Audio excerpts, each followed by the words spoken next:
Hello, hello, hello, guys, gals, and non binary pals. It's your girl, Poet. And we have a very, very, very special guest today. We have none other than the mysterious and quiet Slangani.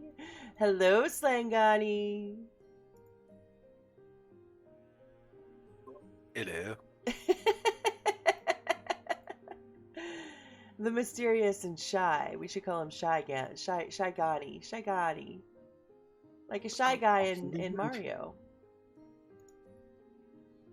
It tracks, doesn't it? So, we were talking a little this morning about Daisy, and I thought it would be kind of fun to talk to somebody who's been playing it for a while about the various changes and things. Good morning, Draco. How you doing? Welcome in. So yesterday we played the Hunt the Survivors, and we were on an old school map. You know, harken back to the days of what days were they harkening back to there, Slangani? 62.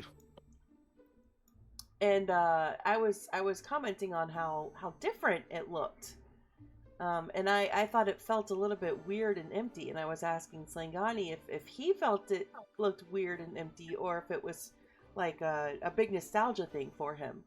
And then I thought, well, you know what, this might be an interesting topic of conversation for a stream, so let's just go ahead and go live and talk about it while I build some stuff. The hunt was great. The hunt was absolutely great. Hello there. Good morning, Shane. How are you? General Kenobi.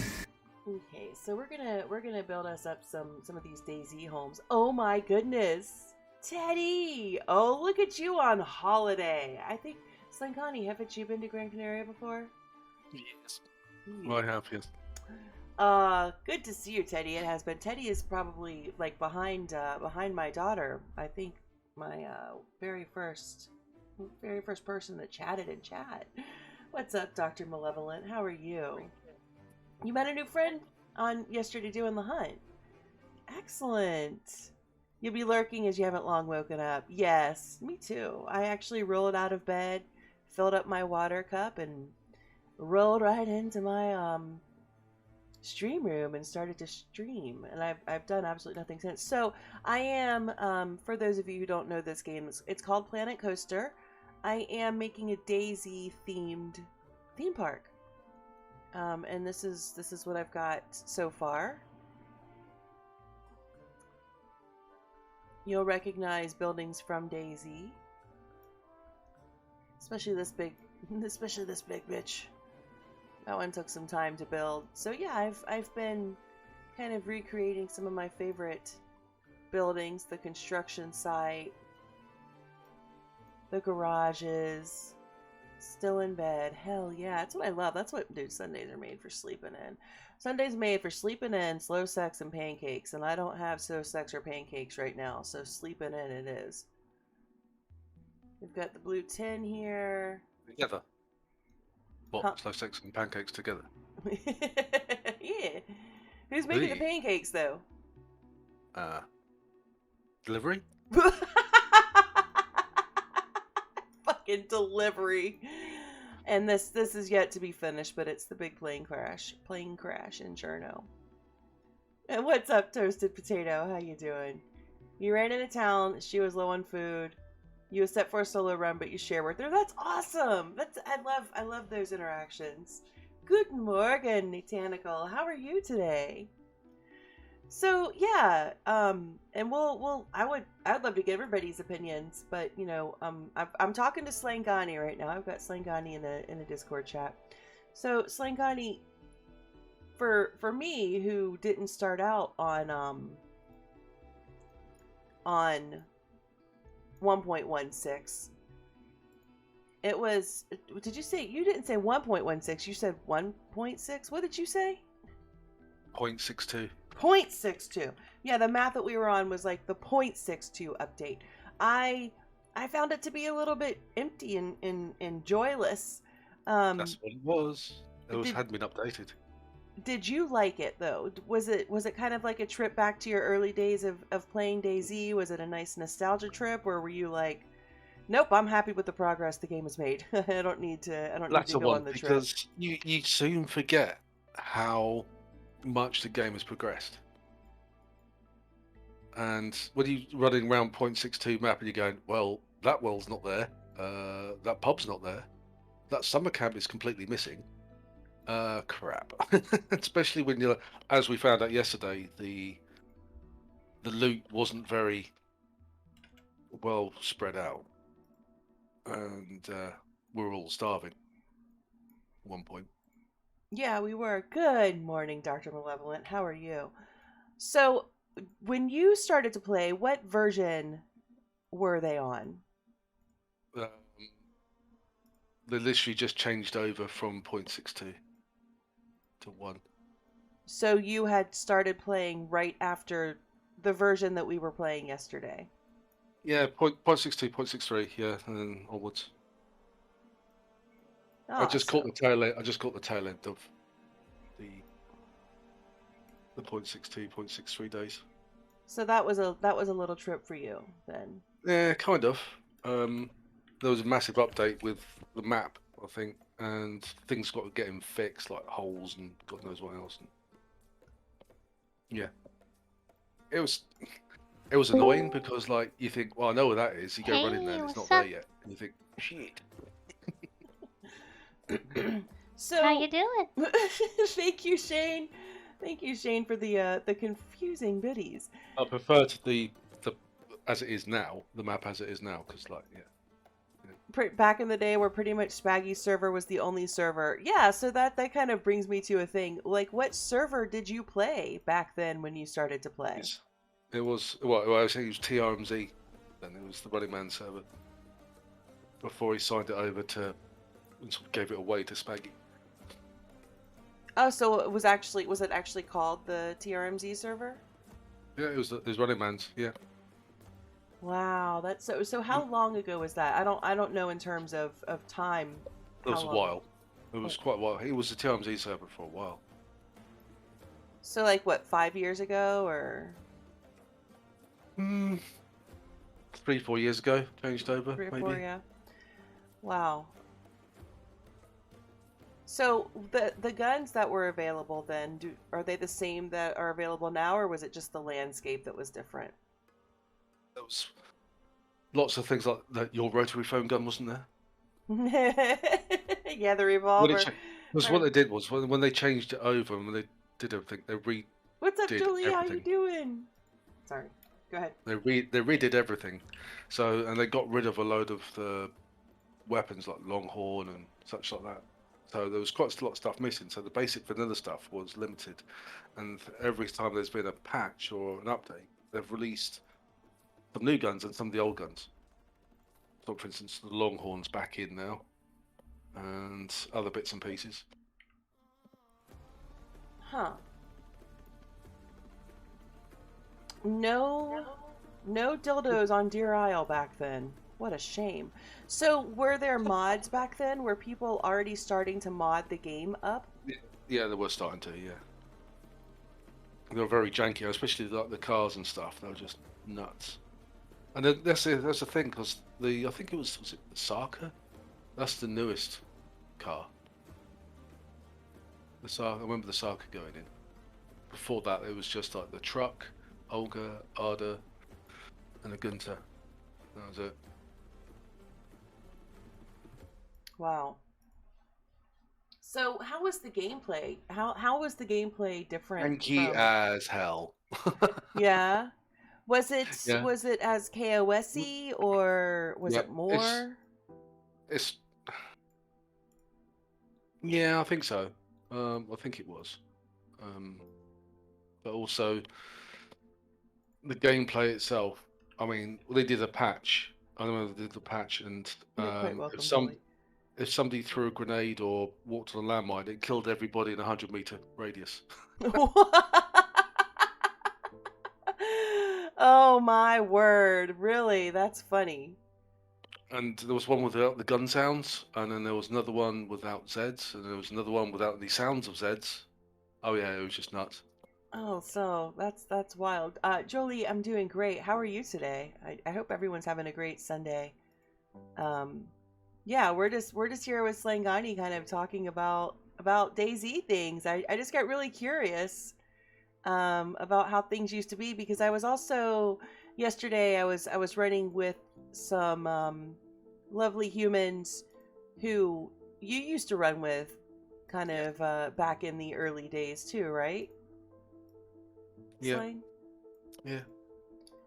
And they I was listening to all of them say, "Wait, that's not here now. That's not supposed to be here. Where's the well?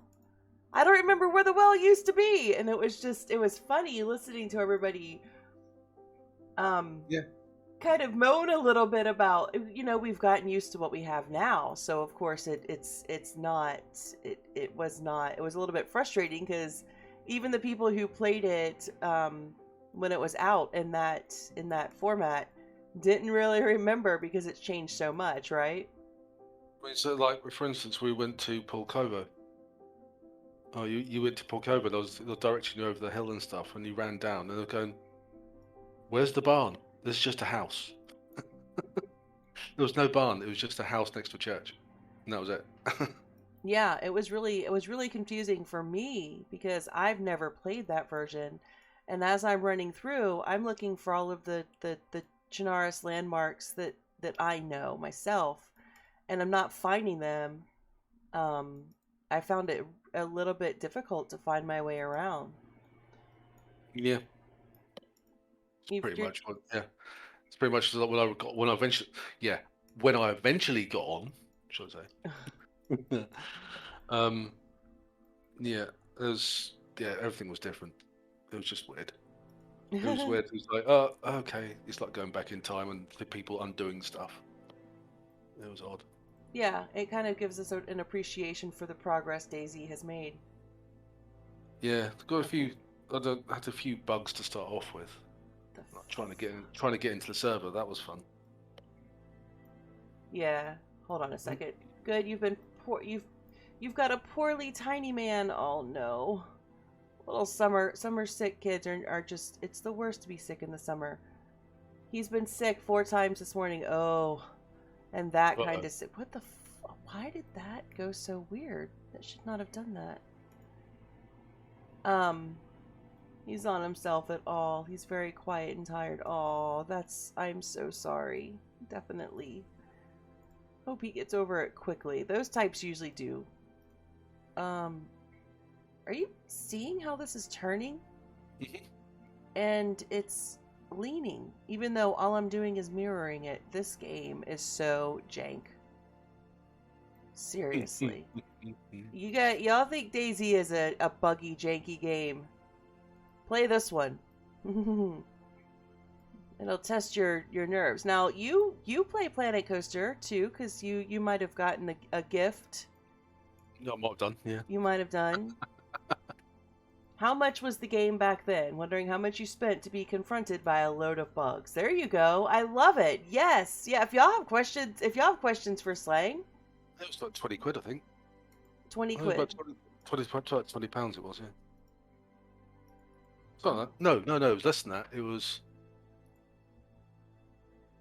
15.99. I think. Yeah, 15.99. Yeah. God damn it. Wow. I mean, computer games have I want to say that's how much I paid for the first Sims, I think. Lurk, thank you so much for the lurk, Shane. I really, really appreciate it. So I noticed that the server that we were on yesterday. All right, it's fine if I have it this way. It doesn't lean, but then again, the doorknobs are not correct. That, you know what? That's a pain.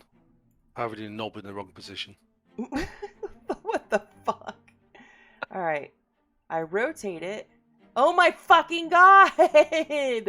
Why is this thing such a nah? So you pay quite a bit more for your mine as you join during the alpha phase as well by buying a few pre-order perks. Ah, nice. Very nice, Shane.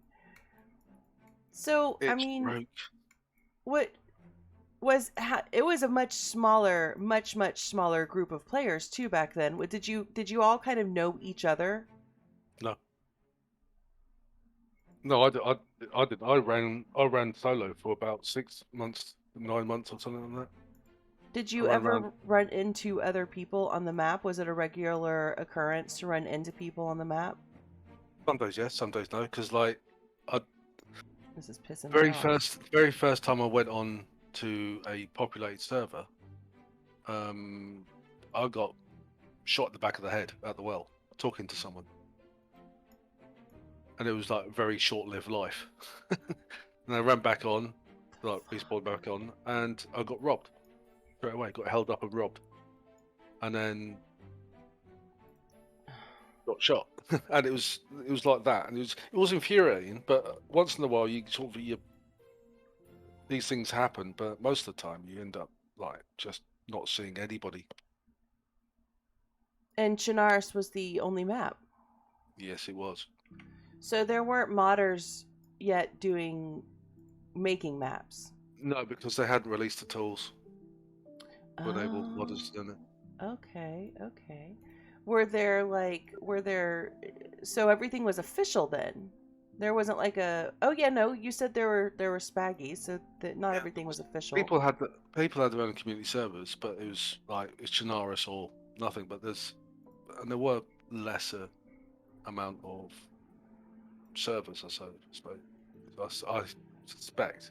Didn't really look into it because I just found the Running Man's one and jumped on that and ran around that like a loony for several months. Good morning, Batfink. How are you today? Welcome in, welcome in. So so you're running around on the Running Man servers. Did you know who he was? Was he already doing content creation at that time? Yeah, he was mostly on YouTube, and he was like tracked him down on. I only saw him on YouTube at the time. I tracked him down on Twitch and started watching him. But then it's like obviously started seeing other streamers. Started looking at them, watching their Twitch. Oh, that's so cool. So you've kind of been in this community for a long time. Good morning, Fiero. How are you? Fiero, I've got a server for you. Seeker Boss is got a server in the works right now that is going to actually have missions, and some of those missions are going to be like AI led training missions, so that people who've never played the game have an opportunity to learn how to play it. And like with each mission you complete, you graduate to a next harder mission. It is going to be really, really cool, I think. And that, I don't know, could you have imagined something like that being able to happen when you first started playing Daisy? No, because you get thrown in the deep end. Everybody did. I'm sorry, what? Everybody got thrown into the deep end. It was literally do or die. You spawned in and you ran for your life. That was it. So were there wasn't anybody really making any tutorial videos or streams back then? Oh, there were. There was loads of stuff all over YouTube. Good morning, Sarah. How are you? But because Bohemia were changing things up steadily, these things were going out of date quite fast. Oh, okay. Yeah, because it would change the things would change the gameplay then, wouldn't they? Yeah. I mean, things like the biggest thing was like I was looking for something the other day, and there was a post from 2016, and it says, "At the moment, water is safe to drink from rivers and ponds."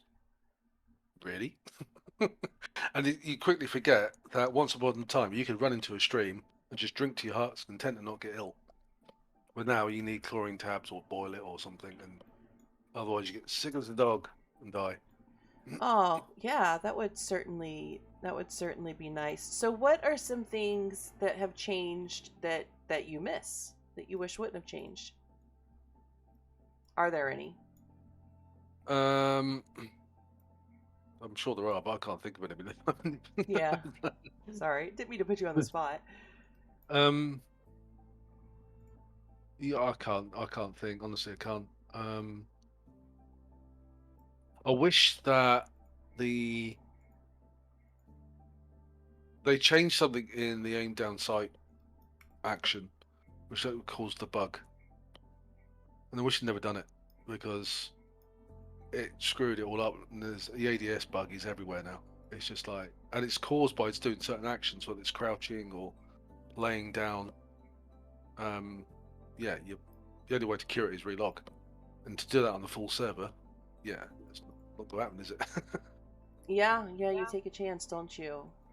And you also, I always worry about that too. You know, if I get a bug, kind of in the middle of PvP stuff, I always get really like you just like you have to kind of accept the fate at that point, because you can't combat log. No, not if you've come up against someone. I mean, it's like yesterday, when eventually found the stream team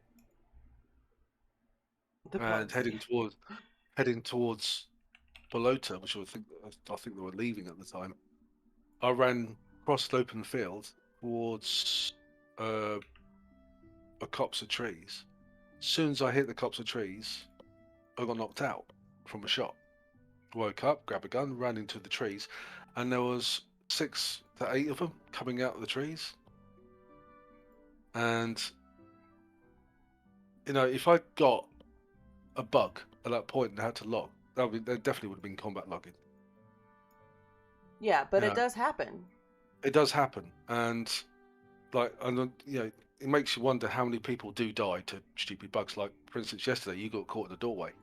Oh, that was so frustrating. That was the second time this week that's happened to me. And there was, I think it was it Hector? Is it Hector? Is it? He was bugged to hell and back, and he couldn't pick up his gun. He couldn't put it down. He couldn't change things over. He couldn't even open his inventory, and he was just like, Yeah. So I mean, but the game is definitely more stable now than it was back when you started playing it, for sure. Yeah. Yeah.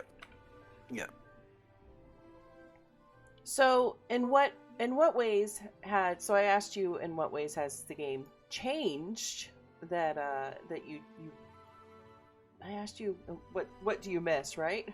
What has stayed the same that you like? You know, what's something that you would be sad to see change? Oh God. Wow, Shane, that is nuts. 90 pounds. I can't remember how much my original Planet Coaster purchase was, but it wasn't one of the special editions. It was the normal peasant edition. Well, if they got rid of something, tell you what, I wish I'd get rid of. I know it's one thing I wish they'd get rid of is the slowly walking up and down the hills in Deer Isle. Yeah, get rid of that. Well, I think that was something that John McClane put in himself, right? Yeah, no, he just needs to get rid of it. Yeah, you don't like it, huh? No. It takes years. I like it. It does take years, but I think it kind of makes you think, you know, do I really want to take this route? And it kind of ups the risk, because you become a little bit more of a target, and it is a little bit more realistic. But yeah, I can see what you mean. Like, I'm not a really big fan. Like, I'm not a really big fan of having to sleep in the game. Like, there are some servers that I absolutely love to play, but it's difficult for me to play because I'm a very impatient person, and I feel like sitting there and doing absolutely nothing for 20 minutes when I've got limited time to game. I want to game. I don't want to wait, you know? What's up, Deb Star? Oh my God, I was just on your you were just on my mind the other day, Deb. Server owners can turn it off easily in the mission files. Yeah, it cost you just over 40 pounds for DayZ with Livonia. DayZ was gifted to me. I was very fortunate. Dolgadur, good morning. How are you today, sir? You paid a total of €50 for Planet Coaster and all the DLCs. Morning, Debs. Good morning. Good morning. Good morning. So yeah, we're having conversations with Slangani about the early days of DayZ, because we played on a server yesterday that was basically the same as the 0.62. Except I do believe they had grenade launchers on the server yesterday, and I don't think those were a 0.62 thing, were they? It was a mix. It was like all the new stuff that have just been added, plus the old map. Yeah. And it was just like,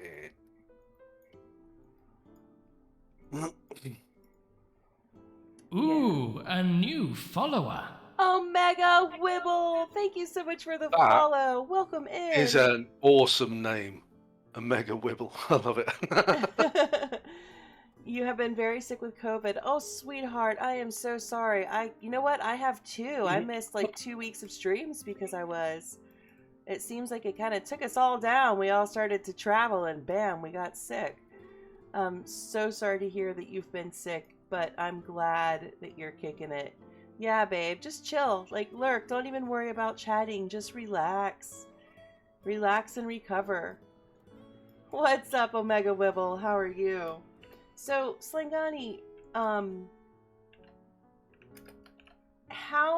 what games did you play before you started playing DayZ? Like, how did you find DayZ, and what did you play before that? Okay. I used to play, and I'm gonna regret saying this. Gonna need to run off and hide somewhere. I used to play EVE Online. Good morning, Hector. And I played it from 2008 up until 2016. So what is EVE Online? I don't know. I'm not familiar with that game. It is an it's an open shard server where you can get up to like, I don't know, I think it's like 60 something thousand people on the same server. Jesus Christ. Yeah, and it is basically a galaxy of stars that you can build, fly, and jump from star to star and combat spaceships and all this sort of stuff. So yeah. And you can have huge fleet fights, you can mine, you can build, you can do whatever. Yeah. Fiero said, "Oh, I thought Slan was so old that he would have said Minesweeper or Solitaire." Cheers, Fiero. Yeah, I remember that. Your name's going down in my special little book. So, how did you find DayZ then? Well, like most people in 2016, when they updated EVE Online, it was shit. They made EVE Online pay to win, essentially. So it got really crap. Lots of people bailed, and people were looking for other bits and pieces. And I was just looking at YouTube one day, and I was watching Armor. I was watching some Armor videos, and there was one video that went on to DayZ. And I was like, ooh, hello. And that's literally went from there. You only just got back to work this last week, Deb. You have a lingering dry cough and your asthma, you could not breathe, which is why work almost sent you to the hospital. I am so sorry, sweetheart. And if your spaceship gets destroyed, you lose everything. EVE Online, like PvP in space. Oh, Digi was the same, Slan. He goes back to EVE on sometimes. Oh, wow. Yeah. Oh, wow. Yeah. Digi was on in an alliance that we used to fight against on a regular basis. Oh, so you kind of know Digi, or you know of Digi from kind of way back. Yeah. Yep. Well, I've seen him. Well, not so. When I spoke to him before, he used to be in an alliance that we used to fight regularly. God damn it! If I do that one more time, I'm gonna be mad at myself. You lose your shit.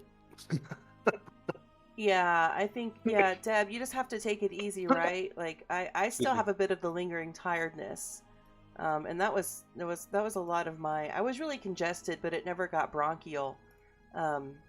It was just a lot of congestion, and I was very, very tired. Yeah, the fatigue is the worst. It's gonna take me a while to build back up to like full force running and roller derby and weightlifting again after. That's for damn sure.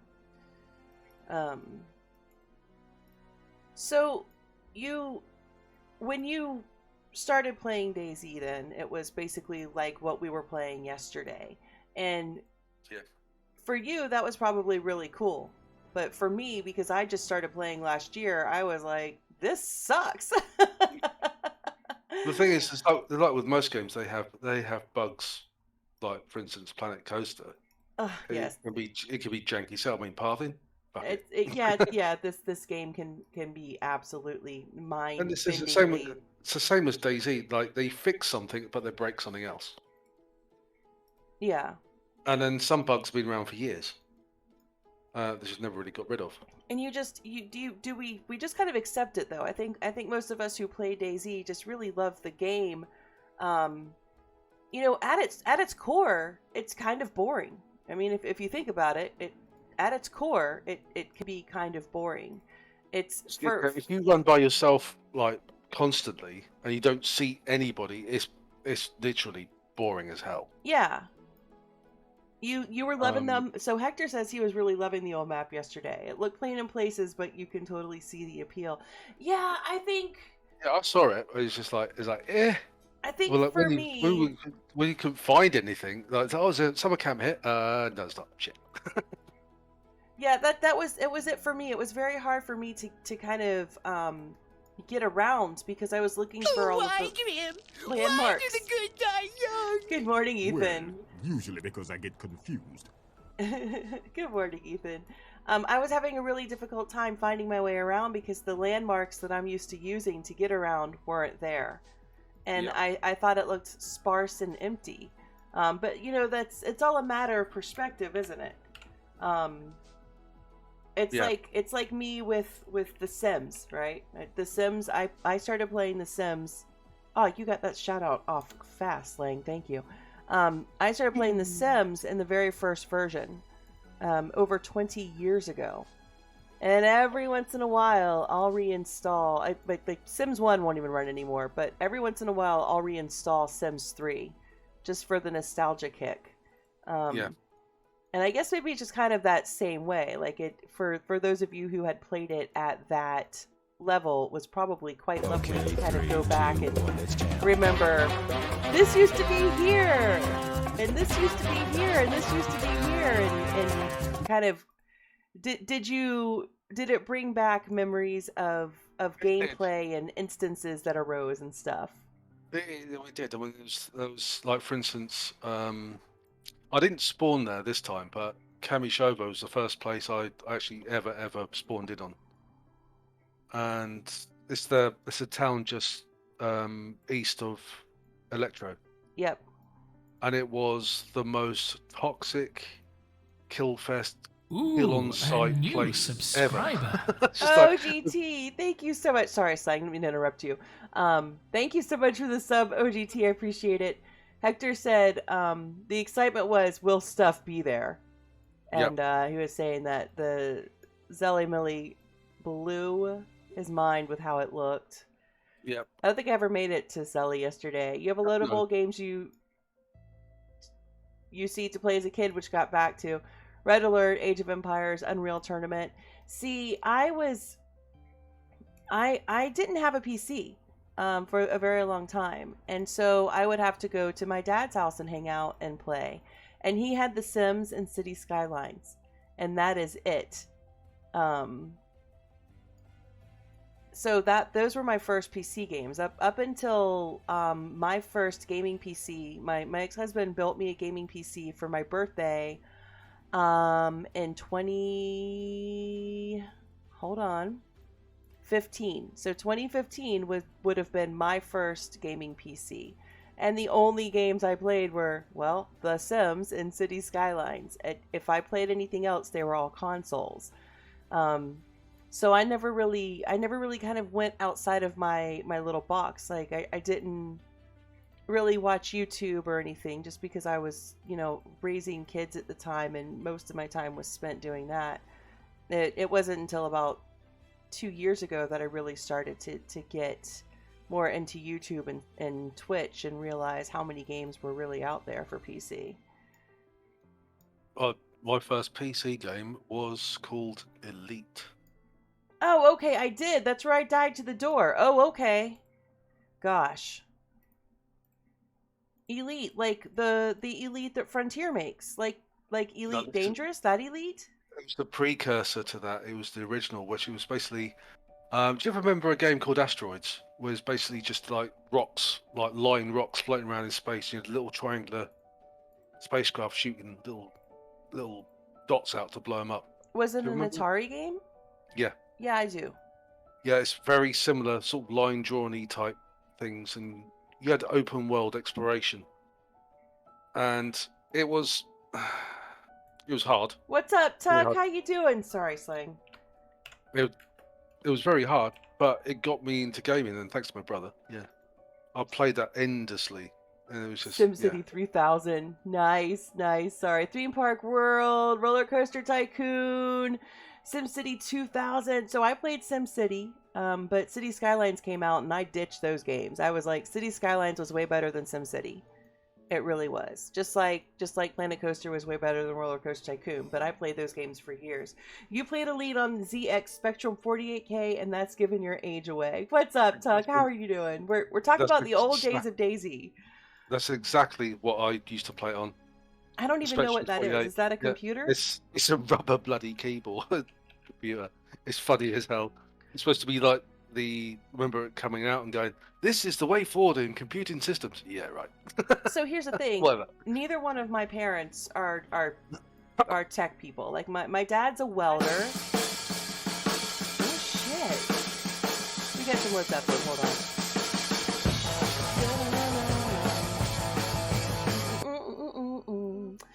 So my dad's a welder, and we were outside like mudding or fishing or whatever. Like he probably didn't even know what a computer was, to be honest. And we were, I grew up in the early 80s, very, very poor, super rural Florida. My mom was a stay-at-home mom.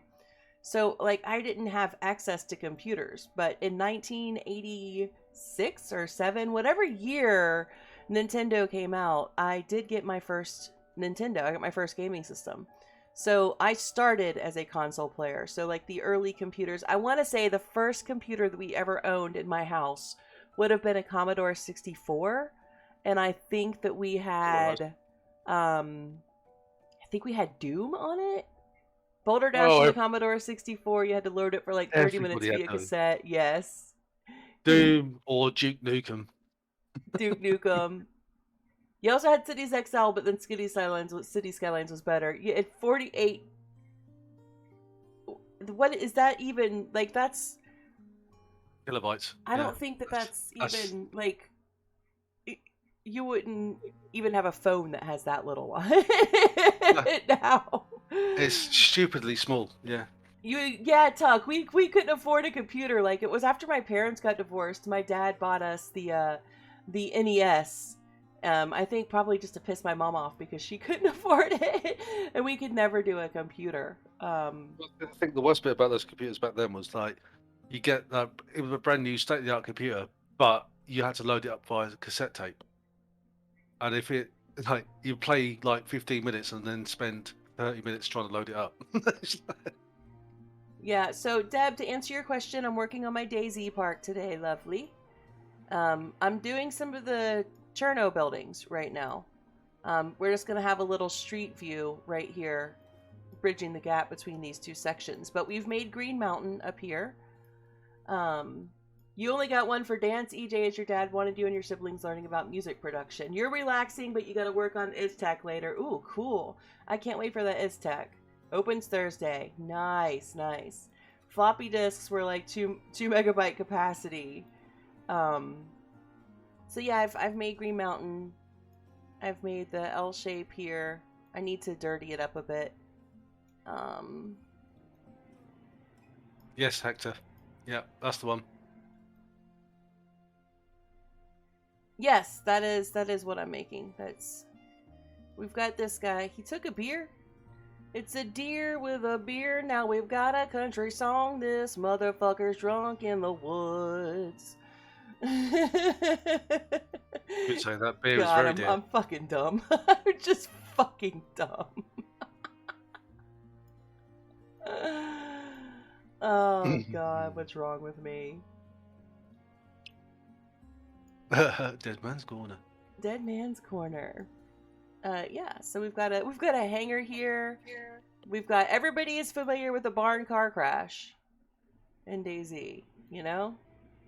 Ooh, Not dumb, nice just from Florida. boobs. Oh my God, you've got nice boobs too. Thank you. So look at this freshie. He's just trying to get. He's just like, I want to go raid. I want to go loot this. I need a stone knife or some alcoholic disinfectant. And this freshie camper is just sitting here freshie camping like a dick.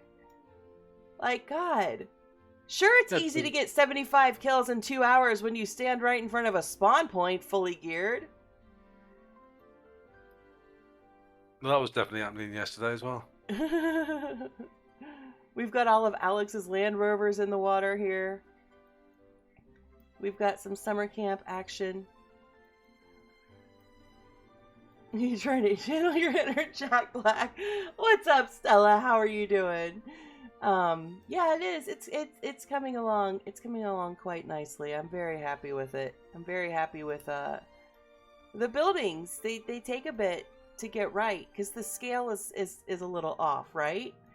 But I think I've managed to capture the essence and spirit of DayZ.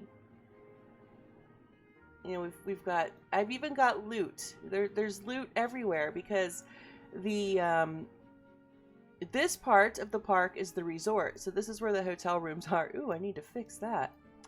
We've left a gap there. This part of the resort is the hotel.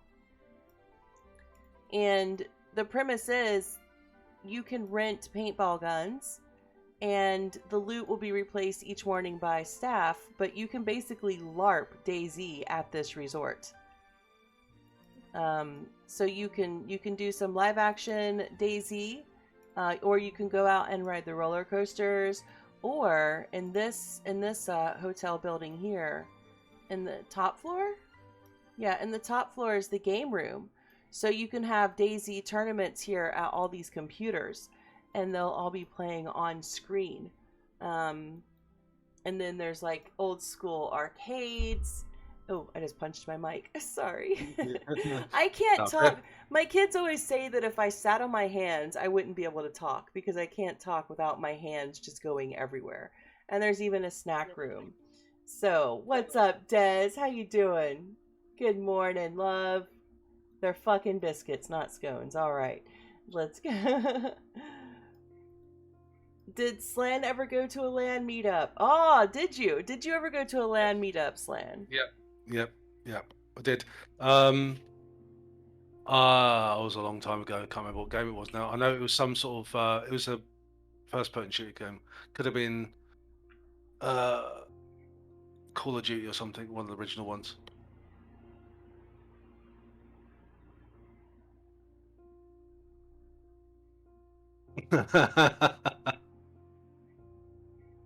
Slan, I love you. God, Des never comes in here and says, Poe, I love you. Yeah, is this the same Des? Can we have the real Des back, please? We've got, I know it's not DayZ, but we do have Jeff Goldblum. But I do love biscuits. And gravy. I don't love you, Poe. Oh. Well, fuck. We've got the gate. You know, you gotta crawl under it. The big construction site here, the cranes. If you hang around my channel long enough, you'll learn that I absolutely love cranes. I've got a fascination with cranes, and I will spend many happy hours roaming around construction sites and ports taking photos of cranes. Because I just am such a fucking nerd. We're driving along and I go, oh, crane. Oh, here's a crane. Pull over, babe, pull over. I want to take a picture of the crane. It's another crane. Yep. So this one is, some of the buildings are from DayZ, some of them aren't. But it's a water treatment plant, and I've turned it into a water ride. Did I happen to see any of Wix's stream? No, I was not streaming myself, but I was participating in an event, Shane, so I missed it. So we've got Faithful Recreations. You do that with flowers and the moon. Yeah, I'm a big aesthetic person. I like looking at things. I like things that are new. I love big equipment, like cranes and bulldozers and backhoes. I'm a real big fan of all of that.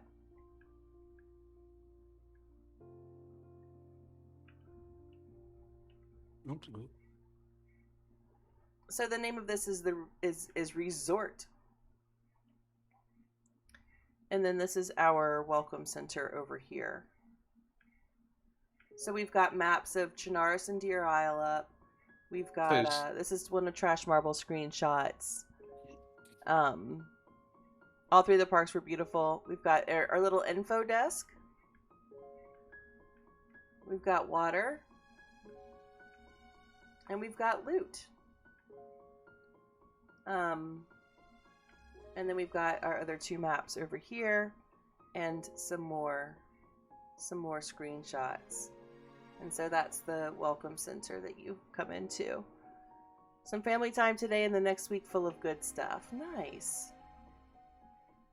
I did interior the bottom floor of the hotel, pretty much like it is. In DayZ, a lot of space, not a lot of stuff in it.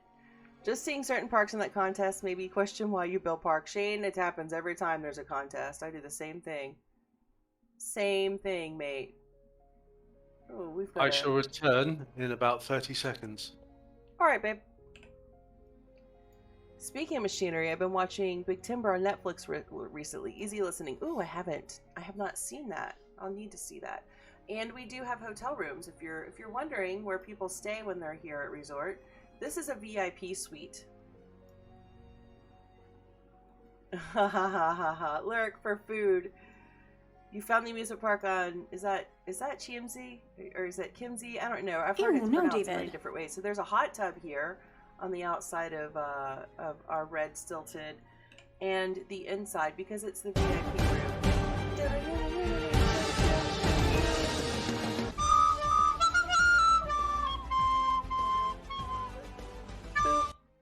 room. So yeah, the inside of the hotel room is quite nice, and it's got two different rooms. This is the deluxe suite. So this one sleeps 2, or it sleeps 4 if you stack people on top of each other. And then this is the queen room. It comes with a special bedwetting service just for you.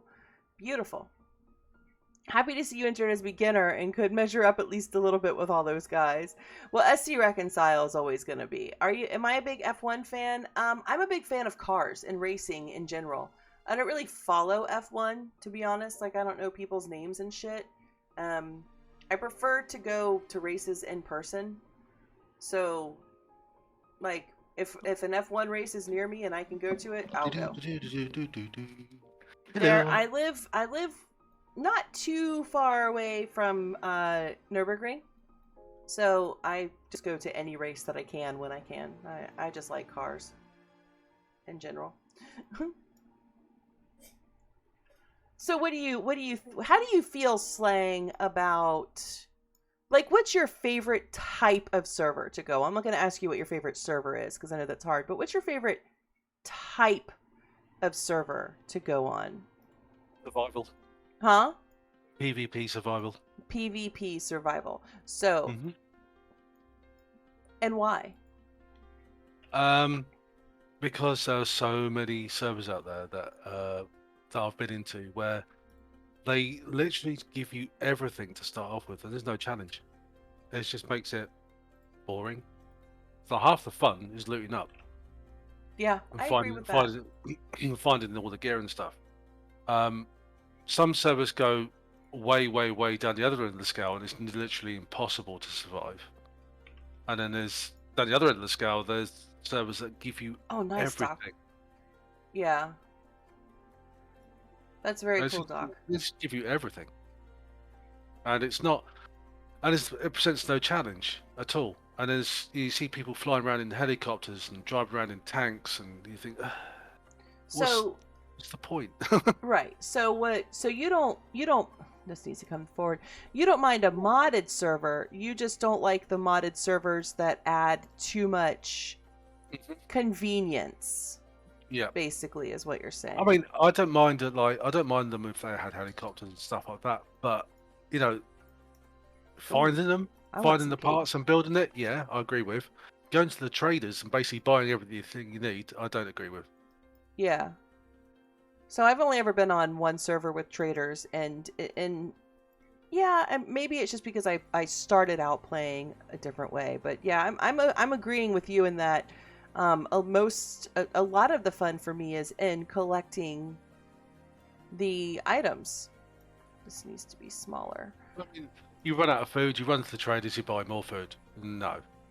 half the fun is literally going, oh crap, I'm on red hunger, I need some food, and you're searching desperately, trying to find anything at all.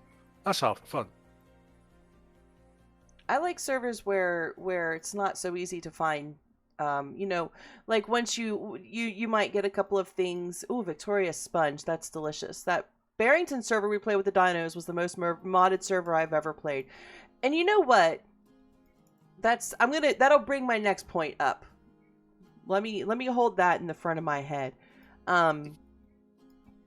These are too thick. I'm gonna have to change them out. So yeah, I like aside from maybe a piece of food at spawn, I really like servers where it's more difficult to find food further in the map, where you might have to hunt or fish. Especially on a PvP server, it adds that extra element of risk because it takes time to fish, or it takes time to clean a fish, or it takes time to cut an animal, and then you have to run the risk of cooking it, and it ups that element of like asshole pucker, you know? It ups that element I'm gonna die if I don't eat, and I might die if I do eat. So your risk assessment and your risk management, I think, is much greater on servers where food is scarce. So it's not just that extra survival, it's also that extra element of kind of like mind fuckery, which I really apparently like. The screaming on that stream. So yeah, I loved Barrington. Barrington was probably the most modded server I've ever been on. And starting out with all the guns and stuff was a little bit like weird. But that was a fun server. That was the whole reason to be geared up in the first place, because you had to survive so much crap being thrown at you from PvE side. You had the dinosaurs from the word go, you had wolves, you had foxes, you had everything. You know, lions, tigers. There were about 45 Zeds at spawn. I came in and they were already attacking my body. Traders ruin your looting experience. How should I be a proper loot pinata when you can buy everything? Yeah. Asshole pucker sounds like a much needed scale for a raid. Oh my god, we should totally do that. We should create like a little asshole pucker rating scale for horror games. So if you have the forest, I have it, and I would love to play with anybody who has it. If you have Labyrinthine, which I recommend. If you don't have it, it's really good. It's really, really good. I would love to play Labyrinthine with people as well. Me. That's your favorite game. Ooh, we'll have to get a forest. We'll have to get a forest team in. I haven't played it yet, and I have another cooperative game, but I don't think it's a horror game. Icarus. That one's not a horror game, is it? That's just a cooperative. That's a survival. That's a survival. Open world survival. Okay. But yeah, okay, yeah. There we go. That's it. That's kind of more what that looks like up top. Yep. Never played it, but you've seen streamers play it. What did I play that Benutsanama gifted to me, and it fucking scared the hell out of me? What was it? Outlast. Outlast was horrifying. You I've had that played too, some but the people Outlast, you're playing and with it just gives you the heebie-jeebies. Outlast was so bad. So yes, Dr. Malevolent. Yes, I will. Yeah, just let me know. We'll get some game time in. It's got some huge updates coming into Icarus as well. I haven't even loaded it yet. I got it for Christmas or my birthday. What's up, Aviator 10? Sons of the Forest is scheduled to come out in October. Shush. That sounds awesome. Okay, so this is looking a little bit like that building, right? It's so difficult to make things in Planet Coaster look dirty because it's a theme park game designed to generate money. And I don't play the management side of it, but it's all shiny and nice, so it's hard to make things look dingy and gross, but we'll do our best. Literally whenever I left, awesome.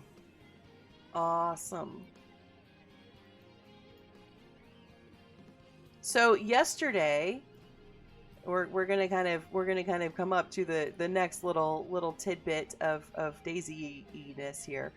And Sling, just let me know if I'm annoying you, or tell me if you want to leave. I don't like bother you, you know. Gosh. You, you jump at Resident Evil and Silent Hill games. I haven't played Resident Evil. You've been playing Friday the Yeah, I've been seeing you. I kind of want to jump in. This is funny. This is gonna kind of tie right into my next like little question-y and comment-y thing. I see everybody in the chat, and there's so many people in there, and I know that like everybody's all friends, and I know that everybody's super welcoming and inviting to anybody new, but it's still really intimidating to kind of pop in on a group of people. It's like walking up to the cool kids table at school. I'm not a cool kid, and walking up to the cool kids table at school would give me a massive freaking heart attack. So that's like what's approaching a Discord full of cool people is like. So yesterday we were on a oh, slang. Yesterday we were on a deathmatch server. Thank you for the biddies. And it was my first time ever being on a deathmatch server. And it was just Slang and I for a while. And I was like, oh, like my kill death ratio was like half. This is great. Other people come into the deathmatch server, and suddenly there's no kill death ratio anymore. It's just death. And he goes, oh, looks like people are popping into the Discord now for the server. And I was like, oh god, should we join? And he's like, yeah, let's join. And I'm like, no, I can't. You gotta do it first. They're cool. I was so intimidated. I was like, no, I don't know what to say. Maybe I'm not supposed to be there. Maybe, like, I don't know. Maybe they're having a conversation. They don't want some, like, noob around. I don't know, you know, and it's nothing to do with the people. It's everything to do with me and my own, like, hang-ups of myself. But, I was like, you have to get in the Discord first. So he's like, okay. And I saw him hop in, and I waited like another 40 seconds before I went in. And then I was like, hello.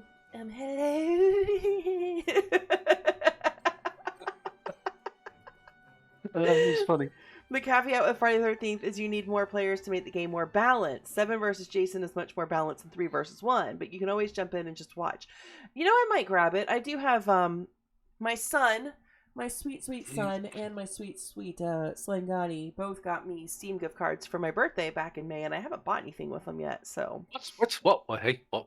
Hey, what? Ooh, a new follower. Cool kids. Lady Lemming, welcome in. Thank you so much for joining up.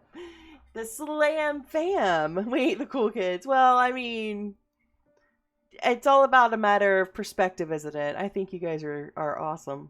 More often than not, it's more like 3-4 in the Discord. 8 is fairly rare. Yeah.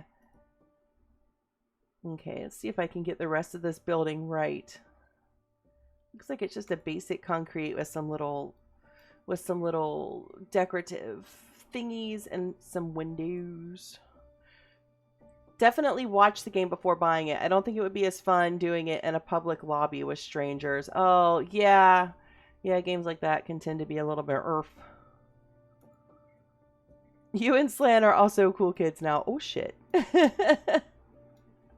40 seconds. I really worship how fast you adapt. I would hesitate at least 5 minutes. You know what's funny, Stella, is I wouldn't say that I was ever really not adaptable, but I never realized that I was adaptable because I never had a chance to have to adapt. But when I got 2 weeks notice that I was moving from Florida, from the town that I had lived literally my entire life, and I had never really had to make friends because I just knew everybody from birth.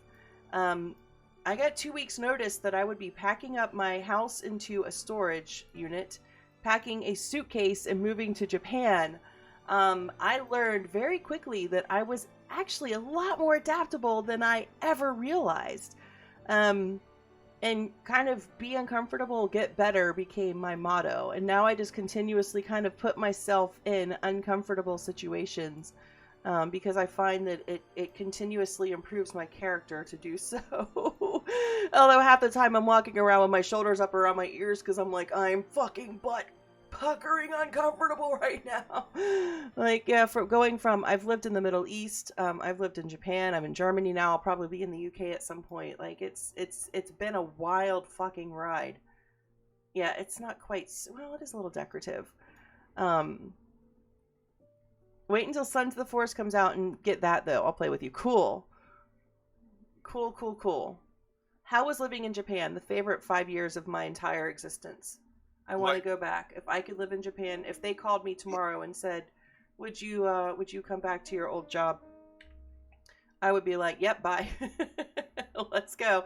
I'd be like, Slang, come on, get your fucking, let's do it. Let's go. Olga, I think you jest.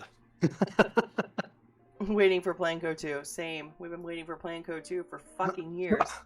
2016 this game came out? Come on, I don't think they're giving us Planko 2. They've pushed out so many other stupid ass games since then. Let me just diss Frontier a little bit. See, that's not quite right. Yeah, Japan was amazing. I lived in a very, very small rural village in the northern part of Japan. That's not big enough. In the northern part of Japan, I was not anywhere near the hustle and bustle of Tokyo. Well, I did live closer to Tokyo for a year, but for the most part, I was in rural Japan. And it was lovely. Lovely. The reason you started streaming to prep for that game release. So Japan to you is what the UK is to me. Yes. Japan gave me 5 beautiful years of very, very happy memories. And I wouldn't trade them for the world. Both of my kids, my son was only 4 when we moved to Japan, and he definitely has a very like culturally a very kind of, you could tell that's where he was raised, and he misses it so much. Well, amount of anime he watches. Yeah. Well, I mean, it's really the anime. It's just his the way that he conducts himself, and yeah, the clothes that he likes to wear and stuff. Yeah, and Yep. the food that he likes. And rural Japan is beautiful. They don't use a lot of English, from what I was told. No, I mean, a fair number of young people do. Like, I taught English to several elementary and high school students. But I learned Japanese because I joined a koto group. So koto is a musical instrument. It's an old wood musical instrument, 6 feet long, and it's stringed. You sit on your knees and you play it. I joined a koto group and nobody spoke English, so I just kind of like trial by fire learned slowly Japanese. And then I joined one of my students, her aunt was a Chado sensei. So Chado is tea ceremony. So I took koto lessons for 4 years, and I did Chado tea ceremony lessons for a little over a year. And so there's like full immersion there, you know. Once there's a date, you'll be coming off work to play all day. I hope it's not when you're on your cruise. Yeah, you should definitely watch Dr. Malevolent anyway. Dr. Malevolent's a fantastic broadcaster. He's very warm and kind, and just a delight, to be honest with you. He's a good person. Okay, I think now we're going to use plaster.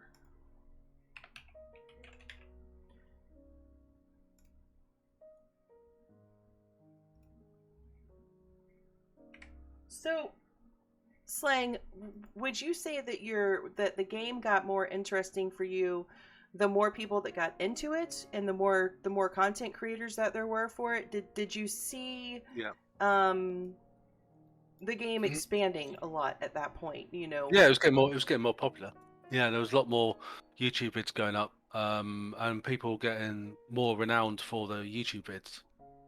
And then obviously people going over to Twitch to follow them, or they were solely on YouTube and then made the switch to Twitch, and it sort of followed them. It's quite a few. I mean, I think Sour Sweet was one that went from YouTube to Twitch. Gecko Fish was another. Well, I know Sour Sweet and Gecko Fish are 2 names that you always you've always talked to me. They're probably among your favorite, and you've been following them both for years and years at this point, right? Yep. Pretty much. You're blushing and go awkward, and you get compliments. Yeah, me too. Actually, when Slang gives me compliments, I usually tell him to fuck off. Yep. Yeah. Oh, Shane, I would love a gust of wind like that right now. It is very warm in my my PC room right now. Thank you so much for the biddies. Yeah, so, but that made more people. That obviously generated more interest in the game. Oh yeah. Oh, there's loads more people coming into it now. I mean, it's the levels, the amount of people is going up. But what gets me is that there's so many people coming into the game, and they all want to go on like a handful of servers, and there's queues going out the door. Oh, there's I'll say 60% of the servers out there are always empty. The community servers, they're just like nuts. Yeah, and there are a lot of really good servers out there. Yeah. So do you think that we all love content creators, we all love streamers. A lot of us are streamers. But do you think the kind of streamer chasing that happens is detrimental because so many servers go empty, or do you think that it is beneficial because it brings more awareness and interest and keeps the game alive? On one hand, it does bring more awareness and interest on certain where the interest in DayZ is at the time, but you get one big streamer jump onto a server. Next thing you know, that server it's got queues going around the block, and for like quite a few weeks, a month. I mean, look at when Melkart was released, couldn't get in it. You really couldn't get into it. And then Eden was released. Yeah, it was queues for days. And it's just Barrington was the same. When a big streamer went on there and tried it out, there was queues of 20 plus trying to get into that place. So, do you think that Germany is really hot? Now we are getting into interesting territory. I think so too. I'm not afraid to touch interesting territories. Just because I'm always curious what other people think. I'm still very new to DayZ, and I'm still very new to the DayZ community overall. Some streamers follow numbers too, so are inadvertently following big streamers too. Yeah, so do we... Oh my god. I love SpongeBob, but you just chose one of the most obnoxious sounds that fucking show makes. Appreciate it though. So how, like, for me personally, I could give a shit less. Like, I don't care about, if this person's playing the server, I've got to go play it because I might run into them. Like, I don't give two fucks. That's the thing. That's the whole reason why people do it, is because they may run into a big streamer. They may be on their video or whatever. It's just like, really? You really want to do that? I mean, for example, and bearing in mind, I had no idea it was happening. 1.4 came out on experimental DayZ server, and I jumped on and I started running from the coast, and I got about as far as Staroy, and I ran into a barn, and I was sitting there checking to see what I got. I thought, I need to get some food in a minute. I might run up to the tents, get some bits and pieces. And then this guy runs into the barn and goes, "Oh, how you doing?" And I'm thinking, I recognise that voice. And he starts talking to me, and I'm going, "Yep, I know who that is." And with that, he ran out the barn, and he said, "Oh, do you want to come up to the tents?" I went, "Yeah, sure." And he ran out to the tents. I logged out. What? Why?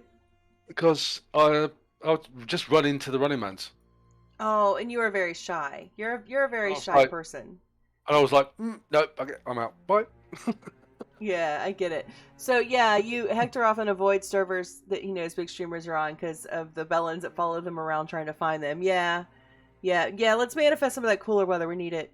Big streamers play, people follow. Smaller streamers want to play in a full pop server, so it follows the people. It's a full circle jerk. Well, so here's where my brain goes. Is this beneficial to servers or harmful to servers? Because this could mean that a server gets very popular for 1 or 2 weeks and then it falls out of favor. because our interest as humans does wane in things, and we're always looking for the next big thing, especially if you're a really big content creator, because you have to always make sure that you're giving your audience something new. So for server owners, you know, they're trying to entice people to their servers. Obviously, there's no point in having a server. But you know, do you think it's harmful to them to always have to try to play the keep up game, or do you think it's beneficial to them? Like how are we impacting other people within the community by kind of having that? Like what's your feeling on that? It can be beneficial to new servers. Oh yeah, exactly what Hector said. It'd be exactly that. It can be, and like lots of people come in, they get to know the server, and like they get to know the server owner if they're active or they're running around like good old OGT there. And you know they get more popular, and like if they've got a second or a third server, they get popular too. But it can have a detrimental effect if like they become popular for a week and then, or 2 weeks or 3 weeks, and then the interest wanes because the big streamers have found something new, and they may have invested all that time and money into getting the server sorted out, only to see that nobody's going in anymore. Yeah, I agree. Yeah, big, and you feel it Slan saying you don't use your mic or type in chat, and players talk and you don't, and they kill you. So you stick to PvP servers, mostly solo play. Run away from people you don't know. So here's the thing for me. There are a lot of streamers that I don't watch, and not because not because I'm an asshole. It's just because I have limited time, and a lot of my time is spent either playing or streaming myself. So, you know, usually I'll watch streamers in the evening. Like instead of watching TV after work or whatever, I'll watch streams after work. So a lot of those people, they're just not streaming that time of day. But I also have a like shit voice meter. So if I run into people in game, I would never know. I would never fucking know. I would know Pudding because I've spent a lot of time with Pudding, and he has a very distinct voice. But like, I don't think I'd know TRMZ's voice if I ran into him in game. I think the first time I ever ran into Happy Bombs in game, I didn't know it was him, and I didn't run into him. I was put on his team for the True Colors test event, and I was like, that voice. Oh, Amish Zed. I was beating the shit out of him one day and didn't know it was him. He was just screaming, and I'm like, that voice sounds vaguely familiar. Why? Who is this person? But yeah, I had no idea. Like, my voice meter is absolute shit. Unless it's a really, really distinct accent or voice, there's a good chance it's just gonna sound like every other person to me. On the other hand, you can attract the wrong kind of folk. You played on RP once that a big streamer's also on, and he attracted a lot of folk who didn't care about the RP. They just wanted to kill him and spoil the vibe. Not the streamer's fault. He's a good guy. Yeah, that does happen. You kind of get the clout chasers. What's up, Tack? How you doing, babe? Mr. Tack of the Quit My Job variety. So when are we going to run, Tack? I see you making DayZ dates with everybody else, but I keep asking you and you just keep ignoring me. I thought we had something, Tack. I'm a little bit sad. You're free whenever. Cool. Yeah, now you are, I guess. Now you are. I know.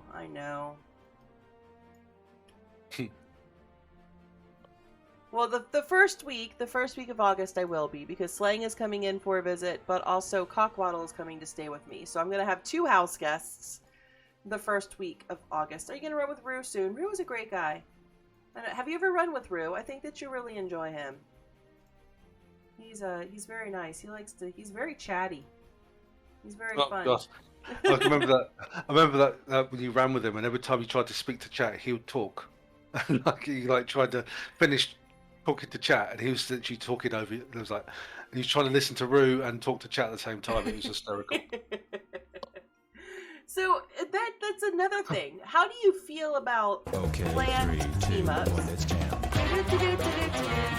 have to go to the gym now. Oh, baby, I love going to the gym. Actually, I've got I brought the gym to my house. I've got a squat rack and a weight bench and all the shit that I need. The only thing I don't have is my Peloton. I will buy one day. Just wanted to say big kudos to you for your Twitter responses yesterday, Poe. I won't say any more than that, but I agree totally with everything you said. Ugh. I think I know what you're talking about. And you know, there are some people that I see and I think this person deserves a little bit of thoughtfulness and compassion because maybe they aren't having the easiest time in their life. But I also just can't tolerate somebody being contrary just to be contrary. And I think at the end of the day, that's what it was. So I said what I had to say and then left it alone because I wasn't going to get anywhere. But for anybody else who wanted to have their mind opened a little bit and who may have been reading, at least they have the opportunity to have that now. You know, there's more than one opinion, right? That's pretty close, isn't it? Have a good workout. Have a good workout. And thank you, Dr. Malevolent. Okay, so we've got the yay. And then the next building just butts right up to it, so I don't have to worry about making a side, because these are all very flat on the front. There's not a lot of architectural difference, but the next one next to it's got the brick window thingies, which is going to be a little bit more difficult to do. So what was I saying? Oh, how do you feel about the team-ups? Because I don't think I really ever run solo. Anytime I play DayZ, I'm always with other people, and it's always planned. I very rarely have the organic team up. Every once in a while, it happens. Do you like organic team ups, or do you like planned team ups? Do you know? What are your feelings on that? Yeah, I've done organic team ups before. 50% of the time, they've turned into complete turd heads and decided to either basically try and kill me or and I was just like, God, fuck it. But sometimes, yeah, there's random team ups quite good. Yeah, I tend to do a lot of planned ones just because there are people that I know. I just really enjoy their company. And for me, DayZ is a very social game. And when I'm playing it solo, I actually find it quite boring. Yeah, it can be by yourself. I mean, if you're going to meet someone on the server, that's fine. But if you bump into people and try to do the organic team ups, that's could be half the fun as well. Crafty Biggin! Sorry, babe. What's up, Crafty? How you doing, babe? So you because you're not a streamer though. I think you and I have very different game experiences, don't we? Yeah. I mean, I don't get to sit behind OBS and swear at it, so.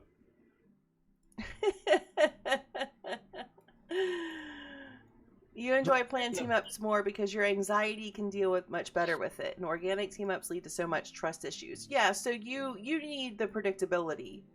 You know, I love that. It's really weird to think that a game that's kind of based on violence. I mean, let's face it, PvP is violence, right? It's weird to think that a game that's kind of based on that could be such an inclusive game, but it has got such a wide range of gameplay. It does create a kind of like an inclusivity. And that's really nice. I like that.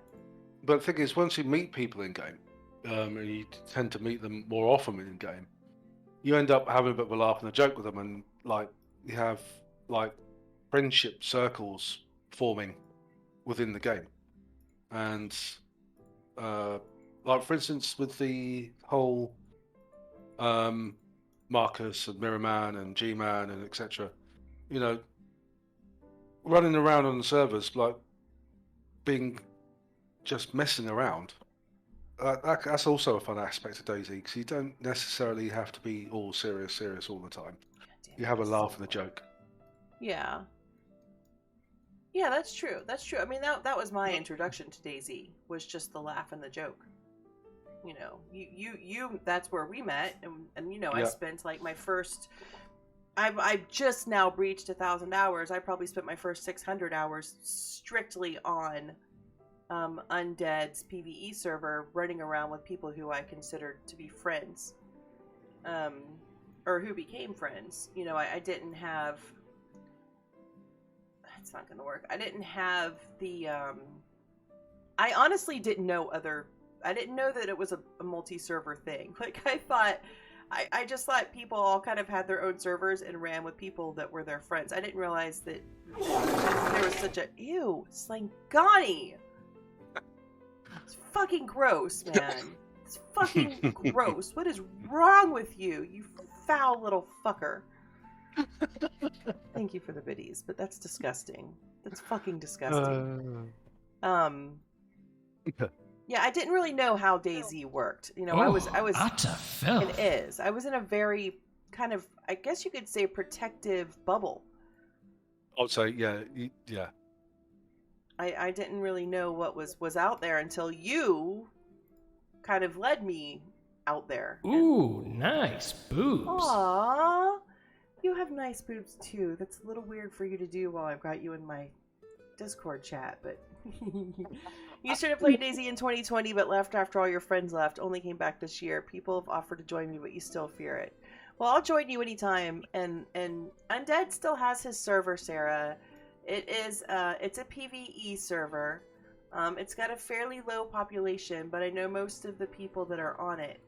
So if you want to, just let me know. Oh, god damn it. I can't get the piece that I need for this. I do not want to have to make this on my own with my brick, because that will give me such a big piece count. No. You need to go play more. Last time you logged in, immediately was in a crit. Jesus!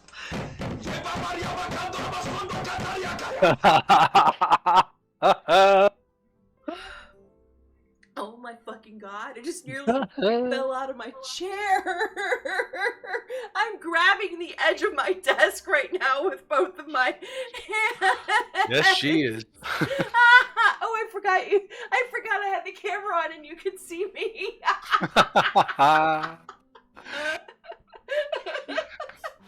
Thank you, Hazmat.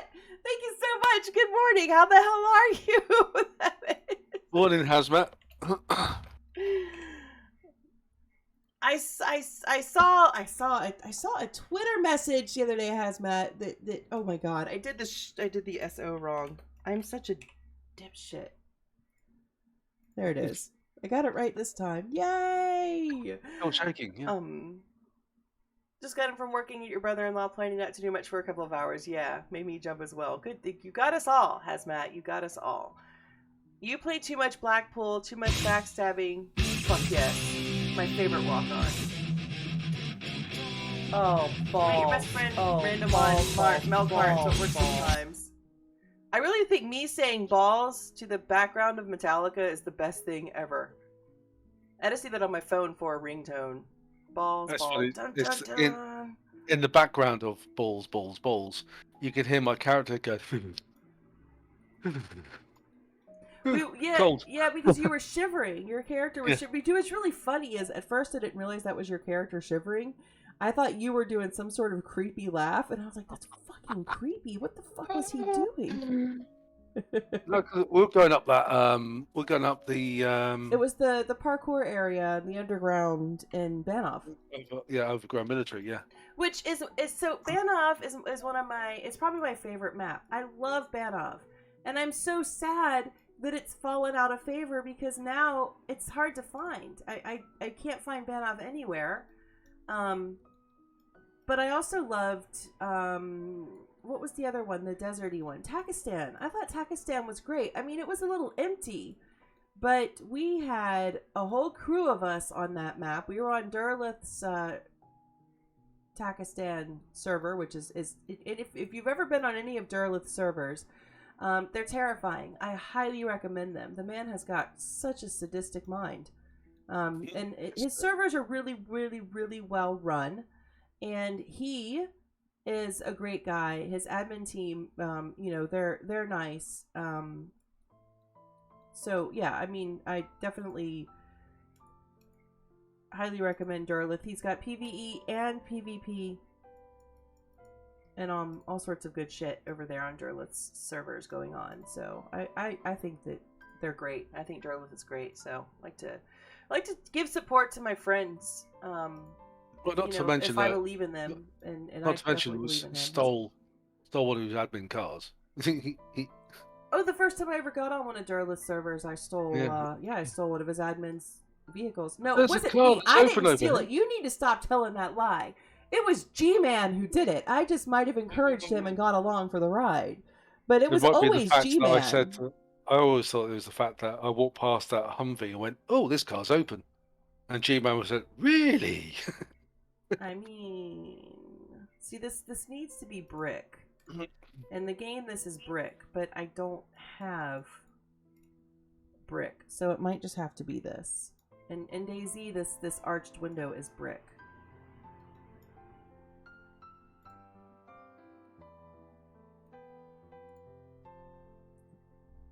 I mean, there's that, but, well, actually, if I could change the color of the stone, that would work, because I could just put window glass in there, but I can't change the color of the stone. This sucks ass.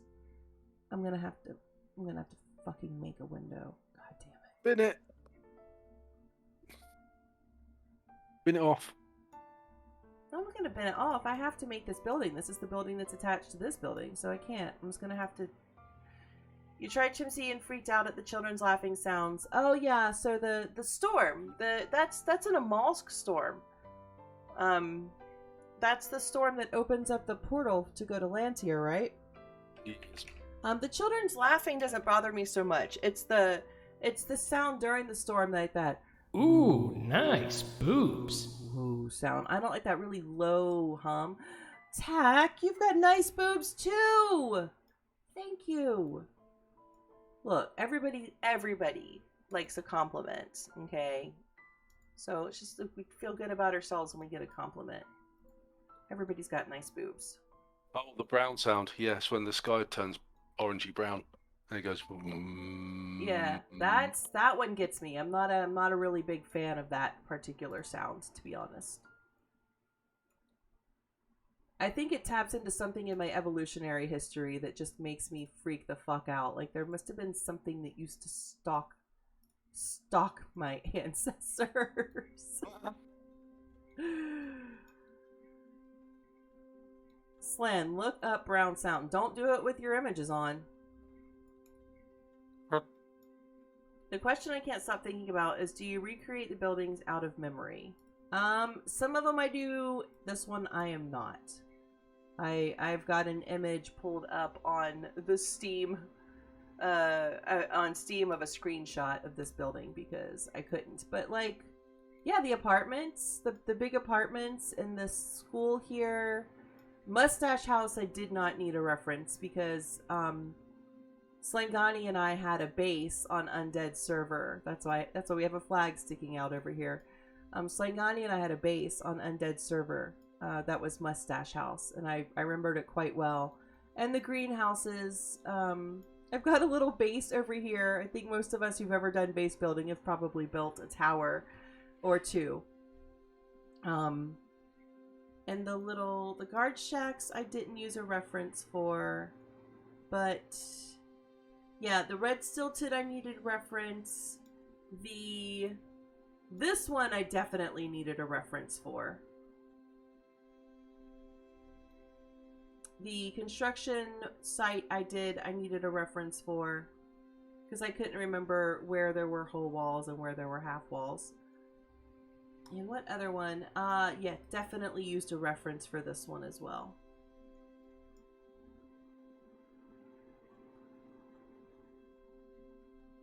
Which, this is one of my favorite buildings in the game just because I really like this right here. I think there's so much, it adds so much visual interest to the skyline in DayZ. I always like when I crawl up and see it. What are some of your favorite buildings in DayZ, Slangani? Um, Thank you so much. I think probably favorite building. I think it's the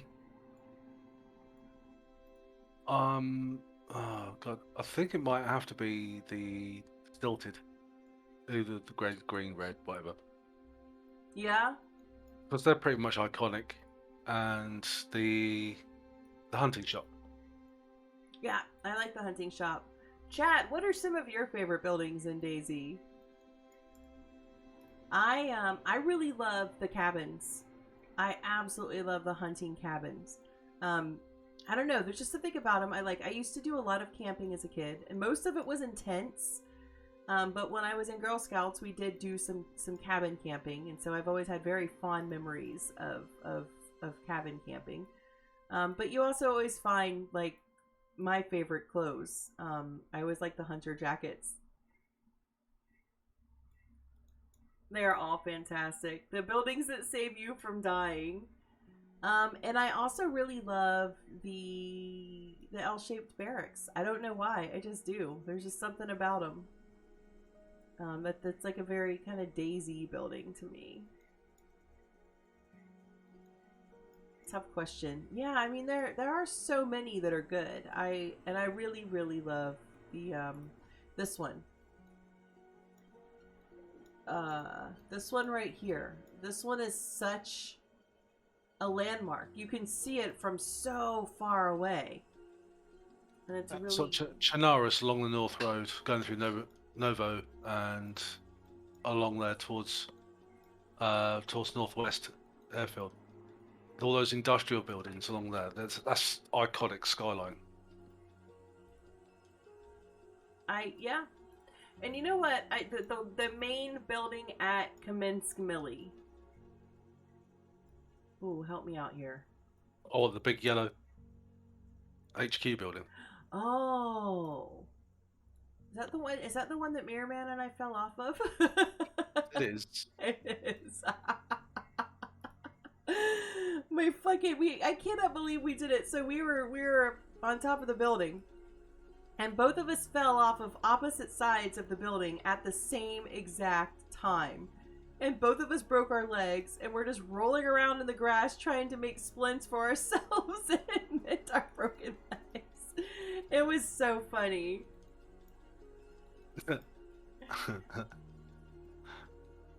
I do like, I like the cranes. I know that they're not a building, but I do love the cranes. I have many screenshots of cranes at various times of the day in DayZ. Actually, well, okay. Here's a question for you. Ooh, turning the tables. Okay, hold on. Let me address chat real quick. I think it's gonna be one you've had a base in. You're very fond of memories living in a Cherno apartment with Bat, Fink, and Tima, while Pud, Strucko, and Smokey lived in the other suburb. You like the mill prison. Oh, that's so cool. I love that. That's why I love Mustache so much. Slang and I had a base there. Who was with us? Marcus, Elite Marcus, or Mr. Shouty Man, Mirror Man, and Undead was in and out sometimes. But it was like, yeah, it was our little. It's like our little Poet, Slangani, Mirror Man kind of hub, wasn't it? And Mustache. Very happy memories there. Okay, what's your question for me? Right. It's a two-part question. On which map, in which area is your favourite spot? Which map and which area is my favorite spot? Oh, see, this is really, yeah, the yellow PD. Oh, you know what? I need to make the yellow PD. I need to make the yellow PD in this. You know where the yellow PD would go really well?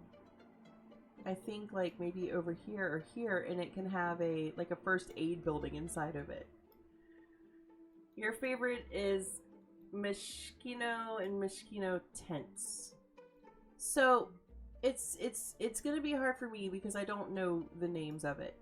But you know that the summer camp where we had the community hub on Chernarus. Yep. That whole area up there. What summer camp is that? So that chat knows what I'm talking about. I do believe it is called. Oh goddamn. Begins with B, I think. Yes, Batfiend. Balea Polana Camp, I think it is. No, it's That- not. It's Golink. That's his proper name. That's probably my Only. favorite place. We built because I like that part of the map.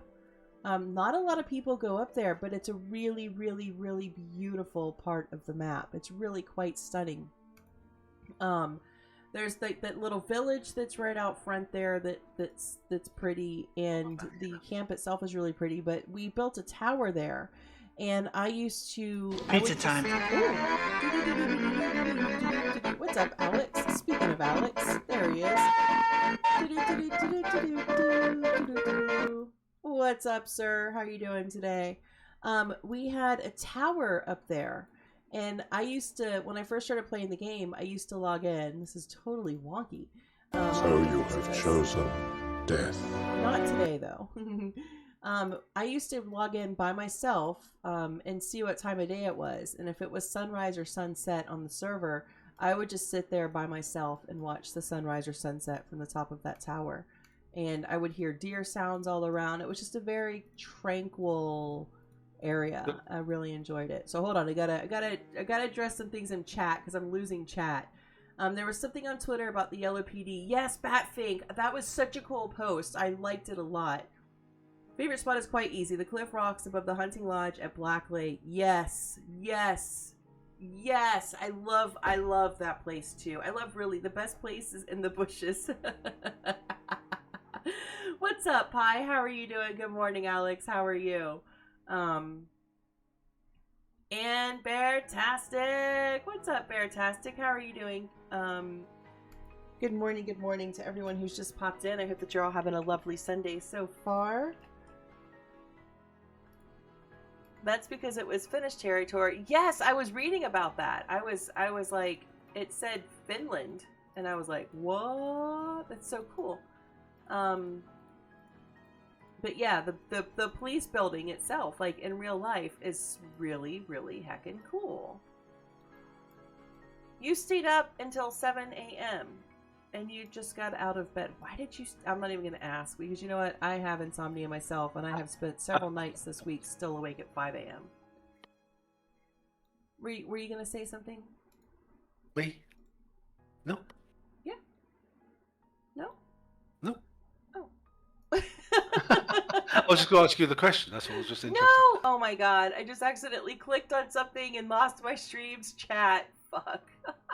There it is. It's back. Yay. God, I'm dumb.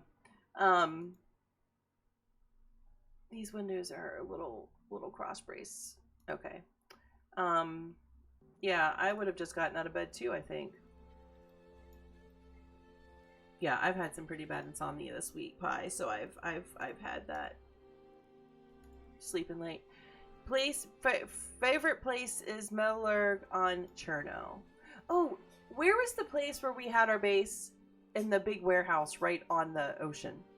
On Oh God, that's right down south, isn't it? It's Kamenka, is it, or Komarovo? Was it Komarovo? It was the railroad tracks. And Komarovo. there was that really big house. There's a Komarovo Industrial right on the dock. Oh, and I used to sit on the roof of that place and watch the sun rise over the water. A lot. Like, I would just log in by myself. But I remember you and I went on a few, like, I don't know. I called him, I always thought of him as like, you know what? I need to use the mirror glass so you can't see through it. I don't know. I never told you this. You're gonna laugh at me. Uh-oh. I always thought... Is this going to be embarrassing for... It's gonna be embarrassing for me. It might be embarrassing for you too. Uh-oh. I can only look at my face. How red am I right now? You are beetroot red. Yep. Fucking I got tears in my eyes. I don't, because it's so dorky. I never told you this. I'm like, oh, Oh my god. Don't hide your face. What are you doing? Oh my god. I used to think of like whenever you and I would hop on the server by ourselves, like really late at night when nobody else was on and it was real quiet, and we would just sit on the roof and watch the sunset and just have a good chat. I always thought of it as like a Daisy date. I was always like, oh, we're going on a Daisy date tonight. And it's like, where are we gonna go on our date tonight? We're gonna go to the rooftop and watch a sunset, or we're gonna drive over to this place. And I was always like, what was our little date? Because we would be sitting there, you know, it'd just be nice because it was like we were virtually sitting together watching a sunset and just having a good talk. And I was always like, I wish our characters could hold hands. Oh god, the sunsets are beautiful.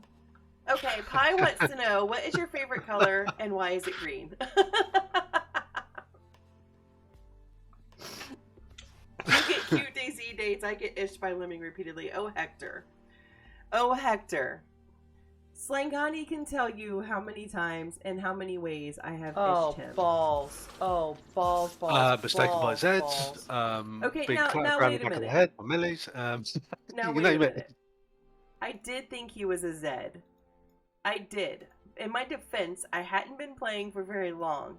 He was very, very ill. He was flashing red health. His clothes were all shitty and tattered, and he was limping along, hunched over, and I was trying to save him.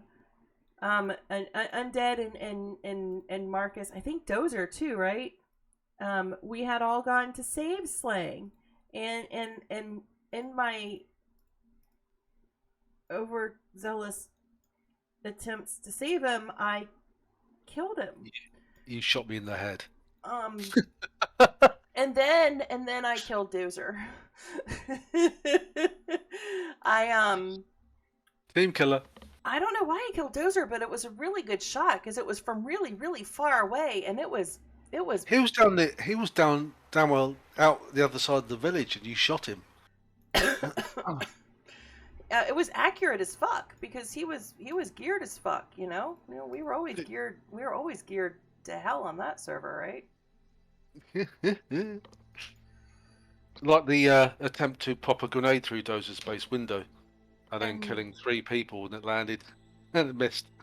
No, it didn't miss. I did attempt to throw a grenade at Dozer through his window, but it bounced back. It didn't miss. It hit the window frame and bounced back, and it killed Mirror Man, Marcus, and Undead. And yesterday, when I was on the deathmatch server, I killed myself with a grenade because I forgot how to throw the goddamn thing. It was like, oh, it has just killed herself. What? Hey, it just goes thump. Oh, grenade. Oh, you laughed harder than I think I've heard you laugh in a long time. That doesn't sound like an accident. Dozer's death was definitely an accident. It was just it was Mistaken identity. No, it wasn't even mistaken identity. I just got really excited. I was shooting things and I was hitting all the targets that I had, and Dozer just walked into view and I just went for it. I mean, poor Dozer. I think Dozer has taken my bullets more than once. I'm pretty sure I've accidentally shot that poor man more than once. Yeah, the rule of thumb, just don't run in front of Poet when she's shooting. Oh my god! Fuck! That's gonna be in my head the rest of the day now! Rick rolled.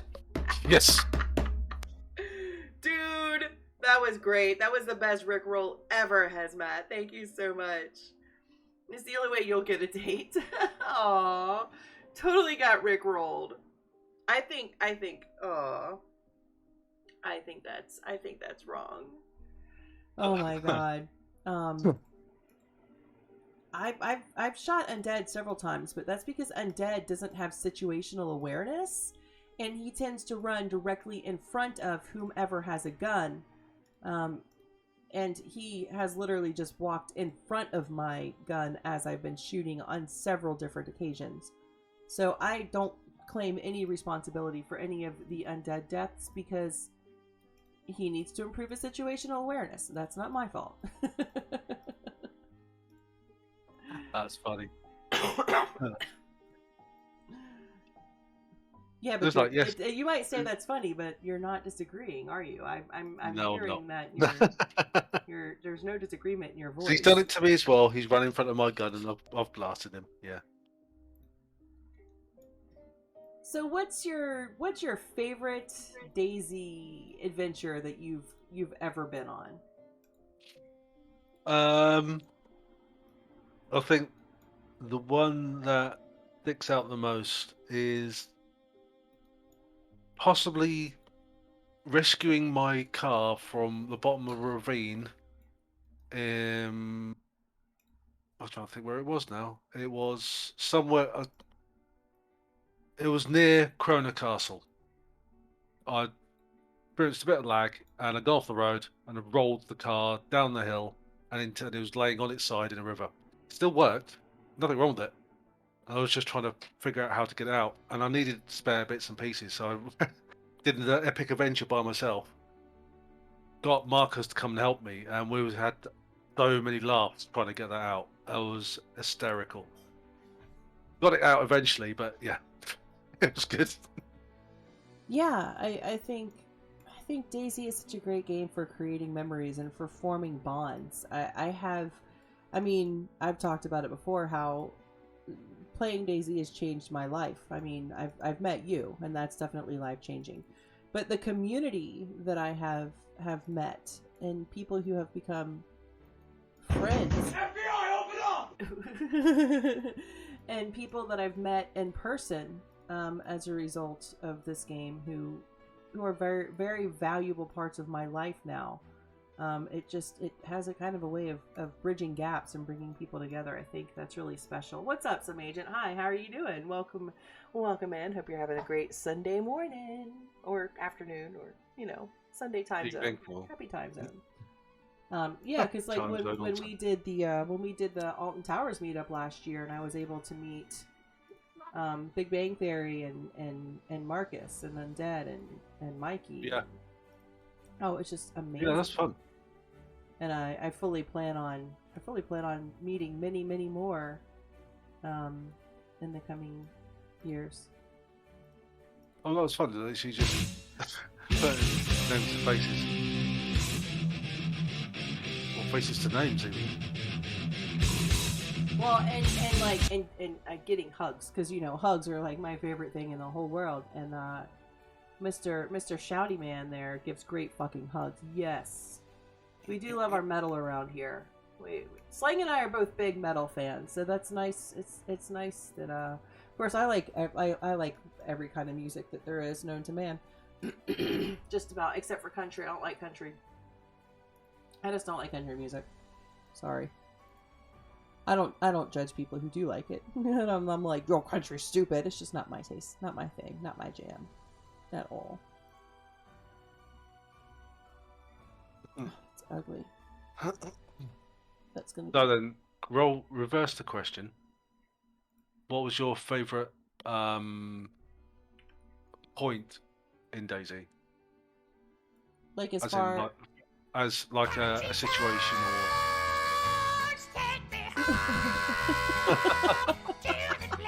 What the fuck?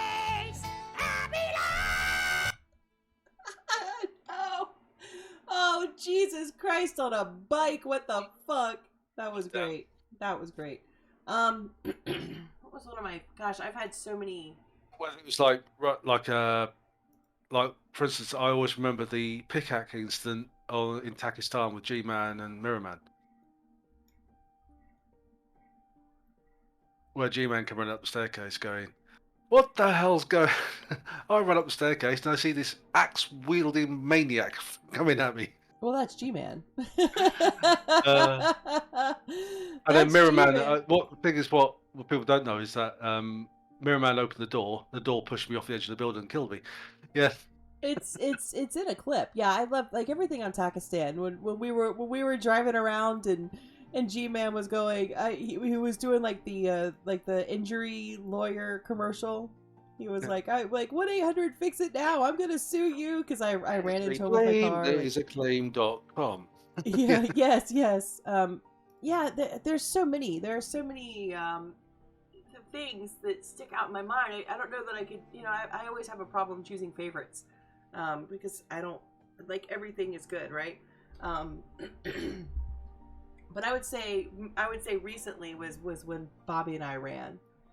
And we swam endlessly because we decided to start swimming out to the oil rigs just before it got dark. And and ended up just lost and swimming for hours. And we were so battered and so tired. And then we came upon that heli crash and it had like 3 times the number of Zeds that it should have. And Watching that, yeah. we still survived. Like we got our asses handed to us, and then we found those guys up on the rocks, and then they killed us. Like it was so good. This isn't. Oh. That's the thing. It's like DayZ's made up of all those memorable moments. I mean, everybody's gonna have them. But I think probably, to be honest with you, the first time that I really made you laugh. What, fell out of the car? No, you didn't fall out of the car that time. You were laughing so hard. You were laughing so hard, and it was when we were driving to that really overgrown roundabout. Oh God, yeah. On Chinaris in the Land Rover, and you were like, just goddamn bushes, and I'm like, well, I mean, any day's a good day when you get to plow a bush, and you just lost it. Like you laughed so hard, and it was the first time I'd heard you laugh. Because you're a pretty quiet guy. It was the first time I heard you laugh, and I just was. All I wanted to do after that was make you laugh. It was the most delightful sound I've ever heard in my life. And I was like, oh, this is something that brings me such joy. I want to make this man laugh again and again and again. You did, and you still do.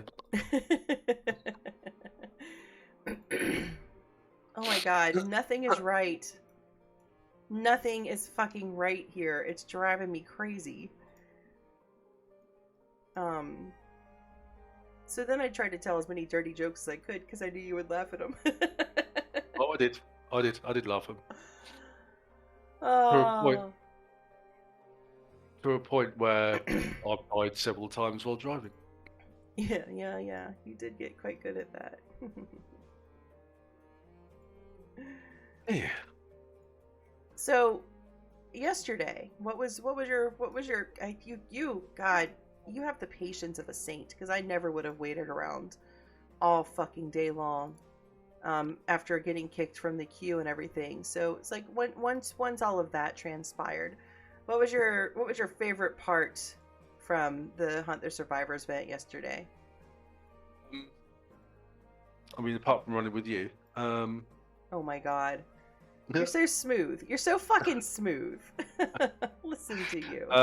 Running across the open field into the tree line to see 8 or 9 players running out towards me, all shooting at me, thinking, "Oh crap, that's the survivors." Yeah. And then me getting about 2 or 3 rounds off before being shredded. If anyone else who played in the Survivors event yesterday, what was your favorite part of the day? What was your accomplishment for the day, or just something that you really enjoyed? I actually I got a kill yesterday. It wasn't a survivor, but that guy was well geared, much more than me, and we traded. All I had was a 22, but I just aimed for the face and just spammed my mouse button, and we both fell backwards at the same time, and Slang confirmed for me that it was a kill. but yeah, trading like that, like just seeing that body fall backwards as I was falling backwards gave me immense levels of satisfaction. Yeah, we're taking fire from the castle as well at that point. We were taking fire from the castle as well, yeah, because the survivors were up there. And then I managed to pop one of them in the face with my IJ, but then I got taken out. I got dealt with swiftly after that. Yeah. Slan Hector eventually died, getting yeah. in just in time for me to give him all my shit so I could die with dignity and not from starvation. Yeah. Yeah. Hector, I feel like yesterday was less hunt the survivors and more hunt the food. It was my hunt the food, but thanks for the helmet and thanks for the plate carrier because they came in handy. Because when I ran into the survivors, and I do believe I broke Echo's leg, but that plate definitely saved me. Definitely saved me. It's not Well, perfect, but it will work. I did get one tapped at least. And it's like pretty much the same. One of Aries' chat was out to get her with a gang of 8. Oh my god. And as coincidence had it, she was pushing with 2 others on one guy, and she ended up killing the guy who was really butthurt by it. 3 hours wasted. I was highly amused. Chance amidst chaos. Oh, that is great. Yesterday was absolutely funny to watch. Man, I can't believe how long it went on. They were still going strong late into the evening. Like Cam was. There was only 3 of them left in the end, wasn't there? I mean, Cam is always like just like full throttle, and yesterday was no exception. He was full throttle. It was fantastic. You watched until Ish died.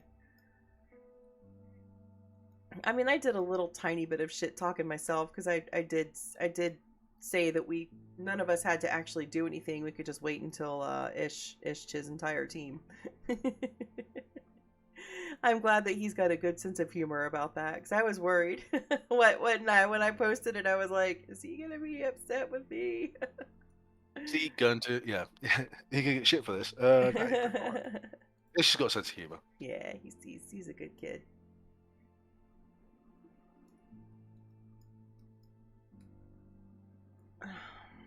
Struggle with this. So what's one of your most tense moments that you've ever had? And chat, feel free to answer these questions too. I love hearing about people's adventures, and I love hearing what makes this game for you, the game that you keep playing over and over and over again, you know. I think there's 3. I think they're all equal footing. I think the first one was my very first kill. Hey Cakesy, how you doing? Sorry, honey. Hey Cakesy, how you doing? And you had Kuru. Yeah, you did eat some dead survivors. That's great.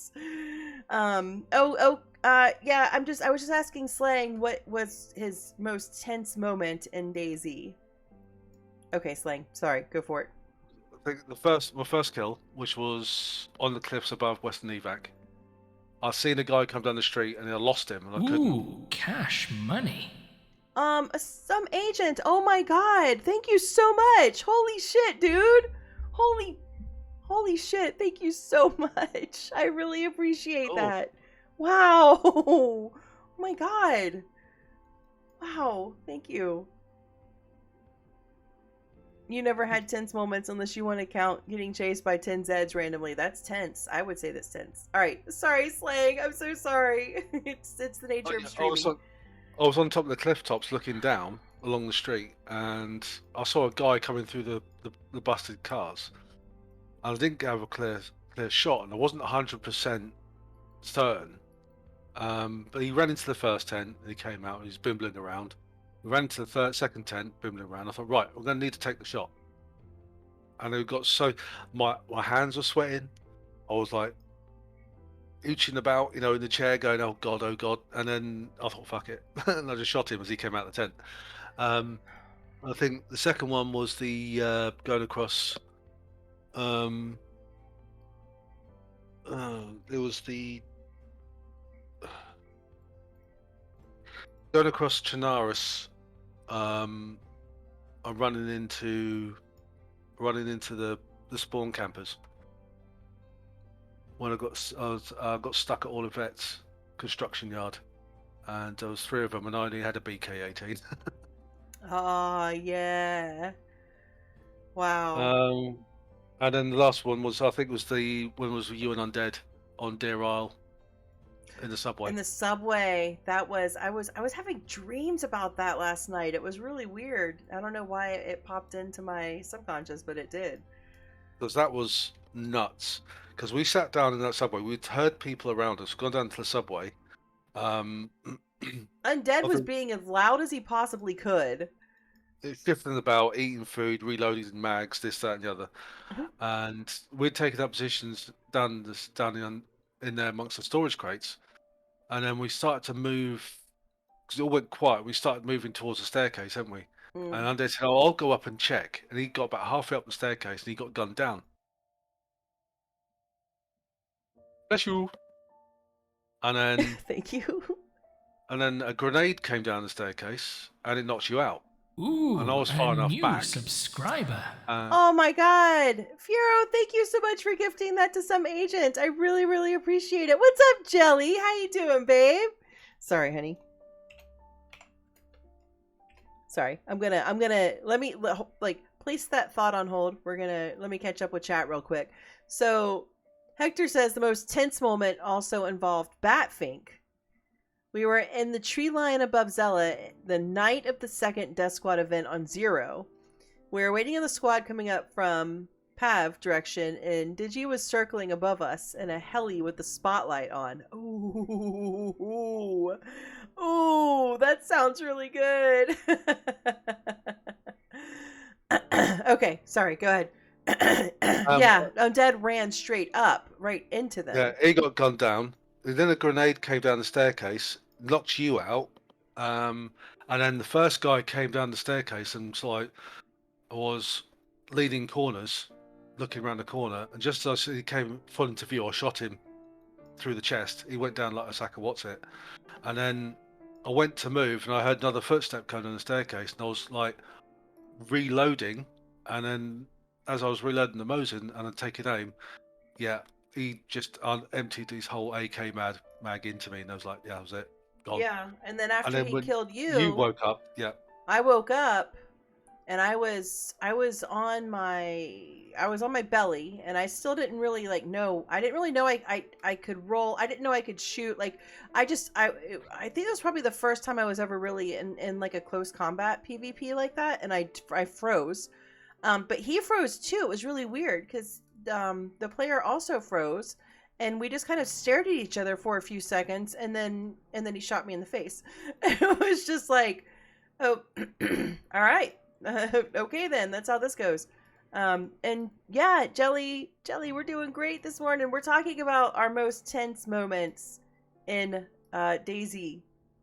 Whether it's been PvP or PvE, like what are those most tense moments? And I have to say, honestly, I think I'm pretty sure it was my very first gun kill, when I was running with Rue. one of the apartment blocks. When I was running with Rue, at the apartment blocks on Melkart, and that I could hear somebody pushing, and I decided to sit and be patient and wait for them to push because I couldn't tell where they were in the building, but I knew if I sat, I would have the upper hand. And when they came up, I unloaded everything I had, and yeah. I got that very first kill, and it felt so good. But like, do you remember? Because I was streaming at the time, and like the whole time I was sitting there, I was like, oh my god, you guys, I can't. This hurts. My chest hurts. It's hard to breathe. I was feeling that my limbic system thought that I was actually really in danger, and it was quite a tense moment. Yep. That was insane. That was absolutely insane because everybody was like, Alex says his most tense moment was during Dong Dash, when him and Ban got to the arena, and then Trucko's partner killed us. That was Hector, wasn't it? Was that Hector? I think it might have been Hector. Yeah, was that Hector? I'm glad you're doing well. Glad you're well, Jelly. You think your most exciting moment was when you kissed a girl while camping? That was, wait for it, intense. Fiero. Oh, Try to think of mine. You're making a Sunday roast. Ooh, delicious. Now that sounds like a shout. Sunday roast. Nom nom. Okay, good. So that's great. So what I'm gonna do, because we've got this really uneven bit of ground here, is I'm gonna take advantage of it. And you know how these are in Cherno, they're like terraced, right? So we're just gonna do a bit of that terracing. Dong Dash was freaking funny. Dong Dash was so good. That was I want to hysterical. play with more dongs. Like, I want to do it again. They were so OP, those dongs. They were OP, but it was really, I mean, there's just not much funnier than whacking something with this. Like, mine looked like a fucking frosted donut with sprinkles. Yep. I had Blubber! Dude, what is going on? How are you today? I was playing yesterday in an event. I think it was yesterday. That's a filth. I think I saw you stream, and I'm like, damn it! Aw, Dolga, you're so fast. You asked OGT to put dongs in the game. So good. Hey, Bloober Hoofed. How are you doing? I hope you are well. Oh, that's what it's weird right there. I need to, no, I'm just going to leave it. Booberhead. I'm doing great, man. Doing great. So now, because these are weenies, and in theme park terms, a weenie is a building that has no real usefulness. It's just like a prop building. Because these are weenies, we're not going to do like a back of them and inside of them. They're going to be very, very plain. So I'm not worried about what the backs and the sides really look like in game. Yeah, I'm recreating buildings from DayZ, Bloober. What's one of my favorite things about Planet Coaster is that I can, and I think we've all done it, we take our other favorite video games and kind of use them to create themes and scenery. And so that's what I'm doing. I'm taking, of course, DayZ's my other favorite game other than this one. I have a real passion for both of them. But yeah, so we were talking about yeah, other games are great inspiration. We were talking a bit about tense moments in DayZ. Neat, neat.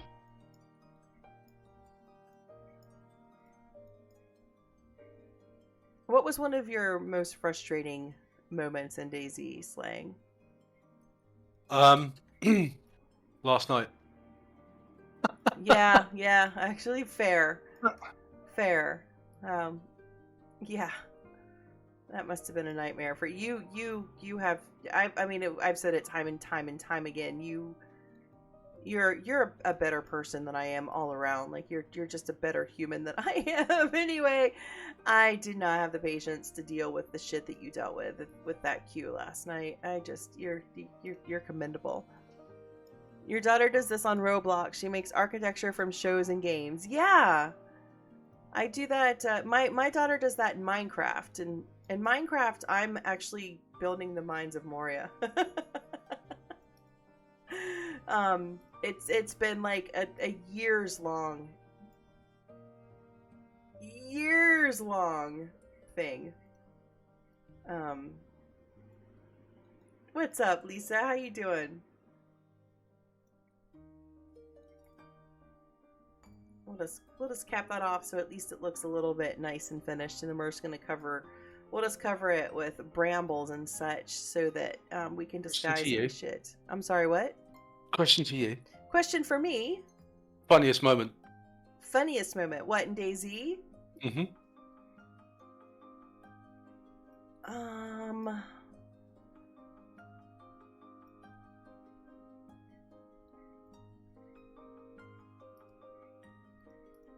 Oh my gosh. There's been so many. That's the problem. I've laughed a lot. Yeah, I've laughed a lot in Daisy. Your son made a huge owl statue of Minecraft yesterday as a gift to me. Oh, that's beautiful. The moment with Cockwaddle was so funny. I was thinking that, like, anytime I was with Cockwaddle was hilarious. I really need him to, come play with me again because, oh my god, anytime with Cockwaddle has been ridiculously funny. I'm thinking, you know what, the very first time, you're actually the oldest living human. I might be the oldest living human, Hazmat. I might be the oldest. You can't be, because I'm older than you. No, you are a little older than me. But when like probably 2/3 of chat is old enough to be my child, it makes me feel pretty goddamn old. But no, funniest moment, there's two that stand out in mind. The first time that I ever experienced Derlith's creatures on his server, you and I think Mirrorman and I were like out in that industrial, and 3 of those, what were they? Chimera? Poltergeist. No, they weren't the poltergeist. No, it wasn't the poltergeist. That's not the time. It was the Chimera. They were the 3-headed things. Yes, yeah. And the sound that they make, it scared me. I don't think I've ever screamed like that. Like, that's the first time I think I've ever experienced true terror. And then I laughed my ass off. But I think yesterday, playing Deathmatch, I laughed so fucking hard yesterday. And that has got to be the hardest I've ever laughed while playing DayZ. There was one moment, what was it? You blew yourself up. Huh? You blew yourself up. You laughed hard. When I accidentally blew myself up with the grenade because I forgot how to throw it. I just fucking died. And then there was that time that Undead would not stop spamming the bears in that one part of Chernarus, and we were just there. The bears and the wolves, we couldn't get away from them. We unloaded like thousands and thousands and thousands of rounds, and they just kept spawning on us, and it was mental. Like, it would not end. That was funny. I think it was when I was with Havoc. Probably the funniest was when I'm pretty sure, was it Havoc or Dez? I think it was Havoc.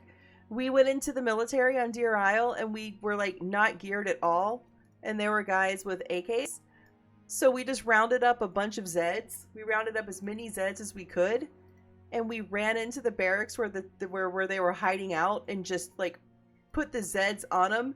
And then the guy was surrounded by Zeds and couldn't lift his AK, so I just started beating him with a baseball bat. It was pure chaos. They were so annoyed. It was just chaos. It was so fucking funny. I'm pretty sure that was Havoc. And then when Havoc shot me in the back of the head when I was on his team, and that's how we met. That made me happy. Being shot in the back of the head, yeah. Yep, getting shot in the back of the head. That's how we met. But that brought me, you know, I love Havoc. He's a fantastic guy. And because of that meeting, I was able to meet Dez and Jelly and Dobby and Trashy and OGT and Luther. You know, all these people that are now, you know, they're pals of mine. So, you know, that's just one of those things, right? Those chance meetings. But that run was so much fun that time, and it took the fear out of it, because I was always really scared to go around any of those militaries, right? Especially being not geared. But we were just like, you know what, we're just gonna do this. It's just gonna be fun, and we're just gonna raise a little bit of hell, and that's what we did. It was a lot of fun. I laughed so hard. What about Dopey and Sleepy? Sometimes you gotta get Dopey to go sleepy. That's that's that. Oh, this building has become a pain in the ass because nothing is square. It's like real construction. Nothing is square. So do you think there has been an upswing in popularity with DayZ lately? Do you think that we'll continue to see that? I think so. And If it keeps on going the way it is, yeah. do you I mean, what do you if- think the like I don't know what if Bohemia has a history of updating or anything else like how most of us who play Planet Coaster, we've really been looking for a Planet Coaster 2 for years. This game is poorly optimized. It's one of my favorite games of all time, but there's no point in trying to bullshit. It's poorly optimized and it desperately needs an overhaul. What do you think about DayZ in those kinds of terms? Do you think DayZ needs an overhaul? Do you think it needs to be on a new engine? Do you think that Bohemia might entertain that? I think it will get overhauled, but it won't get done until after Armor 4's done. So DayZ didn't start out as its own game, correct? It's a started Armor out 2 mod, yeah. So Arma is kind of Bohemia's main game, main focus. Yeah. So it started out as a mod. Did Bohemia then purchase the mod from the mod creator and then turn it into a standalone? Very much, yeah. The devs of the mod itself, Dean Hall and Brian Hicks, yeah, they both left, sought other adventures. That should be. Oh, okay. So now it's fully run now by Bohemia then. Yeah. Obviously they've got other devs there working on it. There was the what's his name? The Molsk Survivor. Can't remember his name. He's one that constructed the Molsk in his spare time. One of the devs. So they're still doing it, and they do quite regular updates, about 3 or 4 a year. Well, actually 3, 4, 5 a year. Yeah. DayZ. See, we in Planet Coaster, we don't get updates anymore. We haven't for a number of years now. But As I've far noticed as that DayZ improving, does. as far as improving it, it's waiting for the new engine, and I don't think that'll happen until after Armor 4 is released. So that's obviously its priority. Yeah. So how do you feel about that? Like, do you want a new DayZ game, or are you happy with just continuously updating what we already have?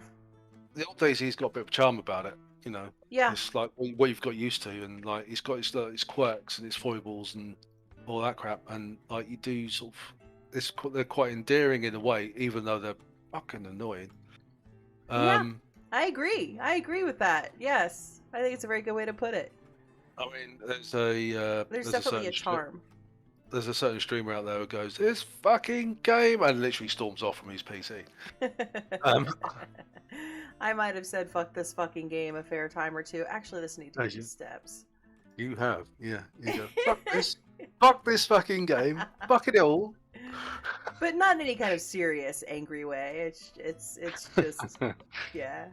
But yeah, it is so many things that needs to be done to it. I mean, they've had to rebuild the standalone when it was transferred over to standalone, and they need to change the engine over because there's so many different things you can do with the new engine they've got.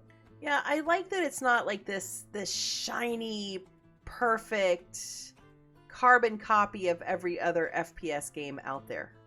No. I feel like, and I'm admittedly, I've not played any other FPS game at all. However, my ex used to play Ghost Recon, and then like Call of Duty and all of that. Like they all seem to be kind of cut from the same cloth. Whereas to me, DayZ is very different. It's got its very own flavor. And I feel like it's got such a beautiful uniqueness to it, and I wonder if it's just going to be a carbon copy of every other game out there if they update it. DayZ 2 Week Z. Indeed, Fiero. Yeah, I think it's got some of its charm, and like other games have tried to copy DayZ, like and add things into it, but they never really. I don't think they actually ever fully do. So are I mean, you? like You mean like Tarkov or Scum, like those types of games? Because those are kind of Tarkov's more similar. shooty and management. Yeah, Yeah. Tarkov's more shooty and management sort of stuff, whereas Scum is similar but not the same. Okay. Because Scum, obviously, in Scum you have to, yeah, there's the skills and whatnot, and there's also you have to poop and pee in Scum, well you don't in DayZ. Right, right. Yes, Lisa. Yes. DayZ does have mods for other monsters. Um Poltergeists and There's the priest mod that that controls about 30 odd Zeds, and it roams around the map. That's an interesting mod. You have to kill the priest, the head priest, to actually get rid of the mob. exorcise those demons. Yeah, the dinosaurs. Yeah, I think was watching Des and Luther the other night going. I want to go on that server so bad. Whatever server they were on, I need to go on that server. What server was that? That was the. Oh crap. Let me look. Lisa, there aren't any witches. However, there are witches' hoods, witches' hats, and pumpkins that you can carve into jack-o'-lanterns and then stick on your head. Muddy Waters, Deer Isle, Jurassic PvE. Ooh, Muddy Waters, Deer Isle, Jurassic PvE. Yeah, it was really a fun-looking server. It looked. It's actually set up like Jurassic Park. It's like Yes, that's what I thought. I'm like, walls- they have on uniforms. You've got the guys you spawn in the guys in the uniforms that are looking after dinosaurs, and you have walls around the towns, and there's gates either end, like the big tall gates that are keeping the town safe, which is quite cool. The rest of the map is just like full of dinosaurs and stuff. Quite fun. Yeah, it looked fun. It made me think of like a fancier Barrington, right?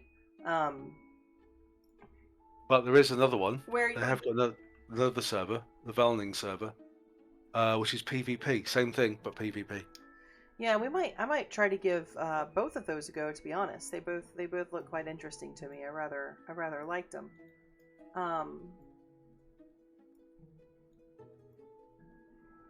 They offer up a little bit something different.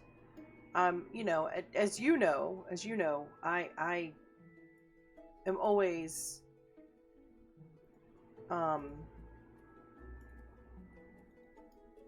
like I always love new things. I always love trying new things, and yeah, like that's what. Sorry.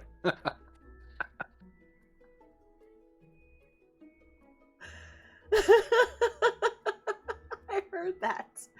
Behave yourself, mister. Behave your fucking self. On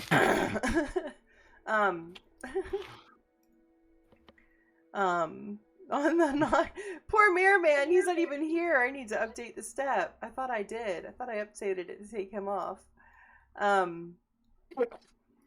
But yeah, that's, to me, those are the kind of servers where you go and they're like, those are like the friend hangout servers, you know? You go in there for a laugh and a mess about. Yeah. Oh. DayZ Lovecraftian Monsters mod. Ooh. Well, I need to go. That would be awesome. Dolga Der, the Dutch King. Do. I hope you have a great Dutch King day, Dolga. Thank you so much for hanging out, and thank you so much for the amazing mod that you do. I really appreciate you. Have a fantastic day. So, now here's the thing. Like I've been saying, this is a theme park. So, Drink that water. thank you, I am. It is a theme park. So, while we want it to have that great DayZ flavor, we don't want people to actually have to be in super shitty surroundings. So some of the things we're gonna, they'll have that theming, but we don't expect people to actually spend their time in dilapidated buildings, right? Not everything is going to be this huge state of decay. So I'm finding it a challenge to find the right balance of DayZ decay and theme park niceness, and I like that challenge because, much like DayZ, this game gets to the point to where it can be boring. It can be very samey. And so kind of creating those challenges for myself keeps the game fresh and interesting.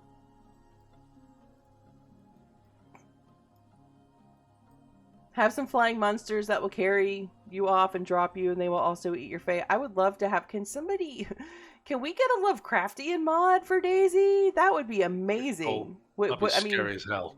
It would be fucking horrible. Like, could you imagine a Lovecraft server, okay? Your mission would be to take down Cthulhu, but you still have the Zeds, you still have the PvP to worry about. And, like, if you take down Cthulhu, then you get like a pearl, right? Like that's your goal. Like kind of like going to the Arctic on Deer Isle or Talantia on Namalsk. You get to Cthulhu, like that's like your thing on the Lovecraftian map, and the map itself would just be absolutely fucking mental. It would be so good. They do have dragons. Some of the servers do have the your state of mind on there, like, and they'll meter with the brain on it, and it's like, well, you go crazy, you witness too many scary things, you can't do stuff. That'd be cool, like, especially the Cthulhu type thing, because like part of Lovecraft was that his characters either died or went mad. Yeah, I was for a little while last year. I was doing a kind of like D&D, but it was Call of Cthulhu. TTRPG with people. I think you played it before, right? Yep. Yeah, so I was doing that last year with a few people, and it was a lot of fun. It was really different, and I never played D&D or anything, so that was really cool to do. The closer you get to them, the more crazy you become. I mean, that'd be easy to do too, because you could have the Kuru laugh. Like the Kuru laugh is fucking. We do need to put up a bit of a barrier here just in case these go-karts try to fly off the track. I'm looking at you, Alex. It's Alex drive past him. Yep, Be right back in a second. Hold on. So are you all enjoying this kind of... I was thinking maybe on Sundays, and it was like literally a spur of the moment thing this morning as I was getting ready to stream. I was just talking to Slang, and I was like, why don't you stay on and we'll do like a little like an interviews series, like a Sunday interview series. And I don't know if I could do it every Sunday, but I'd like to take maybe one Sunday a month and just kind of bring on a viewer, whether they're a streamer or not. I'd like to have a really good mix of streamers and not streamers, and just kind of ask them questions about their favorite game and where it came from and where they think it's going. Like, do you all like this? Do you think it's something you'd like to see more of? Would you like to participate in it if it's something that I do one Sunday a month? I love getting to know people, and I think that'd be such a great way to be able to do that. But let me know what you all think. And it doesn't have to be just DayZ. It would be just a great way to hear stories about how people arrived at their favorite games and such, you know? I'm back. Oh, welcome back. There you go.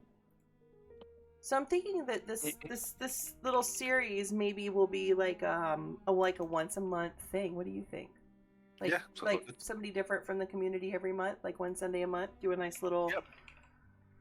What, like, how'd you get into gaming? How long have you been into gaming? What's your favorite game? Like, but just like how I've been asking you. Sounds really interesting. I like it. We gotta figure out who's the next person that's gonna be. Who should I ask? Well, could be anyone really. Could be anyone.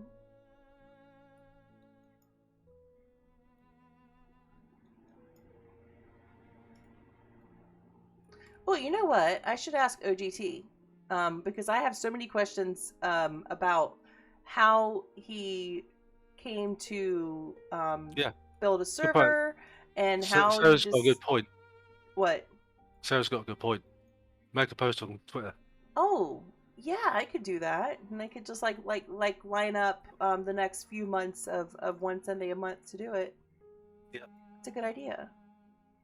Yeah, it's not just my grammar. Yesterday I posted something on Twitter, and after I posted it, I realized the grammar was atrocious, and I was like, fuck. Oh well. Let me write this down.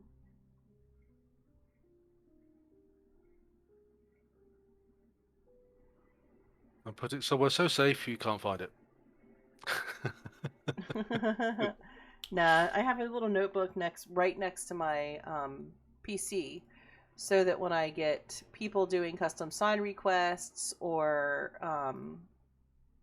when I get really much of anything, honestly, I am able to write it down and have it accessible, because I have to write things down or else it doesn't stick. It's got a good title.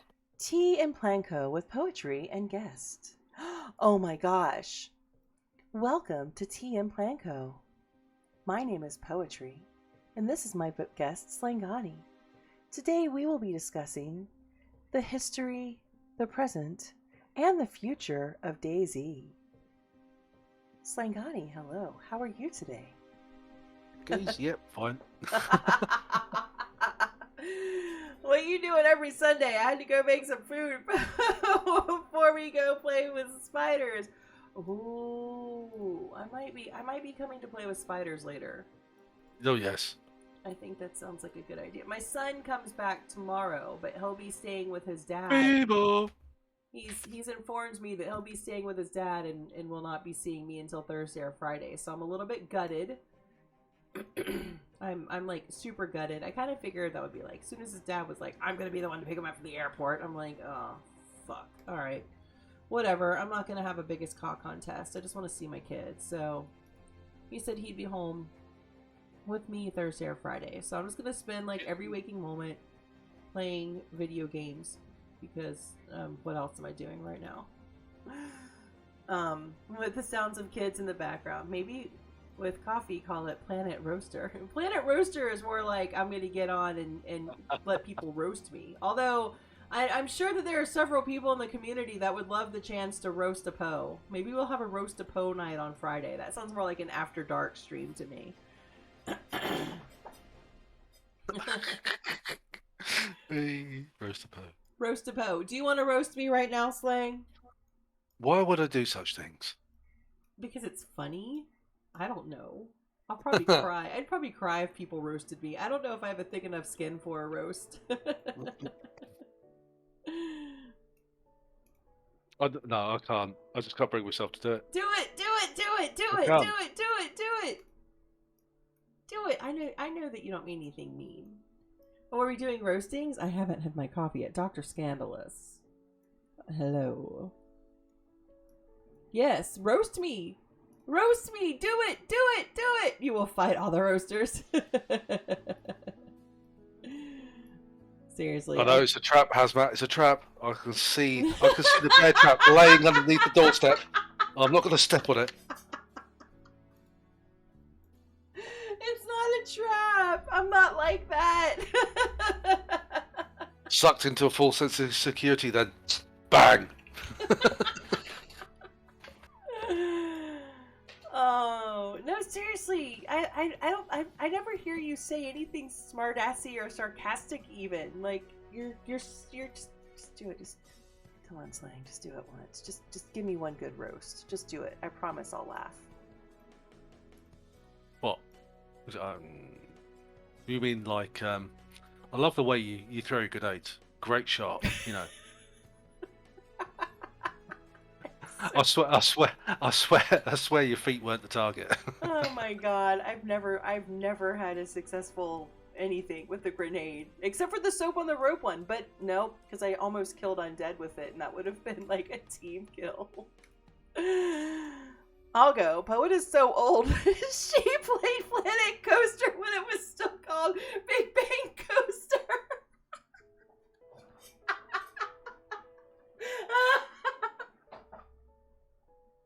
Fucking Big Bang Coaster. Fucking hell.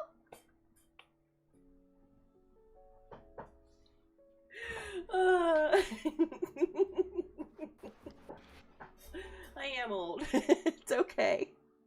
I have a grandson. Yes, I'm old. You're not old, shush. Uh, Now, me on the other hand, I was stealing dinosaur eggs. How good of a couch do you own? Unless it's God tier, it might not be worth it.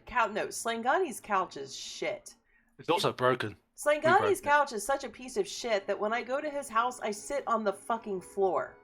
Yep, it sucks you into a false sense of security. This couch, because like it looks comfy, you sort of know it's definitely not. Oh yeah, I'm very young. I'm very young. Like my age might say I'm not, but my brain and my body definitely. Oh, I used to have a massive slouch couch. It was amazing, really comfortable. You can sleep two people like side by side on it. It was cool. But when I moved into the place I'm at the moment, the staircase was only like 50 centimeters wide, and there was no way I was getting up the staircase. See, I think doing something like this is a little bit more interesting than just having a fence. Like, we need a little bit of a barrier, things, but we don't just want all bunch of fences, right? We have a little bit more texture and interest doing this. No, I actually have a great sofa. So if Slang were to need to sleep on the sofa at my house, he'd be quite comfortable. And to be honest, it's downstairs, which is a lot cooler than upstairs is right now. So he might prefer to sleep on the couch. But I'm just not like I'm not a sleep on the couch kind of person. If I get angry, if there's a disagreement, and it doesn't matter whether it's with a romantic partner or a friend or a child or anybody else, like if there's a disagreement, we're gonna need to sort it. Yep. Like, I don't really get angry though. I'm not an angry person. I get sad, I cry, I get my feelings hurt, and I get frustrated, but I wouldn't really say that I get angry. I'm not a hot-headed. I got a little bit angry yesterday, though, didn't I? Yeah. I did shout at you yesterday, didn't I? Yeah, I understood though. If he starts properly roasting you, you need somewhere to sleep for the rest of eternity. Nah. I'm pretty laid back. I'm a pretty laid back kind of person. Gonna lurk. Nerd Chacho has dropped his new park. Yes, he has. Happy viewing. I know quite a bit about that park. Nerd Chacho and I are actually going to be doing a new series together. We're going to be doing a Past the Park series, he and I. So we've got to sort. It's probably going to be September because August is a really busy month for me. But yeah, Nerd Chacho and I are going to be doing a collab, so be looking forward to that. Yeah, I don't think there's really not much Slang could do that would make me banish him to the sofa.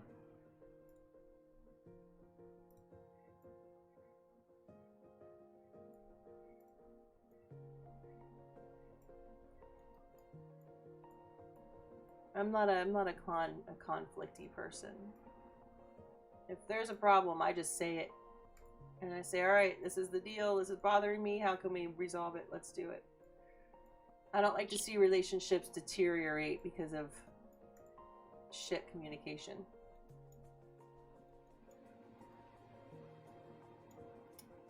Are you still there? Mm-hmm. Hi. Oh, you're eating. What are you having? Cake. Cake? Shut up. What kind of cake do you have? It's a Genoa cake. I'm gonna, you know what? Maybe I'll go, I'll have to bake a vegan chocolate cake because I don't have any eggs. But that's okay, because I've got this killer recipe. It's from the Great Depression. when people didn't really have access to eggs and butter regularly. So now it would be called vegan, but in the 1940s or 30s rather, it was just called practical. And it's one of my great grandmother's recipes, and it's absolutely delicious, decadent, beautiful, rich chocolate cake.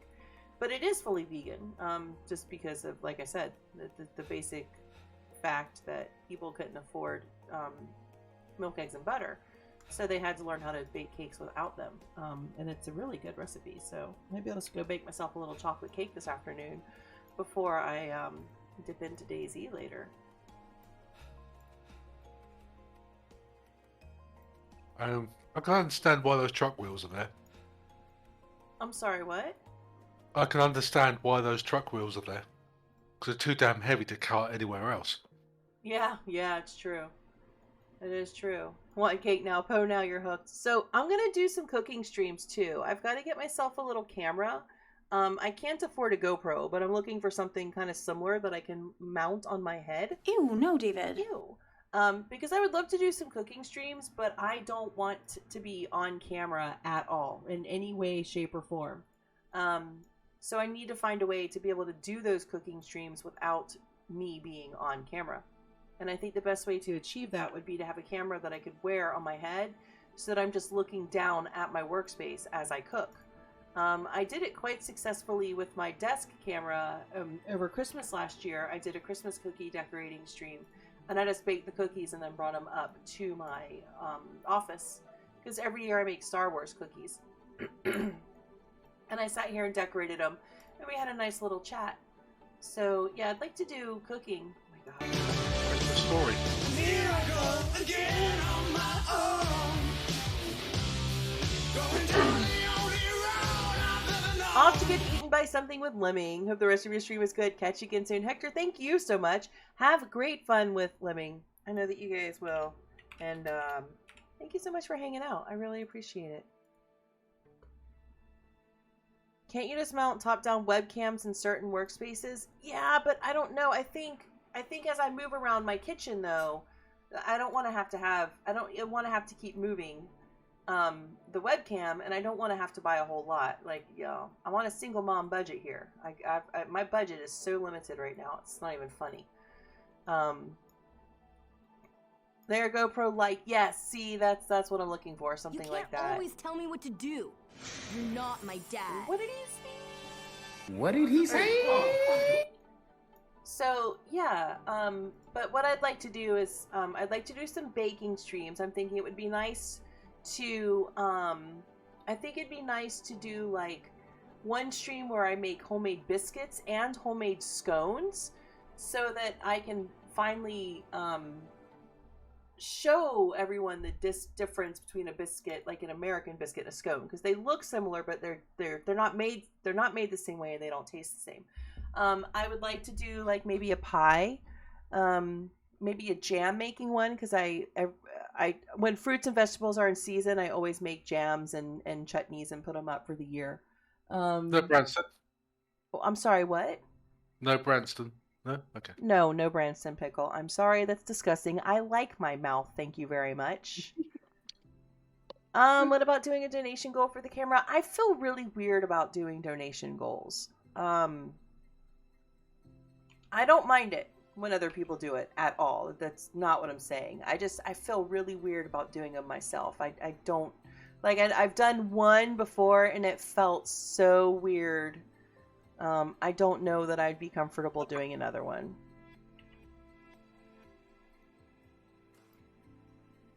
Yeah, yeah, no, I'm not. I'm 5'8". I'm not. I'm definitely not a super tall person. 5'9", maybe. What do you think? How tall do you think I am? 5'8", 5'9"? It's about 5'9". Yeah. My driver's license says 5'10", but I think my spine is compacted over the years.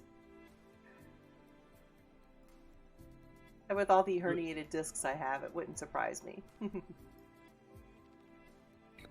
Well, I mean, like when you put your boots on, then yeah, you're definitely taller than me. Oh, well, my boots are about 8 inches tall. I'm taller than everybody when I put those on. Quite funny. He's like walking around like with that party we went to, and he's walking around just towering over people. That was hysterical. I got these boots from Doll's Kill that are absolutely amazing. They're I think there's I put a picture of them on my Discord when I got them. Y'all are shorties, I know. My brothers are all 6'5", and my dad is 6'5", and my uncles are 6'7", and I'm jelly because I'm stuck being Guys, shorty. gals, and non-binary Pal pals. 69! You are watching Poetry Slam 78. What is If you're a up? lurker, please feel free to lurk. Hello, if you're hello. a chatter, please feel free to chat. But either way, you You're will 5'11", always find chill apparently. vibes Ooh, nice. and lots of laughs here. Grab some snackies and come hang out. Grab some snackies if you haven't already. What's up, Cal? Thank you so much for the raid. I really appreciate you bringing your community over to me. Welcome in, Raiders. How are you all doing today? What were you playing? Overwatch. How was that? You have a good time? You're 5'4". Oh, that's like my daughter. She's 5'4". She's so cute. I just want to pick her up and put her in my pocket and carry her around with me. I love it. What's up? You're 6 foot and would trade with every smaller girl. See, I always wanted to be 6 foot. When I was young, I used to want to be a model and a fashion designer. But you're never going to be a model unless you're 6 feet. And I knew I was never gonna make it. You're 6'3", another half is 5'10". He's my pocket hubby. I like it. So Slang is 6'1". Slang is absolutely perfect for me because if I'm hugging him or if I'm dancing with him, my head can rest right on his shoulder with zero problems, and I like that. Shoulder height. Yoing. Shoulder height. Your 11-year-old is 5'5". I'd say she's done stretching already, to be fair. Yeah, Hazmat. I reached my height when I was about 12. I got really tall. I was taller than everyone else for years because I grew early, and then I just never grew again after that. And I'm like, what? That's not fair. Even my aunt and my grandmother are both over 6 feet. Like, why can't I have some of that? Probably because my mom is short. Like, my dad's mom is 6'2", but my mom's mom is 4'9". So, there was a little bit of warring with genes there, I think. Listening, lurking, kiddo needs feeding. Yeah, absolutely. Thank you so much for the raid. I really do appreciate it. And thank you so much for the lurk. All right. Oh, I don't have any leaves in here. That's the problem. I need to change out my floor textures next time I'm in the editor. Your mom is like 5 foot. Yeah, my mom is very short. She's cute, isn't she? Slang. She's short. Short. Yep. Your daughter's 13 and she's taller than you now. Aw, my son is almost 14, but he's cute. How tall is he? Like 5'3" or something like that? I think that's how tall he is. Not super tall. Oh, bush time. Nothing like a little Nice bush on a foliage. Sunday. Yes. Nice bush. Why do you put up with me? There's a question for you. Why the fuck do you put up with me? Because you're amazing Nah. and adorable, Shut and the fuck off. No. that's Stop it. and the best human being on this planet. Okay, come on now. That's a load of bullshit. No, I wouldn't say so. You always hated to be tall. Every time you wear heels, you're normally the tallest person in the room, and that sucks. Yeah, see, I like to be tall. I want to be taller. How's the air up there? Air breather, a high altitude breather, Air Whatever. breather. You air breather. As opposed to what, Slang? water breather. I don't know. Water breather. Dirt breather. Ooh, nice boobs. You've got nice boobs too. Thank you. So I do think a fence goes here, though. I think this kind of generates a little bit of, ooh, what's back there? You know, when people can't see everything fully, then they're drawn to it more. So you kind of create a little bit of a mystery with your optics when you do fences and stuff. So I'm sorry, does it sound like mansplaining when I start talking about what I'm doing, or is it beneficial? Well, it's beneficial. Okay, I don't want to sound. Because if you sat there in silence, like just twiddling about, be like, "What's she doing? What? I don't. Wait. What's she doing that for?" So if you explain it, people understand. I reckon. Yes. Yes. Yes. It's good to explain. It's good to be king. That was from the movie that you didn't watch with me called Men in Tights, and you would get that reference if you had watched it and you weren't such a movie snob. I was a movie snob. I tired and I fell asleep. We need a Slangani build. You know, I did gift Slangani Planet Coaster, and he has played it a couple of times. And I did actually build really a semi-decent park. He did. But I lost it. You know what game he plays that I would actually love to see? I would love to see if you're not comfortable streaming, but like maybe a YouTube video. I mean, you could even post it on my YouTube if you wanted. But like, I would love to see you share your Space Engineer stuff, because that game, I was gifted Space Engineers by Jocko, and I've played it a couple of times, but I have such a hard time with the abstract. Like, you're building in space, and I'm like, what the fuck do I build? I don't know how to build a space thing. But Slangani is so good. Men in Tights is one of my favorite movies. Yeah, Sarah, it's one of my favorite movies. It's such a good movie. I love it. I know it's dumb. I don't care. It's hilarious. But yeah, Slangani makes he plays Space Engineers, and I've seen a couple of the things that he's made, and it's impressive. It's on Netflix right now. At least it's on German Netflix. You're being very quiet. You're like, shut up, Poe. I'm actually watching what you're doing. I'm not doing a fucking Space Engineer video. Leave me alone. I did actually go on the Space Engineers PvP server the other week. I was interested. Build stuff and watch it get blown up. Yep. Yeah, that would frustrate me, spending hours and hours and hours on a build to have it blown up. That's why I turn off the mobs in Minecraft, because those fucking creepers come in and blow your work up, and you're like, oh, you fucking assholes. Well, these are the players that come and destroy your shit. So. Well, I know. I'm just saying. I'm just trying to find a common ground there, Slang.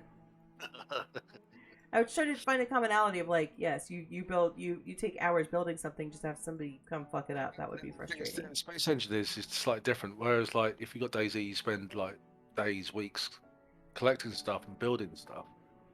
The Space Engineers, you can get around it quite easily, because once you've built it, you can blueprint it, and then you can build a couple of welders and projection, and just reprint it in a matter of minutes. You build on No Man's Sky.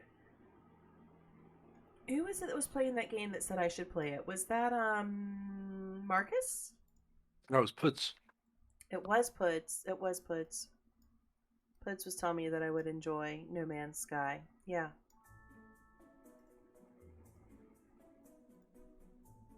Hypnotized by watching Poe and forget to participate in chat. Sounds like I woke up this morning and didn't even have coffee. I left my bedroom and just came right next door to my stream room and turned on my PC and started to go. So I'm going to have coffee after. Which is really stupid, because I'll be drinking coffee at like 3 o'clock in the afternoon, and then I won't sleep tonight, but that's okay. Who needs sleep? Meanwhile, I've had about 3 or 4 of these. 3 or 4 of what? Okay, hold on, I'm looking. You've had 3 or 4 mugs of tea. Yep, these are 2-liter mugs. 2 liters? Oh, 1.5 liters, sorry. Yeah. They're big. They're big. You can fit a liter bottle in there, and there's still room for more. It's mental. You remember an old ex used to play Eve online. He would spend hours getting all the resources and then get blown up in space by another player. He would cry. Yep. That would Yep. make me cry. I feel that. Yep. Used to play Eve Online myself, and that was a pain in the ass. No, I think I'd rather just have big bushes creeping over than fuck around with the ivy. What did you say? You think you'd rather have a big bush? What? Eh? Slangani? What? Shh. Stop it. Behave yourself. Yeah. You dirty fucker. Stop it. Oh, goodness. It's a game you could never play. You was a World of Warcraft player. That game always interested me. I never played it. I never had a PC. World of Warcraft, no, never got into it. It was full of griefers and hackers and God knows what else.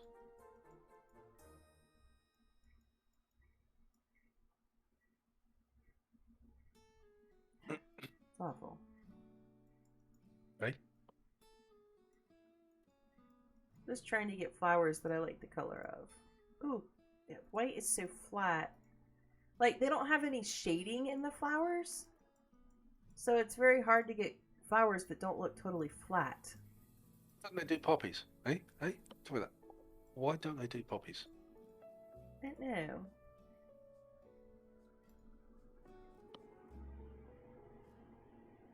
You love sleep.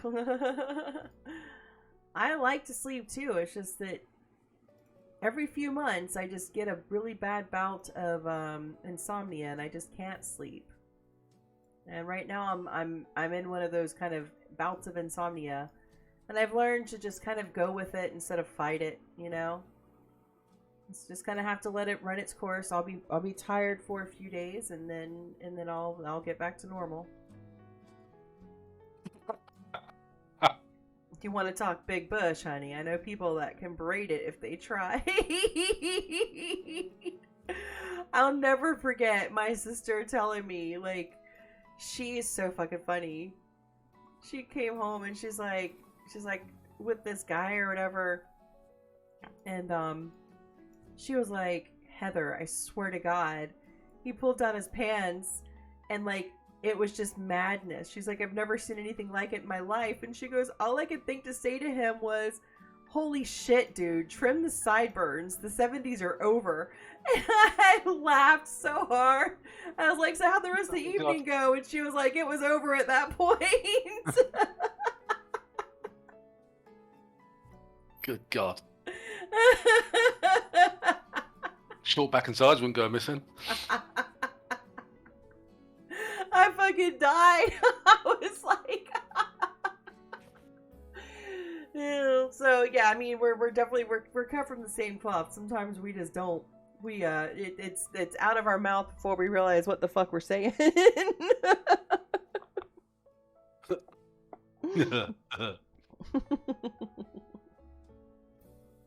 And shit happens. I mean.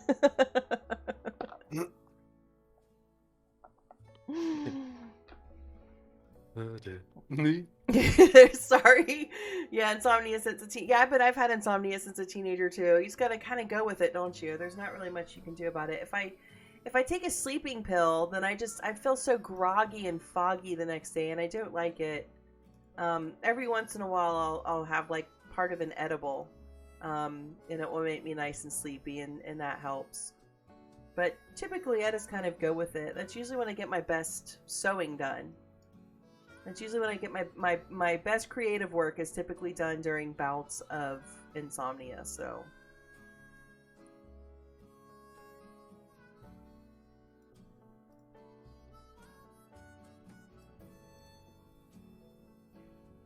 But it's always like that. I mean, I grew up, I was the oldest of 6 kids, and if I didn't stay up until 3 a.m., I would never, ever have any quiet time. So I would stay up that late so I could do my homework and then so I could read a book in peace. And I think my body just kind of get used to those cycles a little bit. Now, I don't have that problem. There's not 6, 8, 10, 14 people in my house. It's just me and sometimes my son.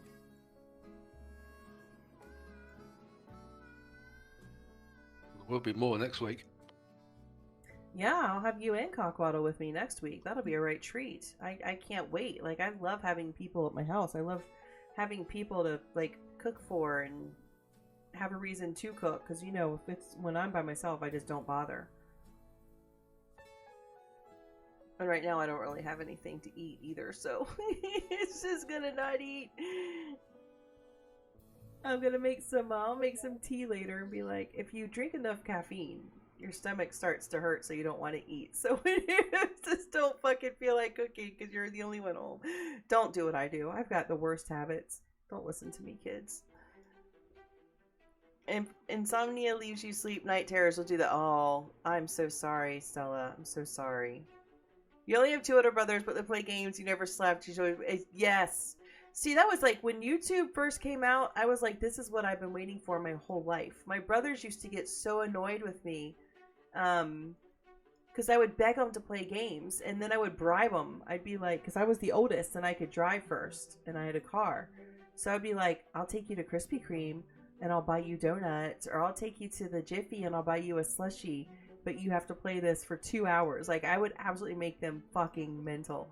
Because they'd be like, I don't want to fucking play a video game right now, Heather. And I'd be like, please, please, I'll buy you donuts. And they'd be like, fucking fine.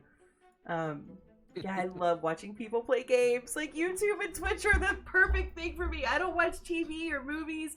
I watch people play games, and it makes me so happy. You became addicted to poached eggs and cream with cheese. And cream? I've never had a poached egg and cream. That sounds so rich. Some Agent, thank you so much for hanging out. Hope that you have a fantastic rest of your day.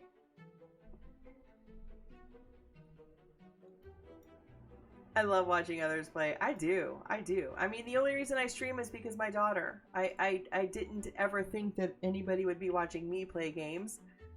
But we used to spend every Sunday together. Like, and some of you have probably already heard this before, but some of you haven't. But we'd spend every Sunday, and I would be playing games, and she would be just chilling with me while I played games. And then she got married and moved away. And she's like, Mom, I really miss watching you play games. I think that you should do Twitch, then I could watch you. And we went back and forth for like 8 months while she begged me to stream. And I kept telling her no.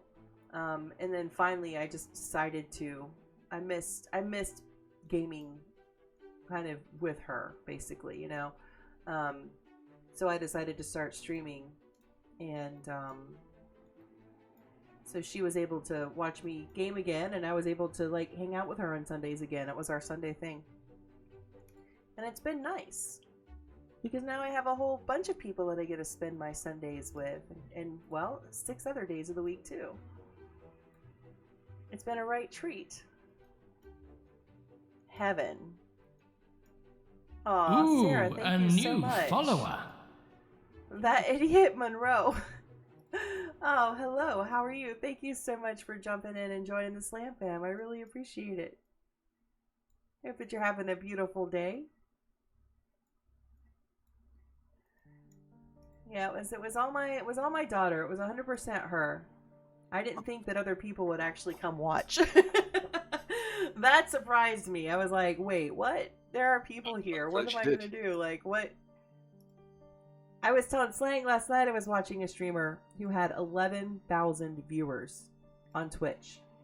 And he's one of my favorite streamers. I love him. He's a great guy. But I'm watching him and I was like, chat though. yeah, the chat was nuts. You can't keep up with it. And I was like, could you fucking imagine having 10,000 or 11,000 people watch what you do? I mean, obviously he got there slowly. It wasn't like instant, right? You don't start out with that many viewers. But I'm like, could you imagine like just having 11,000 people listen to your voice? I would shit myself. Like I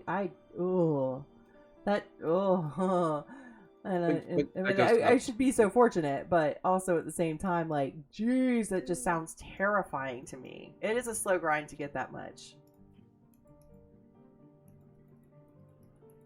It sounds terrifying to me. Like, all I can think is yikes stripes.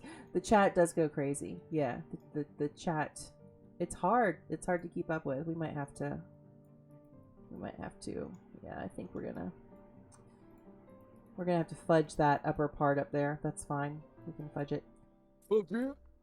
Sit back and enjoy the content they do. Yeah, I don't really get into chat on those streams. But so he's a Minecrafter. But he's on the Hermitcraft server.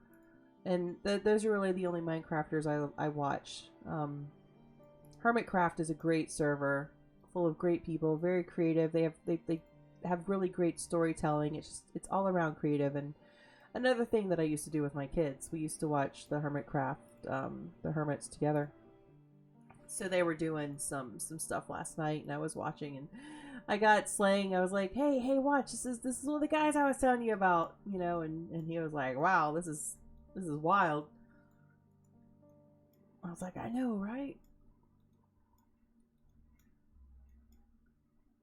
But yeah, definitely just kind of sit back and enjoy the content they do. Not really much else. You can't. This wood. I need concrete. Yep. It's when they can speed run builds. Yeah.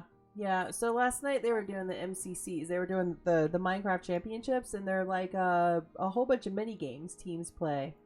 They create Minecraft, and it's really interesting. I know a lot of people are like, "Oh, Minecraft, that's not a real game or whatever." But I don't know. I like to watch it. I think it's neat what they do. Like, they have PvP and stuff. It's just different than the PvP of like DayZ or Call of Duty or something. What did you think of it? It was your first time watching it. What did you think?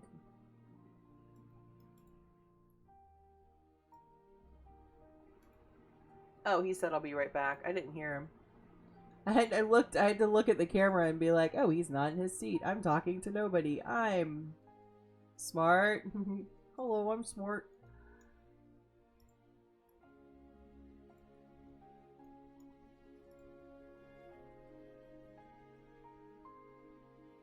Yeah, it's a survival and creative game. I love it. It's really interesting. I'm smart. I'm so smart. Some days I sit there and think about all the things that I thought I would be when I grew up, and then I wonder if I ever realized that I was like going to remain a dumbass my entire life.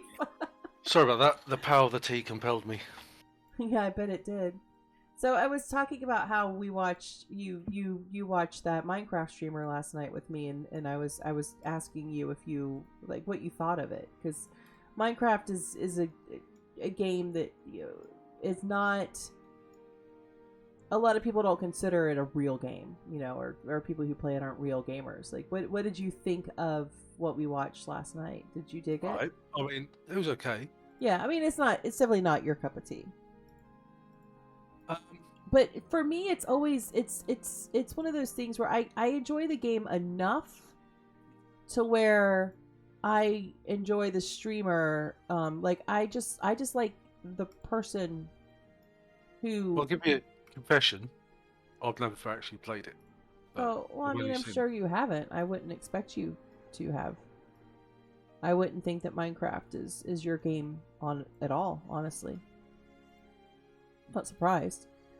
I mean, I probably would not have gotten into it if it weren't for my kids. They used to want me to play with them. They'd be like, Mom, look what I created. Can you create with me? And we had Minecraft on the Wii U, and we had it on the PlayStation 4 and 3, I think. But, they would want me to come play Minecraft with them, and then they wanted me to kind of watch their favorite Minecraft content creators with them. And so, me being like my kids, I love spending time with my kids. I think they're some of the coolest people in the world. So I was happy to spend time with them. So I got into it because of my kids. Kind of the same way I got into roller derby.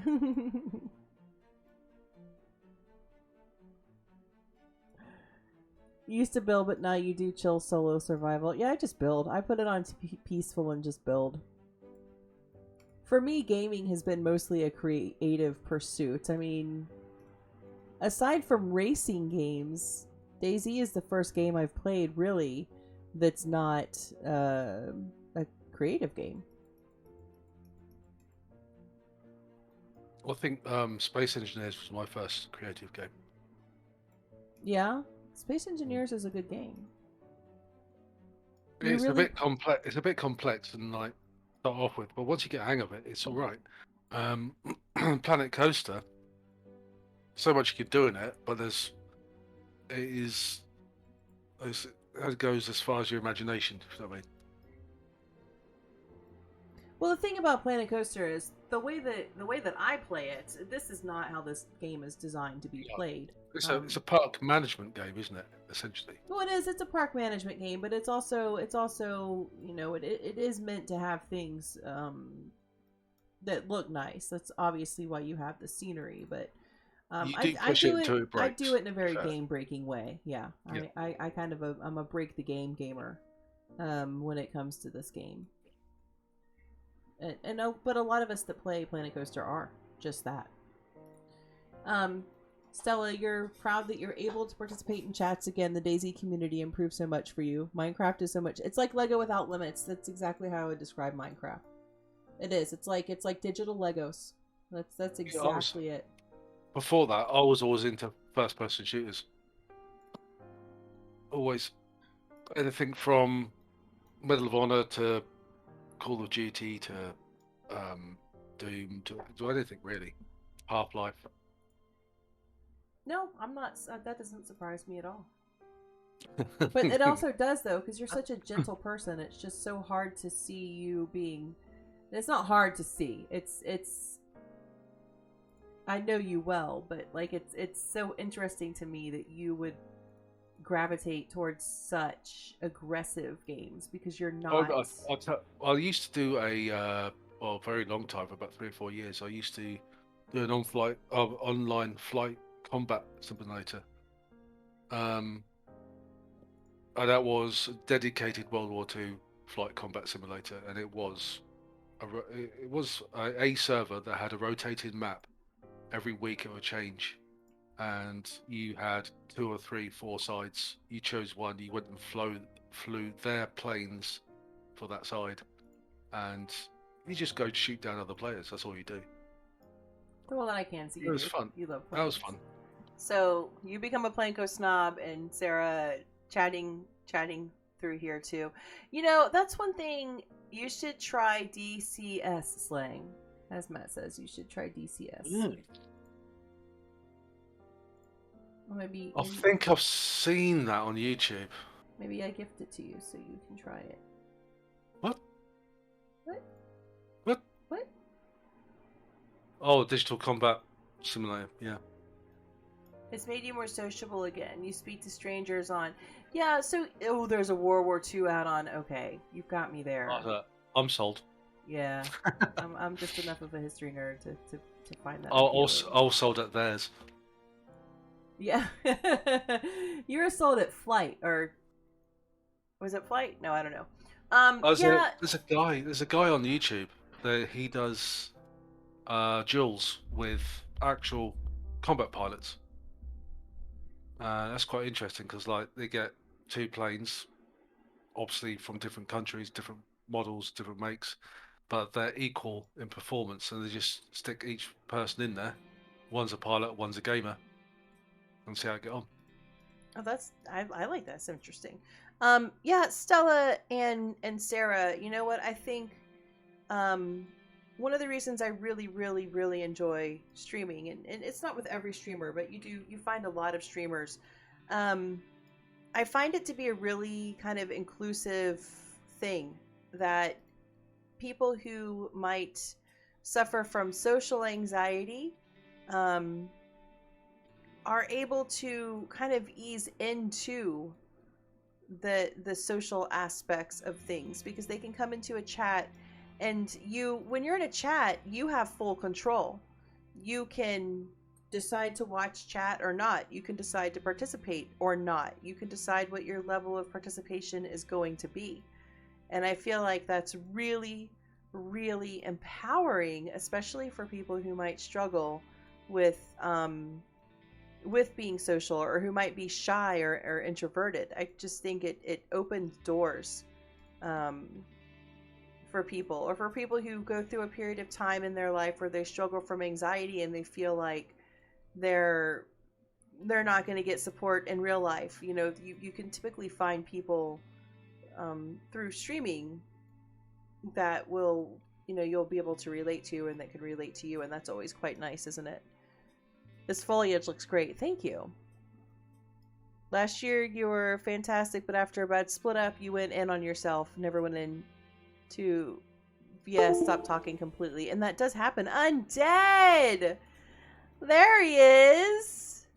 Daisy has helped you open up a little bit more. Yeah, that's great. I think especially kind of during the time when we were all a lot of us have been on lockdown. Germany, we spent quite a bit of time in our homes. And I'm a very social person. I'm a very social person. And it helped keep me on an even keel, being able to have this. Whether I was watching streams or streaming myself, I was able to keep that part of my life somewhat normal and predictable, and it helped my mental health quite a bit stay. Parasocial relationships are an interesting thing. Really, yes, Hazmat. And the parasocial side of it especially, isn't it? Undead. Good morning, Undead. How are you doing? I was just thinking about you. What's going on? Hope you're having a great day. Yeah, I think parasocial relationships can also be harder for some people too, to understand. Look at these slubs! Look at these slubs! I've given them bins. There's a bin right there, and they've left their trash on my table. Oh, I hate guests. I wish they could all just fuck off. Oh, you fuck off. I don't want you in my park, okay? I don't care about you. I just need you for the aesthetic when we open it up. And I really don't want you here. Hello, your royal gothiness. Been busy doing housework that you've put off for 2 weeks while Mrs. Undead was ill. Has she recovered? I know that the last time we spoke, she was not doing well. Throw them in the fire. It was like when I used to, when I used to play The Sims a lot, I would always, like, when they started to annoy me, I would just put them in a room with no doors until they pissed themselves to death. Or I would, take the ladder away. Yeah. yes, with the pole, take the ladder away. Or I would have them start a fire, like a house fire, in their cooking stove, and then trap them so they would burn alive. But then with each different death, you got a different kind of ghost. You got a different kind of haunt, and that was cool too. Because if you left the graveyard on the property, then they would haunt the house. I used to let them just burn down the house. It's funny. Finally finished. Hey, chat. Throw them in the fire. She's still not 100%, but better than she was. Oh, good. I'm glad to hear that. So we're not going to do all of the lighting right now. I'm just trying to get some of the up lighting done.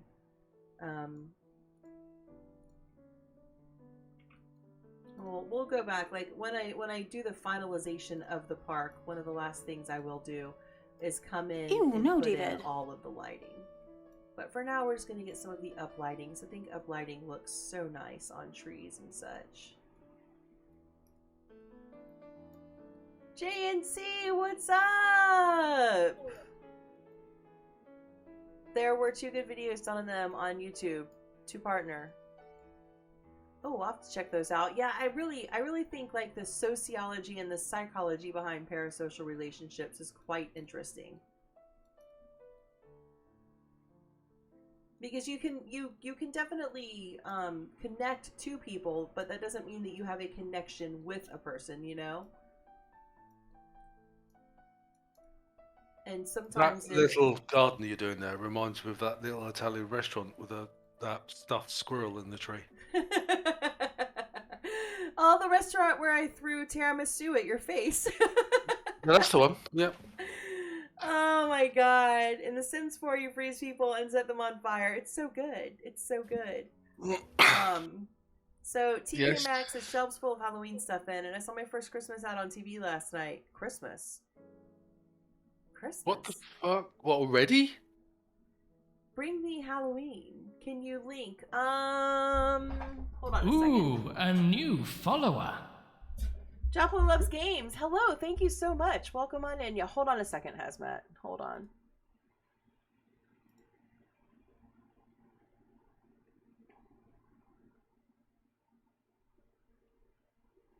Yeah, this certain person here decided that when we were having our dessert, find it very funny to stick a spoon in tiramisu, stand there holding it ready to fire, and launch this huge lump of creamy chocolatey mess into my face. I looked at her and I thought, she's going to. Yeah, I just accepted the fate that I was going to get covered in tiramisu, and she did.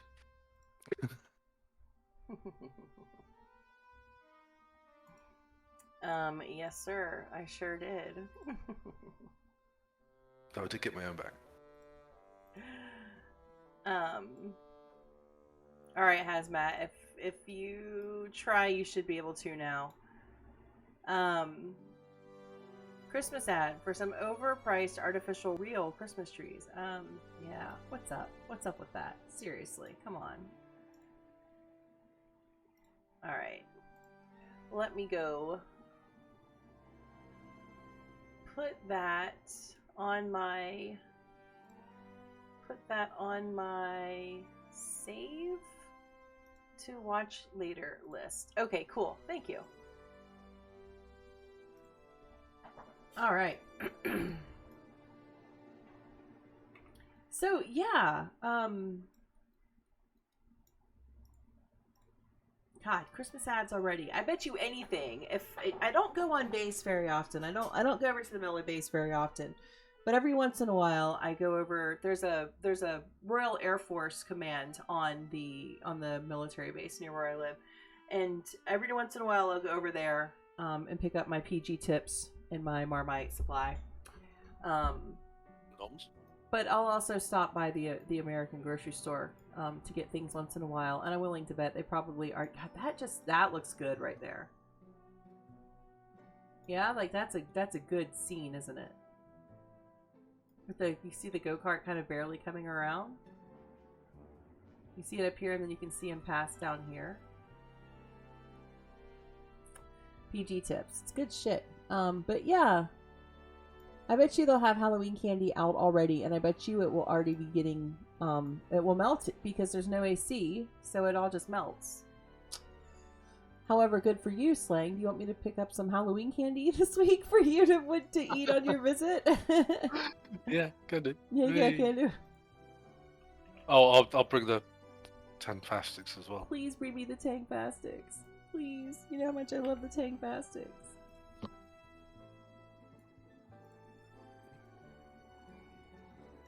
Last time, they were nearly sold out last time, weren't they? That's not what I was looking for. There it is. Looking for some beer bottle cases. So, Undead, did you... Fucker came out of nowhere! Oh my god, I know. I didn't change the fucking sounds over. I'm such a slacker. Undead, did you hunt the survivors at all yesterday, or no? Ooh, Undead! I went on my first... I did my first deathmatch server yesterday. So much fun. It was a laugh. It was a lot of fun. There. What do you think? Great. Great. For real? Do you like it for real? Yeah. I do, yeah. No, you've not been on PC since our encounter in my event. Oh, that made my week, Undead. Hearing your voice again and running with you. Slang and I have been talking this morning about DayZ, because yesterday the event was held on a 0.62 kind of version of DayZ server. Oh, and DayZ, yeah. We've been talking about it. I've been kind of doing like an interview with Slang this morning on his experiences in DayZ and how it's changed over the years and what he thought about the server yesterday. And we had a great team. We had a great team together. We had me and Hector and Trucko and Digi and Lady Lemming and Slang and am I missing anybody? Who else? Rory. And Rory. We had a great time. We had an absolute blast. But yeah, Well, they were all like, "Wait a minute, where's the house? Why is this just a barn?" It was really funny. Yeah, I spent 2.5 hours trying to get in. Yeah, you did. I got the That's gonna just have to be uneven, I think. 0 in queue bug. You seem to get the weirdest bugs. I always feel so bad.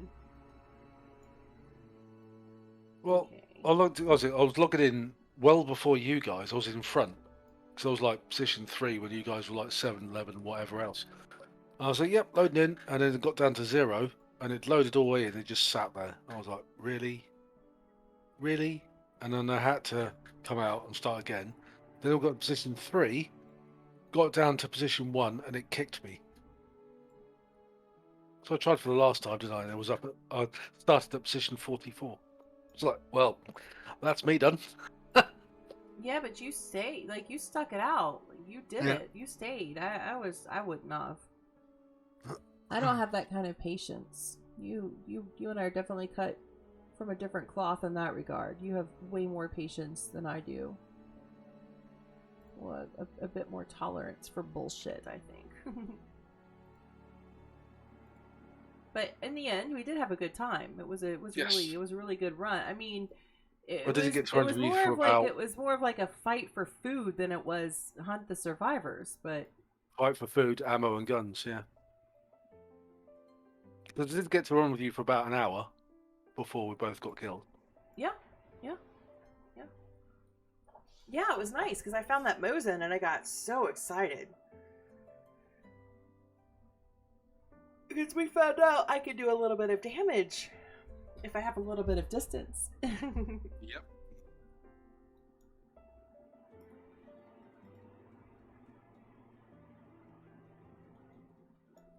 I wonder whatever happened to Airman because he was supposed to come play with us. Yeah, I don't know. I have no idea.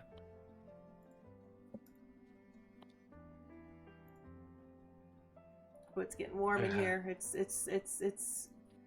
It is 30 degrees outside now. It is 34 degrees in my computer room. And the sun is just beaming. That's getting a bit hot. It's getting warm. It's getting there. I've got one on that side, yeah. Okay. Will we bring you a palm leaf next week? You and the patience to wait a Waft it. queue. Priority is very useful for the ones being hunted. Yeah. Yeah, and I think I mean we were all in a chat, so we were all just hanging out and having a good time, and I think that Slang was just hanging out. I think if you had been alone, you would never have waited in that. No, I would have been dead and walked off. Yeah. So I know in the game this is all concrete leading up to here, but we're taking liberties because obviously we can put a Daisy feel here, but we can't recreate it faithfully. So we'll take some poetic license. Need a gas station as well. Just saying. Okay, hold on. What did we need? We need the PD. Okay, hold on. I need to write it down. We need PD and gas. Is that my influence? What's that? Oh yeah, gas station. Yeah, totally. I always try to remember to say petrol station, but I do for that's one of the ones like usually I'm pretty good with like UK specific verbiage, but gas station is one that just sticks in my mind. I guess it's permanently there.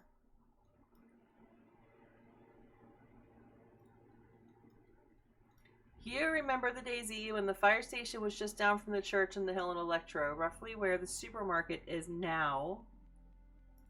There wasn't much else about apart from lots of small houses and sheds. Yeah, yesterday the map that we were on, you said it was 0.62, right? 0.62. It felt so empty to me, and I was so confused. I was like, where the fuck am I? Empty. It was really empty. I had no idea where I was. Because none of the landmarks that I usually use were available to me. There was nothing there. There was like places where you run up to and go, well, there should be a load of houses and apartments here, but there's nothing. Well, even like the tents at Novi, I was like, where am I? I had no idea. I'm describing it, and you guys are all like, oh yeah, that's Novi, and I'm like, I don't even know. Really? Ever played Gas Station Simulator? No, I've never even heard of it. What do? Do you just manage a gas station? Oh, look at these people! They're all wearing hats from the hat store. Look at them! They're so happy. They're hat-py. Sorry. I want to play it, but I'm gonna wait. I'm getting Felix Stray for his birthday, so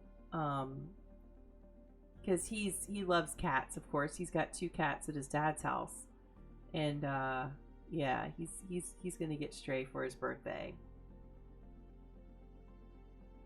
I think he might be constantly playing that. Oofy, yeah, for a little while. He asked for a Switch so he could play. What's that little game everyone loves so much with the Tom Nook guy? Animal Crossing.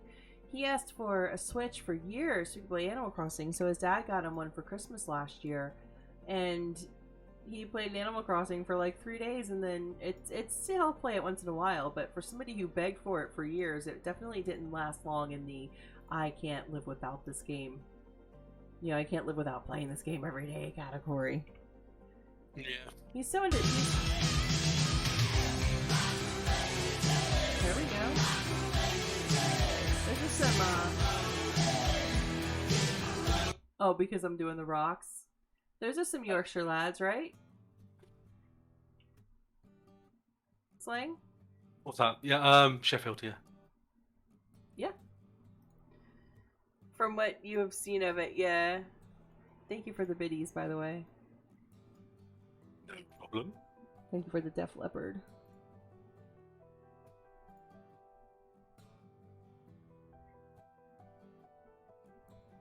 I'm tempted to, man, I want to get my son a gaming laptop, right? So I've been looking for deals. I've been looking for used ones. I've been looking for everything I could to get him a gaming laptop so that he can game. He wants to play DayZ with me, and we can't do that right now. But damn, I would like to have a gaming laptop too, just so I could install DayZ on it and play comfortably. DayZ, when you spawn a Cammy and be pretty much dead before you got to the sign outside Electro from starvation, the early bugs were so frustrating. That was yesterday. The server had like no food. Nope. And I think like if you join an event that's like a survivor event, then you expect to have to work to survive. But when you join an event that's to hunt people, the last thing that I want to have to worry about is starving. I feel like personally, I think that food loot should be increased on those types of events, because we really spent 5 hours basically trying not to die of starvation. And as a result, we just weren't able to, and I think most people, like everybody that I ran into, and I ran into a lot of people yesterday, they were all having the same issue, and it was quite frustrating. And I spawned at Cammy 3 fucking times. I only died to another player once. Yeah. But I spawned a lot because I kept dying of other things. I got trapped in a doorway. Like the door, I closed the door. My body didn't move forward even though I was running. I closed the door, and then the Zeds and I were trapped in the closed door frame, and I couldn't get out, and I died. That was probably like the dumbest death. It was like, seriously, I died to a fucking Zed? Come on. But yeah, food was a problem. We've been talking today, Undead, about our favorite moments in DayZ, and like for me, like pretty much like good 90% of my favorite moments in DayZ were on your server with you guys, with the Outcasts.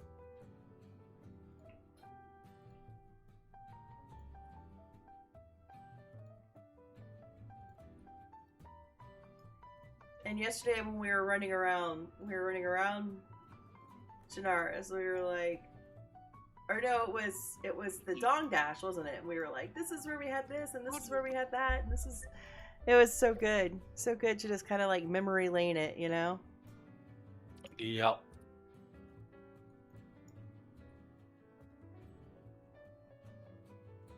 It was weird though, just literally going through the places and going, It looked completely different. Yeah.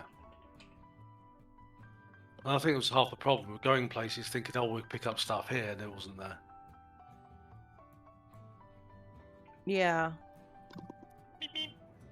Meep meep. What is that? Where's that coming from? Are you watching another stream? Nope. What was that? Oh my god, was that you? It played on yours first? That's so weird. Because I know you're like me, you usually watching 2 or 3 at the same time. No, I've got one. Because I usually do. I watch them at various levels. So I can hear who's who easily. One of your favorite times in DayZ was pitching a tent up at the Black Lake. I was thinking about that too, actually. I was just thinking about that the other day. Black Lake was one of my favorite places. And the tower that we built. The tower that we built at the summer camp up there. And I would come in and I would just be watching the sunrise from the tower. And it was always so peaceful because it was way out in the woods. Until somebody decided it would be a good idea to increase the wolf and bear spawns. And then I could never get a moment's fucking peace in those woods anymore. I would just be sitting there watching the sunset, drinking my real life coffee. And I would hear, or to hear wolves coming up the fucking thing.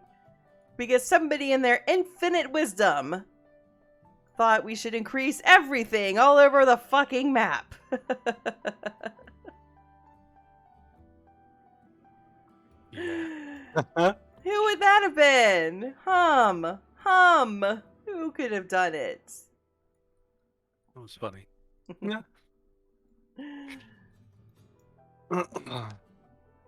It was good. Oh, I need to stretch. So yeah, Undead server is a right treat. He's gonna have it for a few more months at least. So, you know, find the UDC. What is it? It's the UDC Consortium? Outcast Consortium. Outcast Ooh, Consortium. a new follower. Thank you so much for the follow. Oh my god. I did flip. Did flip. Thank you so much for the follow. I appreciate it. Welcome on in. No, that doesn't look dirty. I think maybe I should just leave the windows undirty because I think it's going to be too difficult to try to get these decals doing what I want them to utter do. filth. Yeah, UDC Outcast Consortium. It's a PvE server. There are some extra creatures. Oh, balls. There's some extra creatures and some extra fear on it, but pretty much that you encounter, everyone that you encounter is going to be... Okay, hold on. My daughter's calling me. Hold on.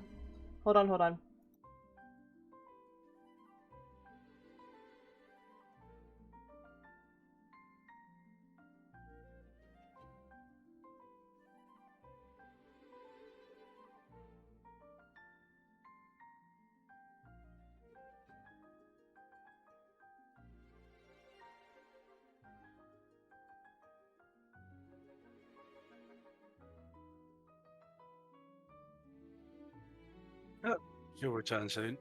Just on the phone.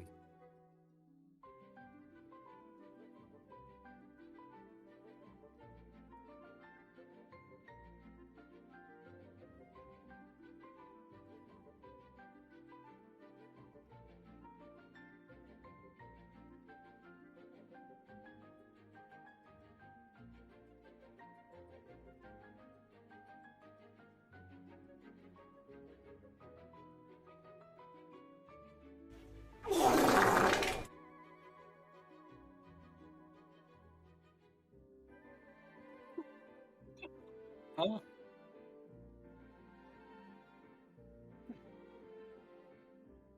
Oh, these little things. Oh, yeah. Yeah.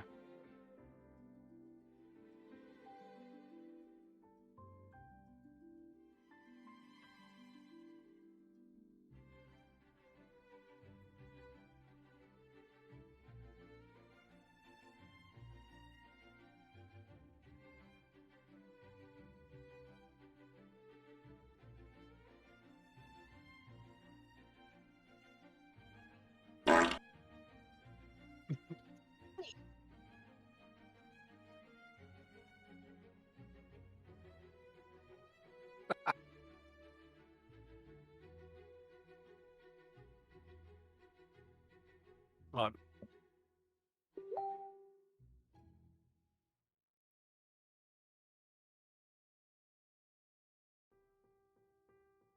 Oh dear.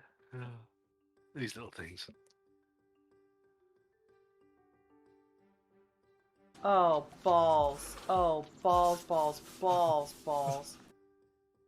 I don't know.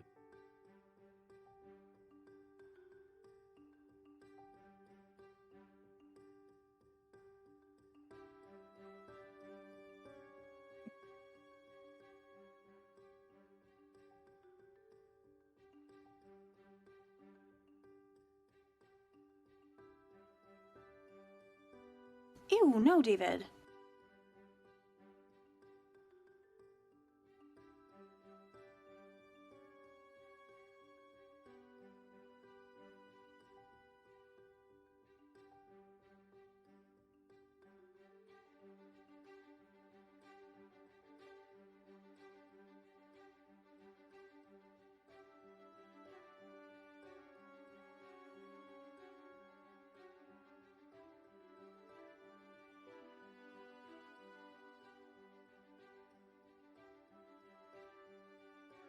Yep, we need a dong sound from the event.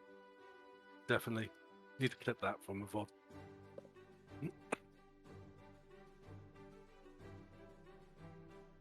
That'd be hysterical. Fantastic that would be.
All right, so sorry. Thank you so much, y'all. I really appreciate your patience.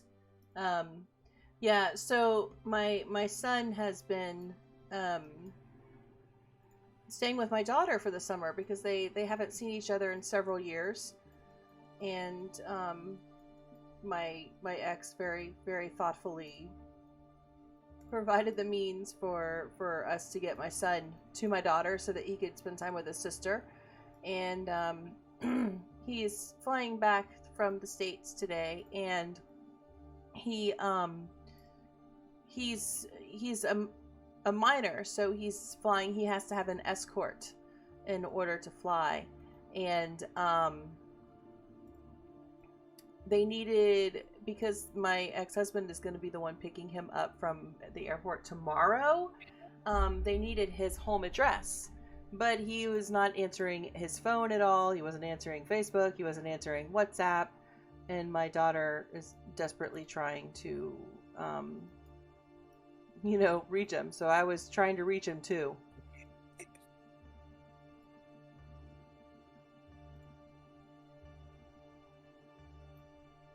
So I'm really gonna be on pins and needles until this kid gets home tomorrow morning, because I'm not like, dude, putting your 13-year-old on an international flight with a layover alone is got to be one of the most terrifying things I've ever done in my entire life. I don't like it. Like, I avoid flying. I avoid flying myself as much as I can. Like, goddamn, I just like, between now and tomorrow morning, I'm just gonna be like, we got it resolved. They were able to find it. I thought he had filled out all the paperwork well ahead of time, so it didn't make any sense to me why they weren't able to find it. But yeah, they were eventually able to find the information they needed. Yeah, and Phoebes got his head screwed on as well. I'm sorry, what? Phoebes has got his head screwed on. Yeah. I know, but that's not it. They have to have this information. So it's when a minor flies, it's very, very, very, very, very strict. They have to have the name, address, an ID of the person dropping the child off, and it cannot deviate. So, like, if something would have happened and my daughter wouldn't have been able to take him to the airport, my sister wouldn't have been able to just hump it and do it herself. Like, if there's no deviation allowed, he wouldn't have been able to board. The person picking him up, they have to have their name, their address. They have to have ID as well. It's very, very secure, and then he'll have an escort the entire time. So, like, he'll never be left alone, like, during the layover and stuff. There's always going to be an airline employee there. He'll be boarded first. He'll be removed from the planes first. And he will only be released to the person that is on the list to be released to. So I'm glad that they're very strict with it. I'm glad that it's not, like, half-assed. It's still terrifying. It is. It's still terrifying. But, like, I don't want my fears and my anxieties to hold my kids back from ever living their lives. So when it was brought up, I was like, All right, this is one of those things you're just gonna have to swallow. Ooh, a new follower. And that's just exactly what I did. Thank you so much for the follow. Let's not game it out. Let's not game it out. Welcome to the Slam Fam. It's very different from a long time. Yeah, I know. When I was a kid, after my parents got divorced, my dad moved to Pennsylvania. And sometimes he would drive to come get us for the summer, but sometimes he would fly us up. And it would be me. I was 11, my sister was 9, and my brother was 7. And we would just get on a plane and go. But that was also way back in the day when my mom could go to the gate with us. Like now you can't do that because you've got all the TSA bullshit. You've got all the fake safety bullshit. Oh God, that thing, Jesus, yeah. I mean, every time.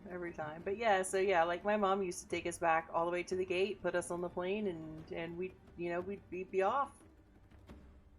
But there wasn't all the security and bullshit. But this is not just a flight to Pennsylvania, though. This is a big ass international flight with a layover, so it's a big deal. So I'm gonna be a bit on pins and needles. I'm gonna be a bit anxious. I'm probably gonna drive poor Slang crazy. You'll be fine. Now it's starting to look a bit more decrepit. They'll be all good. Yeah, he'll be alright. Yeah. It'll be good. And it's good for him too. I mean, it's good for him to get that like independence too. Although I know he's nervous because he was telling me the other night that he sent me this meme, and it was such a funny meme. It was like a child, but they had been put into like adult pants, and they kind of had their hands stuffed in the pockets like all the way up to their elbows, and they were just kind of standing there like slouched down, and he's like, "This is gonna be me waiting for Dad to pick me up at the airport." And I was like, "Aw, buddy, everything's gonna be fine, I promise."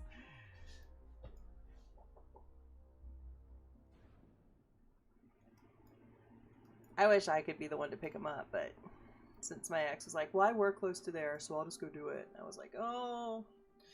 It's one of those things that's really fucking hard about being divorced, is like, I don't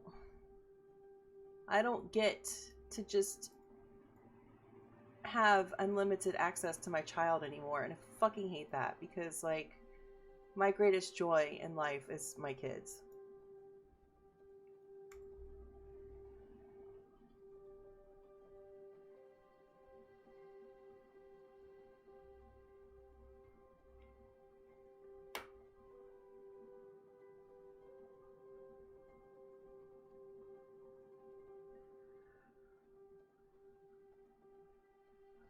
What's up, Ninja Pony? How you doing? Bye, Shane. Thank you so much for hanging out, Shane. Hopefully you have a great rest of the day and a wonderful tomorrow too. I think we need a little bit of an edge here. I know I said I was going to simplify this up here, but I think we need a little bit of an edge.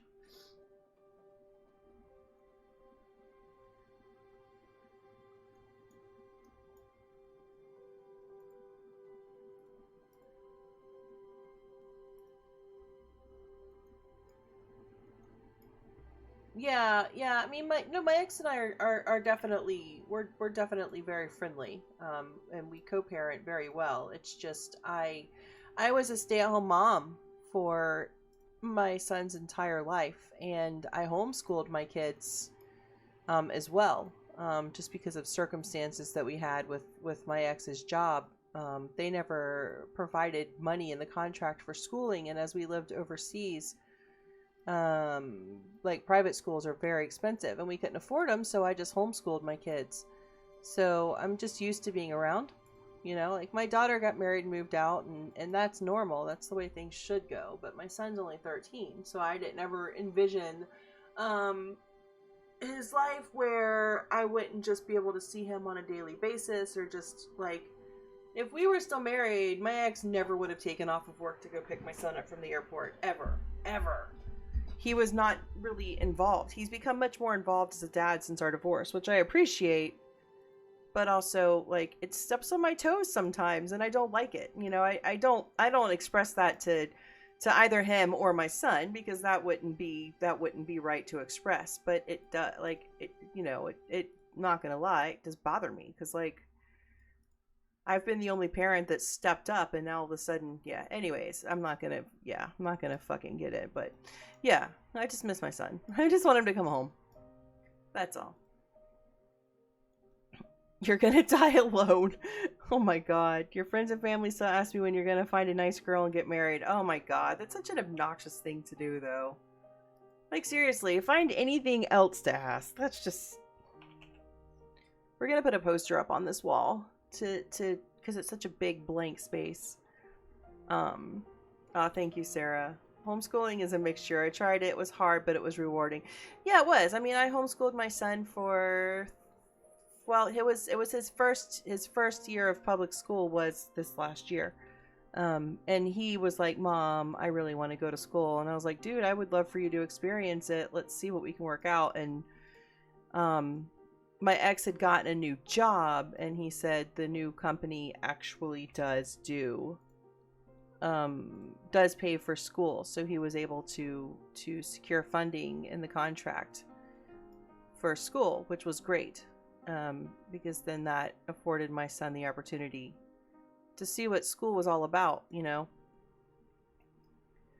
And he loves it, and he's doing so well. My daughter went to elementary school until she was in 5th grade. She finished her 4th grade year, and then we did homeschooling for her. And she liked it. She preferred it.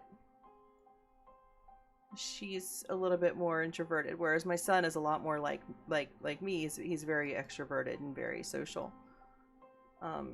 So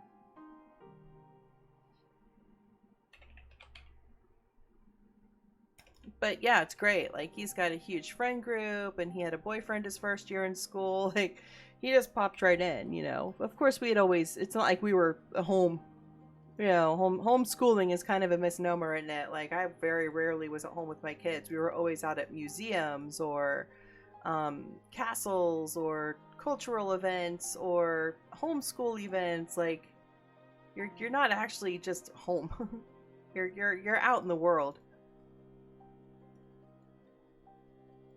I mean, unless you're kind of like indoctrinating your kids, you're out in the world.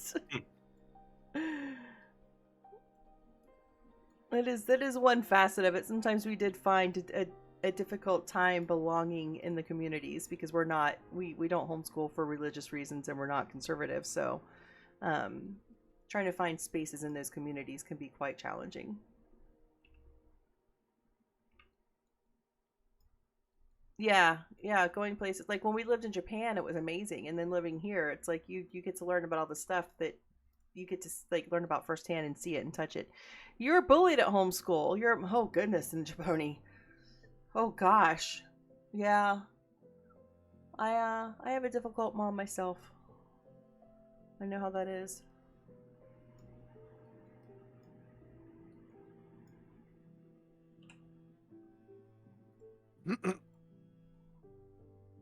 There we go. That looks like shit, right? I mean, it looks great, but it looks like shit. It looks like it's supposed to. I was going to say, what, eh? Just spent hours doing this, and you go, it looks like shit. I mean, but it's supposed to, so I'm happy. I'm not mad about it. I'm going to do a couple little screenshots here, though.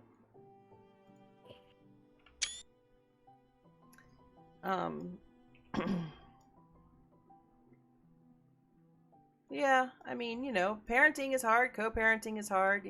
If you're, no, like, my mom was always like, I can't wait until the day you move out. She just did not enjoy being a mom. It just wasn't for her. But for me, I'm like, y'all can fucking live with me as long as you need to. I understand the world's a lot harder now than it was when I was that age. And it was hard. It was hard to move out the first time I moved out, and it's even harder now. Plus, I like my kids, you know? Like, I don't know. I like my kids. I'm still alive, motherfucker! Luther! There you are. What's up? I'm glad you're still alive, motherfucker. Luther and I are gonna start doing a once monthly team up. We've just decided we're gonna make that commitment. Because, you know, Luther's great company. I get on well with him. He's quite a nice guy. Make sure that you're giving him a follow. Since leaving your ex-husband, not found anyone who can accept you have kids. So you'll live your life with your kids and get your career up. I wasn't planning on dating. Actually, before I met my ex-husband, I had been single for 5 years. I had my daughter when I had just turned 20 years old, and I was single, and I just focused on her and me.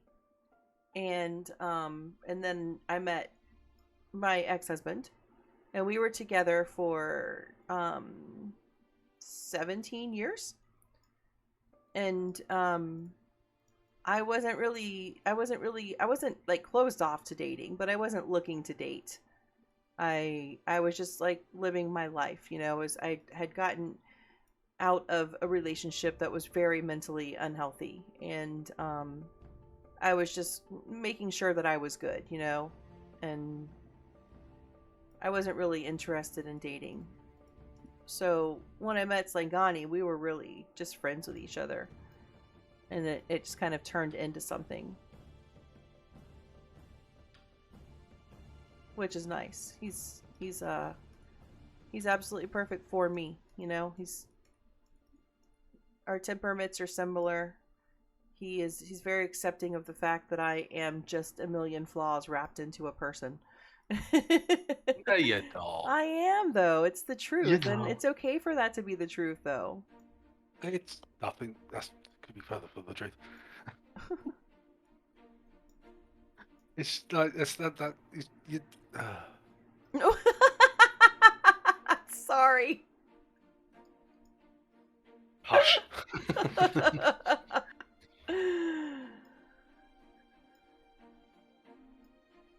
Yeah, we're very well attuned to each other, which is nice. Slang and I. He's a good kid, that guy. What? Good kid, Jesus. Aren't you, though? What? A kid? Yeah. What? Eh? You're Well, a yeah. kid at heart. At heart, yeah, I haven't grown up yet. Well, I have. I do adulting, but in my spare time, I act like a kid. Yeah. Well, I mean, not as much as I do, though, because I remember the first time that I tried to get you to play on a playground with me, you were like, no. What if people see us? What if they come talk to us? What if they ask us what we're doing? And I'll be like, well, we'll tell them that we're enjoying a playground because that's what you do on a playground. And you were like, you don't understand. This is the UK. And I'm like, look, adults everywhere are assholes, and they can't understand other adults who like to have fun. I'm not worried about it. Middle of a stately home, yeah. They put a park there. That's not my fault. I don't care if it's a stately home. Nice to find someone who is, I would say, on the same page too. Yeah, it's been nice to have on the same page. I did get him to finally go on the zip line. He finally went on the zip line, and he enjoyed himself despite himself. Didn't you? Well, you know, if the guy had come over, I would have said something anyway. So You're still nervous about that guy. He didn't come over, though. And if he would have, what would you have done? Would you have pretended to not be enjoying yourself? no, just told him outright. So yeah, fucking park, Jesus, calm your tits. See, I don't worry. I don't worry about that kind of shit. I would have just been like, it's a zip line. Do you want to try it too? Yay!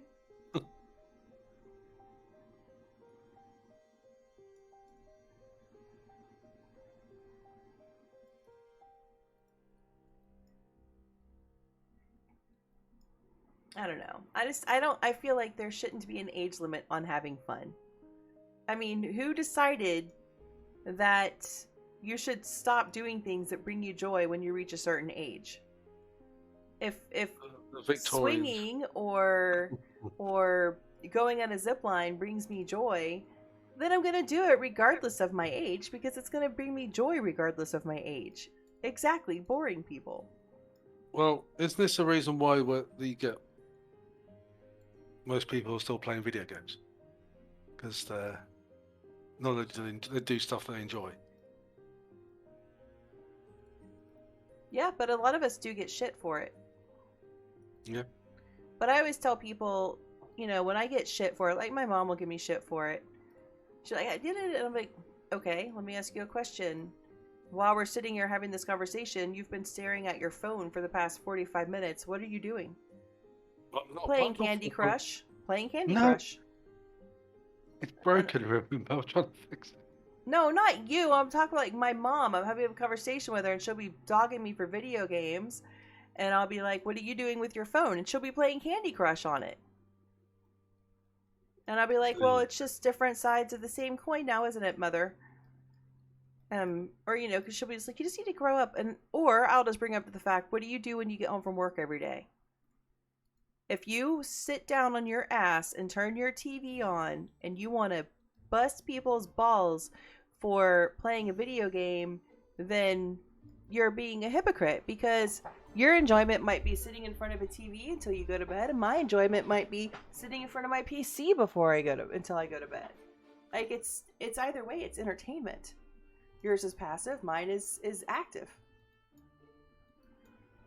It's keeping your brain busy, isn't it? Some people just want to sit there and go bleh, and other people And that's fine too. Like, I'm not dogging that either. I'm just saying. No, like, I wasn't either. But just people look at games and they're like, they make it very scary. Like, one of my friends recently, her ex-husband bought their 13-year-old son a gaming laptop, and she was freaked the fuck out.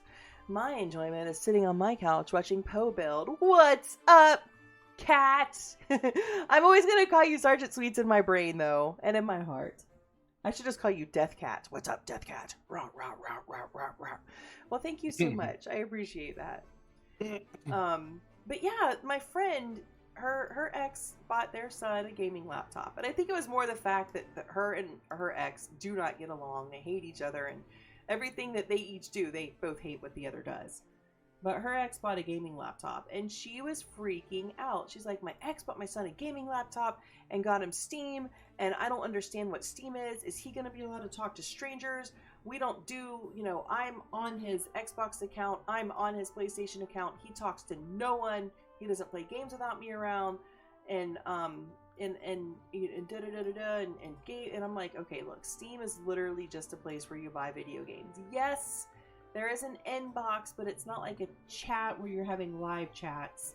You can accept friend requests on Steam, but it's mostly just for buying video games. And a gaming laptop is really good for your son to have. I'm like, games are good. Like, games are really good for learning a lot of different things. You know, teamwork, cooperative play, leadership skills. Those are just a few of the things that you learn when you play open world games. You know, and I told her, look, I play games on, like, I stream. I'm a content creator, so I play games a lot. And there's nothing nefarious about it. And she's like, well, that's all my ex does, and it's caused so many problems in my marriage, and I don't want my son to fall into the same trap. And I'm like, well, look, I mean, everybody has their hobbies. You know, people devote a lot of time to their hobbies. If as long as your son is staying mentally and physically healthy, then there's not going to be a problem with him having a hobby. You know, like that's where it's on you. Like, don't just ban it because you're scared of it. But yeah, I mean, I feel it's a very, very common approach to people in video games. Sergeant Sweets works. I'll be going to Sergeant Sweets in a couple of months. All right, cool, Sweets. Helicopter parenting. Yeah, like, I mean, I get it. It's online is a scary place for your kids to be. And every kid develops differently. Every kid develops emotional maturity differently at different ages. But it's also, I feel like for myself as a parent, I feel that it's really, really important that my kids learn how to regulate their behavior, and they learn how to assess risk. So I'm there to be a guideline, and, you know, of course, keep them safe, because their prefrontal cortexes aren't fully developed yet, until they're in their mid-20s, and that's where that impulsivity control center is. But they'll never learn. They'll never learn if they're not allowed to learn. Yeah, that's a common approach in life. Kids ban it because it's scary. Tell your kids about the internet and let them experience it. Exactly. Exactly. Exactly, Sarah. I mean, there are a couple of people that I've run with in groups on DayZ that are 13, like my son. And I'm always like, you know, hey, do your parents know that you play video games with adults? You know, you need to make sure that you're being open and honest with your parents. They have a right to know what you're doing, and you know, like I don't want to be around anybody who's hiding it, you know, because also they might encounter me. I'm fine, but they could encounter somebody who's dangerous, and they might not have the skills to assess that risk yet. So I do feel like it's important for parents to know, like, don't hide your shit. Like what you're doing online, kids, don't hide it from your parents. It's important for them to know, because there are people out there who are not looking out for your best interest. Your parents always will. Yeah, ban the unknown, make it illegal because it's the unknown. It's always been that way, though, hasn't it? I mean, if anybody who grew up in the 80s remembers the freaking satanic panic with D&D. Like, when we were watching Stranger Things, and I told my son, like, that this was real. People who played D&D were absolutely just crucified. Like, my mom would not allow me. Of course, I snuck out and did what the fuck I want anyways. Or I snuck around and did what I wanted anyways because I thought it was silly. But she would not allow me to play D&D or even be around people who played D&D. And those were, like, most of my friends. They played D&D. I think it's a great game. When my son was homeschooled, we ran a D&D group once a week from our house. Because I think it's such a great place for kids to learn how to narrate stories and write. Like, we use D&D for writing assignments. I mean, what better way to engage kids in writing than to give them something that is appealing to them? I can remember Mum saying to me, he said, D&D, isn't that banned in the US? I went, probably. As far as it went. That was as far as it went.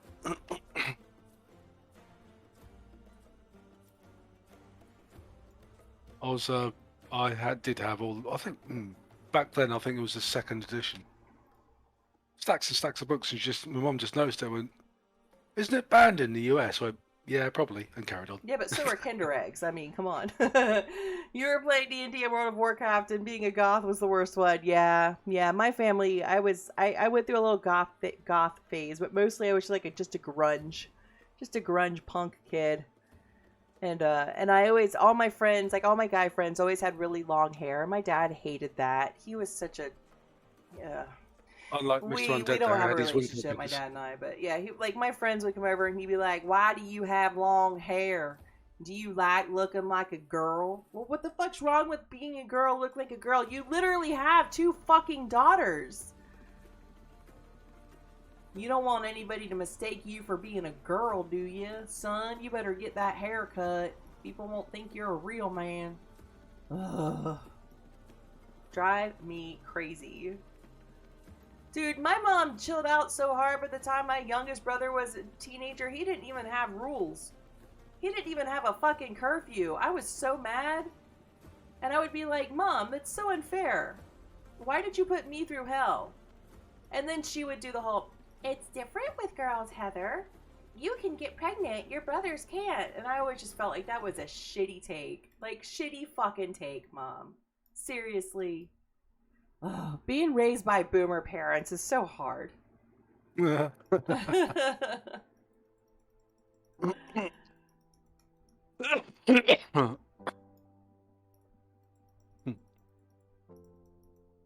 was because like as soon as like somebody said, "Oh, that's bad," it circulated around so fast that "Oh, you can't do that. That's got bad because it's bad." Why? Why is it bad? Who says so? Yep. Because somebody sat somewhere and went, "Oh, it must be bad because it's got this and this and this in it," and it was like, really? Yep, and that's exactly why kids grow up not being their own person. Their parents told them what to do constantly, and they never got to. Yeah, I mean, critical thinking skills are really, really important, but you're not born with them. I mean, you kind of are. Like kids, like babies have great critical thinking skills. They have to figure out how to fucking walk. I mean, that involves some serious critical thinking. But then we tend to take over and do the critical thinking for our kids. You see it, like, especially in schools, when they tell kids that there's only one way to solve a problem.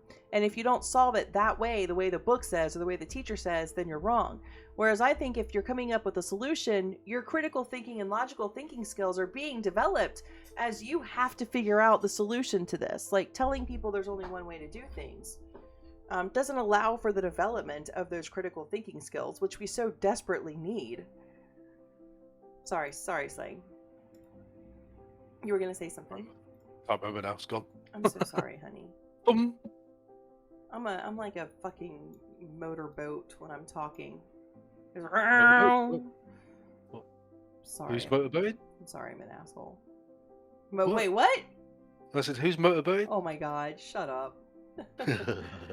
Oh, stop it. You're so naughty.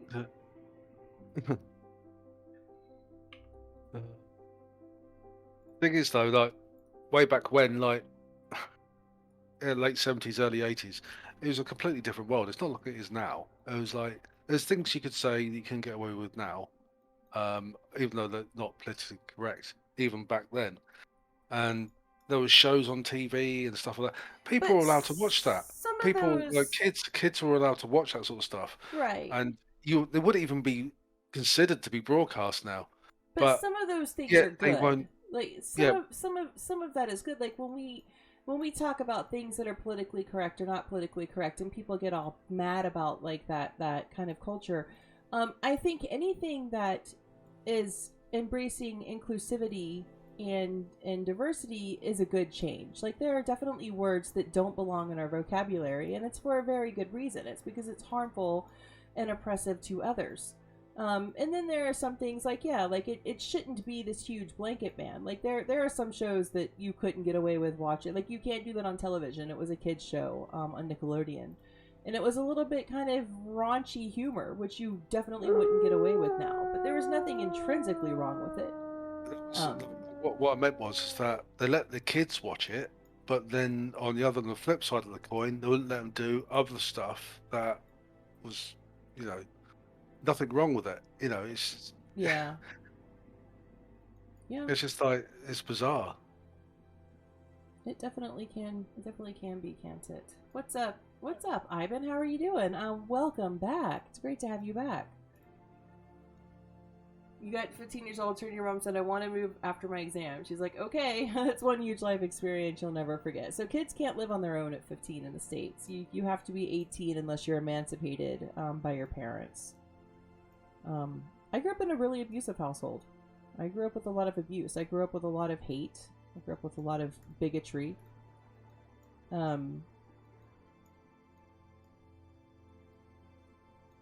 Was I just streaming though? So... yeah, so like I knew I hated it, like, but yeah, when I was able to get out and get on my own, it was so great. It was so freeing. But yeah, it's wild to me. Like, I was able to go out and play as a kid, right? I was able to go out and play down the road from my mom's house, go ride my bike with my friends. We had a lot of freedom in that regard. We'd go swimming in the lake completely on our own. But now in a lot of places, like in the state of Florida, it can be considered criminally negligent behavior to allow your children to go to the park by themselves. And there's not an age. It's up to the police officer that responds to the call. So one of my friends let her 9-year-old and her 7-year-old go to the park in their neighborhood. It was just a few houses down from their house. And the police were called. The neighbor saw 2 children playing alone, thought it was dangerous, and the police were called. And my friend's children, as any allegation in the state of Florida that results in a phone call outlining neglect or abuse, the children are immediately removed from the home. Then an investigation is done, and then the children get returned if the investigation finds nothing. So while the police were called, the neighbor complained of neglect, my friend's children were removed from her home. From a very loving, safe home. because the officer responding thought that they were too young to be outside at the park on their own. Now, a different officer might not think that, so it's arbitrary. There's not any real guideline, but the fact that you can, we see a lot of people complaining about helicopter parents. Well, she became a helicopter parent after that because she risked losing her kids if she wasn't. She wanted her kids to be able to have independence and freedom, and she wanted them to be able to go to the park and play where they, but because of the way that the laws work, she risked losing her kids if she did that. So we kind of, as a society, create that. And it's not that way here in Germany, and it's not that way when I lived in Japan. Kids were roaming all over the place all the time.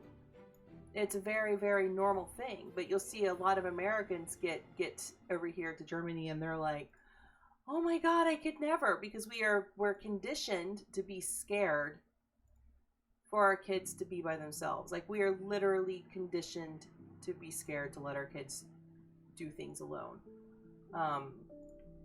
And we're conditioned to be scared of the consequences from law if we do. So, it's not that we want to helicopter parent our kids. A lot of times it's just because that's the society in which we live,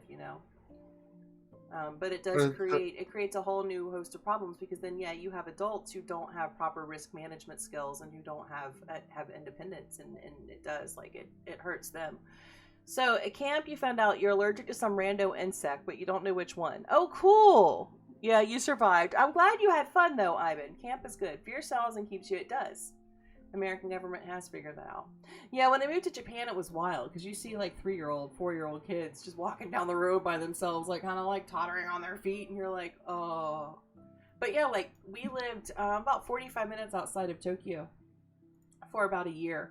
And my daughter would just take the train to Tokyo by herself. She's 16 years old. I don't think there's a place in America that I would let her get on a train by herself. No fucking joke. No way. No way. But yeah, she'd get on the train, go to Tokyo, spend the day. It's one of the biggest cities in the world. She's just, 16, 17 years old, just bopping around Tokyo on her own. And it was totally normal. Totally.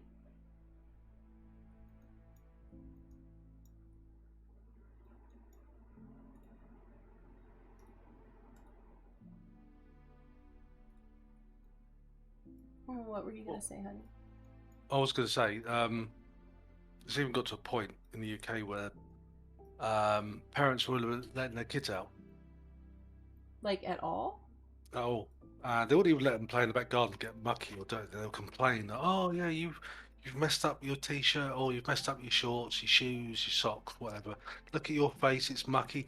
And they wouldn't let them out. And of course, then there was a spout of illness, because kids didn't have that immunity to play into the dirt and messed about. You need to eat some fucking dirt as a kid, right? It's a thing you need to do. And you wonder why that kid grows up to be a poorly teenager or a sickly adult. And you think, well, weren't exposed to the grit and grime, that's why. And my sister was the same. She didn't let my nephews out, and they were constantly ill. Colds, you name it, not feeling well. Because she kept them inside. Yeah, Nice. I was very. The convo is just kind of about keeping kids too safe. I think, Ivan. I think is kind of where we're moving into some territory there. I think. Yeah, I always let my kids outside to play. As a matter of fact, one of the things I've always been fond of saying is you know that you've had a good day when you're covered in dirt from head to toe. My kids were often filthy little beasts. I mean, they were absolutely just filthy. And we would go to the park and they would destroy their clothes. And it was funny because my sister was kind of like, she would let her kids get dirty, but they had to do it in specific clothing. It was like, no, you can't play in that. You have to play in this. Or no, you can't get dirty today because this is what we're doing today. And it's like, you can't get dirty because we have to go to the store. And I'm like, I don't give a fuck. I honestly didn't give a fuck. If I had to go grocery shopping after we'd been to the park, then I would just wipe my kids off, with a napkin the best I could. And if they had a little dirty face, I honestly, I didn't give a fuck. Like, they'll take a bath, it'll be fine. I'm not, yeah, but I used to get looks. I used to get looks. I used to go out. Like just after breakfast in the morning. This whole building is wonky. It's very much like a DayZ building. Kids need to eat dirt and drink from garden hose. Dude, I drank from so many garden hoses. You know, you turn it on that first few minutes in the summer and it's got the boiling hot water coming out of it, and you hold on to the hose, and when the hose gets cool, you know it's okay to drink. I'm sorry, baby. What? You go ahead. You were I saying can't remember what I was saying now. I'm sorry. Y'all, man, I grew up. I'm like, sometimes when I think about it, though, like, we live near the ocean, so we'd go to the beach regularly. And my mom and her friend would just, like, get high as fucking kites and then sleep all day. And we would be, like, 7 years old, 5 years old, out in the waves, by ourselves, just playing way over our heads. St. Augustine has got a pretty good undertow there. And it didn't matter. Like, we did whatever the fuck we wanted. I don't know if I could quite go that far. Like, I do watch my kids when they're in the water, but yeah, it was definitely a different frame of mind. As a kid yourself, your parent give you freedom you need. Dirty, yeah, we have laundry. Also, it helps that I can navigate through town blindfolded. See? You see the value of it, though. It's a good thing. Like, how do you... Even when we're driving around and stuff, I'm always asking Felix. I'm like, could you get home from here? Could you get home from here if you weren't with me? And I'll make him kind of give me the directions for how to get home. I'll be like, all right, you need to tell me when our next turn is. You know, if we're walking through town, I'm like, okay, can you identify where the train station is? Can you identify where the police station is? Can you identify the places where you can get help if you need it, you know? Yeah, Gen X is a completely different generation. We are, and we're a very small generation. We are absolutely outnumbered by the boomers and the millennials. Like, we're so outnumbered. There's nothing we can do about it. That's what I always tell Felix. I'm like, look, buddy, I feel like I have the best of both worlds. I had this big free childhood, and then I had the teenagerhood that you've had your whole life. Like, I had like the teenage years in the early 20s. I had all this tech and all these video games, and I've got the best of both worlds. I've got that outside riding the bike until it gets dark, being absolutely filthy, and I have you know, Saturday morning cartoons and maybe playing video games on Sunday if it's raining. Like, it's the best of both worlds. Is a photographic memory. Oh, that's cool. That's handy to have. I used to leave the house after breakfast. I wasn't seen until tea time. Oh, we were, if it wasn't absolutely, like, if it was raining, we still had to go outside and play. The only time we could stay inside was if it were storming. Because, like I said, my mom, not fond of kids. She didn't like us. She liked other kids. So we were shoved out the back door the second we finished breakfast. Oh, nobody knew where we were. We oftentimes used to go across the fields, through wheat or corn or whatever it was, and go to usually a weekend, go to a local gravel pit, and there were these huge pits full of water, and we just used to mess around all day. Come back absolutely stinking day, getting questioned 1,000 questions. So, where have you been to? Nowhere. Oh, wait, that's not the right. There it is.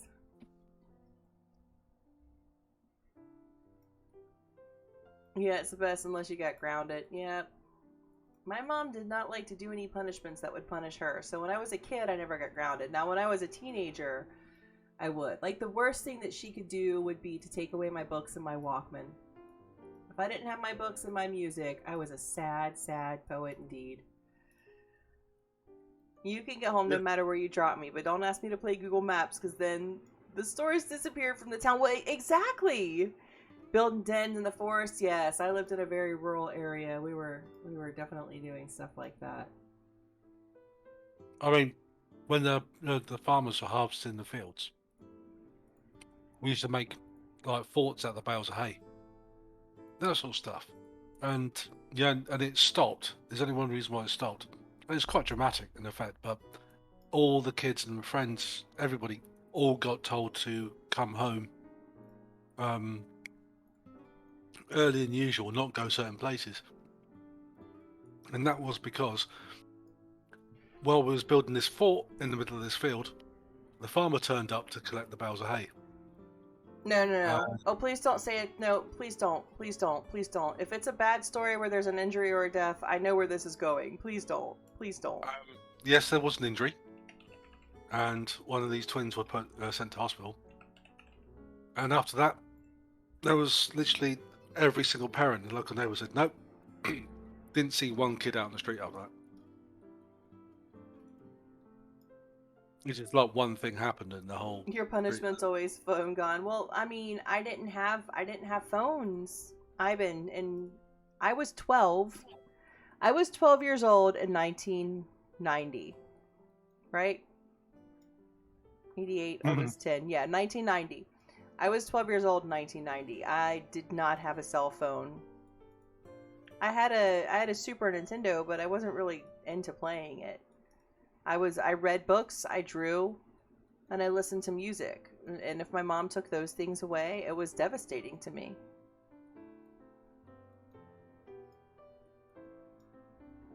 I was living in North London, going to art college at the time. When I was 12, you were going to art college already? Yep. Oh, it's so funny. It doesn't seem like you're that much older than me, though, you know? Like, now it's not a big age difference, but back then it would have been a very big age difference, yeah. Once one accident happens in the community, all the parents, yeah, it's true. It's true. Well, I'm sure it probably traumatized the farmer as well. Who didn't know? Oh. The two kids in question were twins. Instead of actually running the same way as everybody else, they hid in a a big pile of hay. And the tractor just drove over. Yeah. We don't need the details, honey. I'm sorry. We just don't. That's not good chat. I'm sorry, babe. Yeah. Yeah. It's good. It's good. We don't need any more details.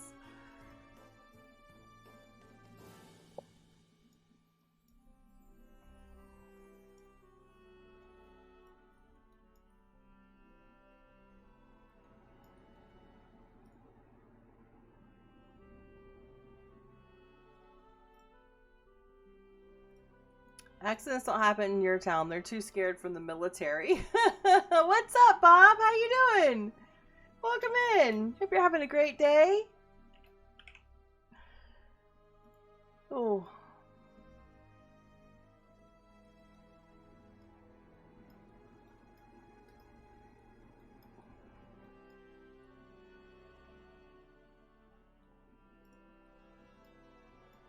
Bubble tea. Oh, goodness. Don't say that to Slang. I know the first thing I'm going to have to do is take this man to get bubble tea when he gets here.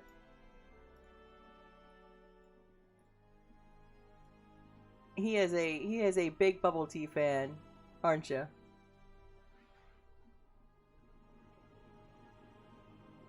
Hello?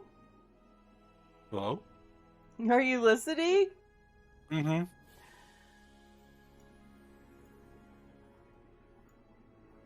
You still have no idea what bubble tea is, Batfink. Okay, so listen. I don't like it. Not gonna lie. I'm not a fan. It's too goddamn sweet for me. Think of like the sweetest drink that you've ever had in your entire life and multiply that sweetness by 50 and then put like big bloated pearls of tapioca in it. They're chewy. I mean, the tapioca is pleasant. It's nice and chewy. If I get bubble tea, I get it with no sugar, and it's still sweet, because, like, the tea base is sweet. Now, I will do bubble coffee, well, it's not even bubble coffee. It's a very Japanese thing. It's coffee it's iced coffee with milk and sugar, and then it's got, coffee jello in it. It's quite pleasant, but I don't like bubble tea. Slangani, however, is a massive fan of bubble tea. My son loves it, and the first time Slang had it, it was because my son had asked to go get it, and he was like, "Ooh, I love this." You put all your own syrups and have the popping boba. Oh, nice, nice, very good. Just relaxing poet going racing in a few hours. Nice, Bob. Sounds good. You like the boba in Japan was good. You got a floral syrup set. Ooh, your favorite to make is kiwi. What is it? What's the one you drink, Slang? Sunset or sunrise or something like that. It's like a strawberry and blood orange or something. Something like that, yeah. But you get it full sweetness. No, I get it normal. Yeah, that's full. Is it? Like I thought there's extra. You don't get like half sweetness or anything. No. You're like, give me the diabetes. So there's extra level on top, isn't there? There's that extra sweet as well, isn't there? Yeah, I couldn't do it. It's nuts. It's absolutely bonkers.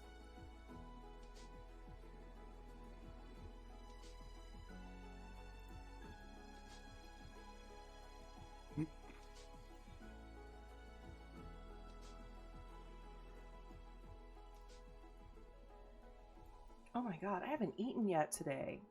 I just realized I haven't eaten or had coffee yet. No, you haven't. It's so late in the day. It's nearly 4 o'clock. I'm sitting here like, why the fuck is my stomach growling?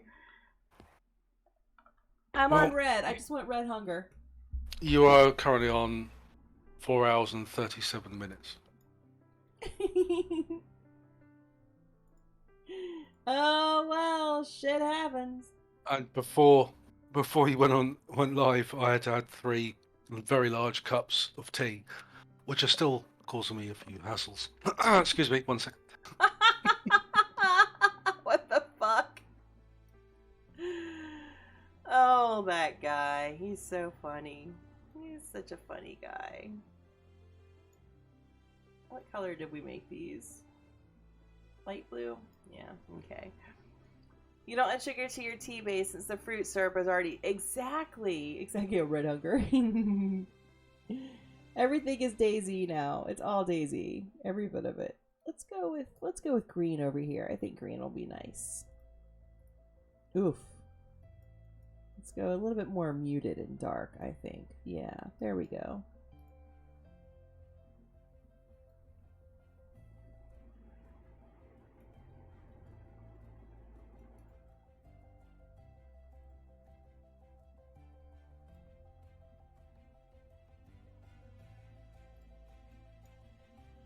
Go get the kettle, Slang.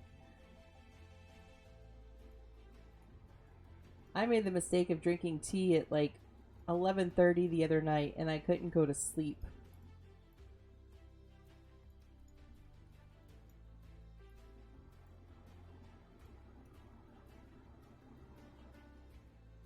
That was the first night of the insomnia. That's what set it off, and now my sleep schedule's just continuously fucked up. Come back. I'm back. Oh, hi. I was telling you to come back, but that worked out perfectly, didn't it? What's that? I said, come back, and you said, hi, I'm back. Oh, okay, sorry. It was very cute. It was very, very cute. I enjoyed it. Thank you for being cute. Sorry, Bob, it didn't fit.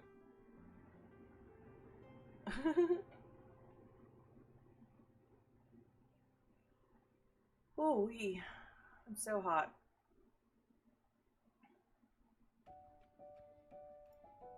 What's the temp in there now? In my stream room, it's about 34 degrees right now. And I think pals, guys, gals, and non-binary pals, it's time for me to wrap it up. I'm getting hot, and I might have just gone over to flashing red hunger. So yeah, thank you so much for going on this journey with me today, Slang. I appreciate it. It's been a lot of fun. I'm glad that you finally decided to come chat with me. It was such a treat. It was such a fucking treat, honey. Thank you. That's all right. It's all right. You're so sweet. And chat, thank you for hanging out with us today. I've absolutely loved it. We've had some good conversations. It's been eye-opening, I think. Quite a bit. And yeah, so thank you. So it is still boiling here, Bob. We're not going to get any relief from it for another we've got 30s clear through August 1st right now, so I have no idea when it's going to end, but I hope it ends soon. It's hot, it's miserable. But tell you what we're gonna go do. We are gonna go raid. Now, typically I do like to raid into the same game I've been playing, but we're gonna raid a DayZ player. I think a lot of you enjoy DayZ, so I think it'll be perfectly fine. And we're gonna go raid Hector. I've met Hector recently, and I really enjoy Hector. Super nice guy, super nice. So please go give Hector some love. I'd appreciate it. Thank you so much for all of the lurks, all of the chats. It's been an amazing conversation, really it has. For the subs and the donos and the biddies and just being there for me. I really appreciate and value every single one of you, whether you're here for 30 seconds or you just hide in the shadows or you're bright out in chat the whole time. Every single one of you is a very valued member of the Slam Fam. Thank you so very much. And I will see you all tomorrow morning for the Monday Morning Quickie.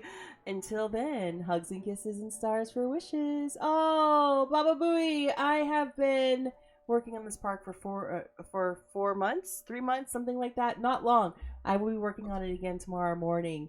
So, yeah, until then, I hope you all have a beautiful day. Goodbye.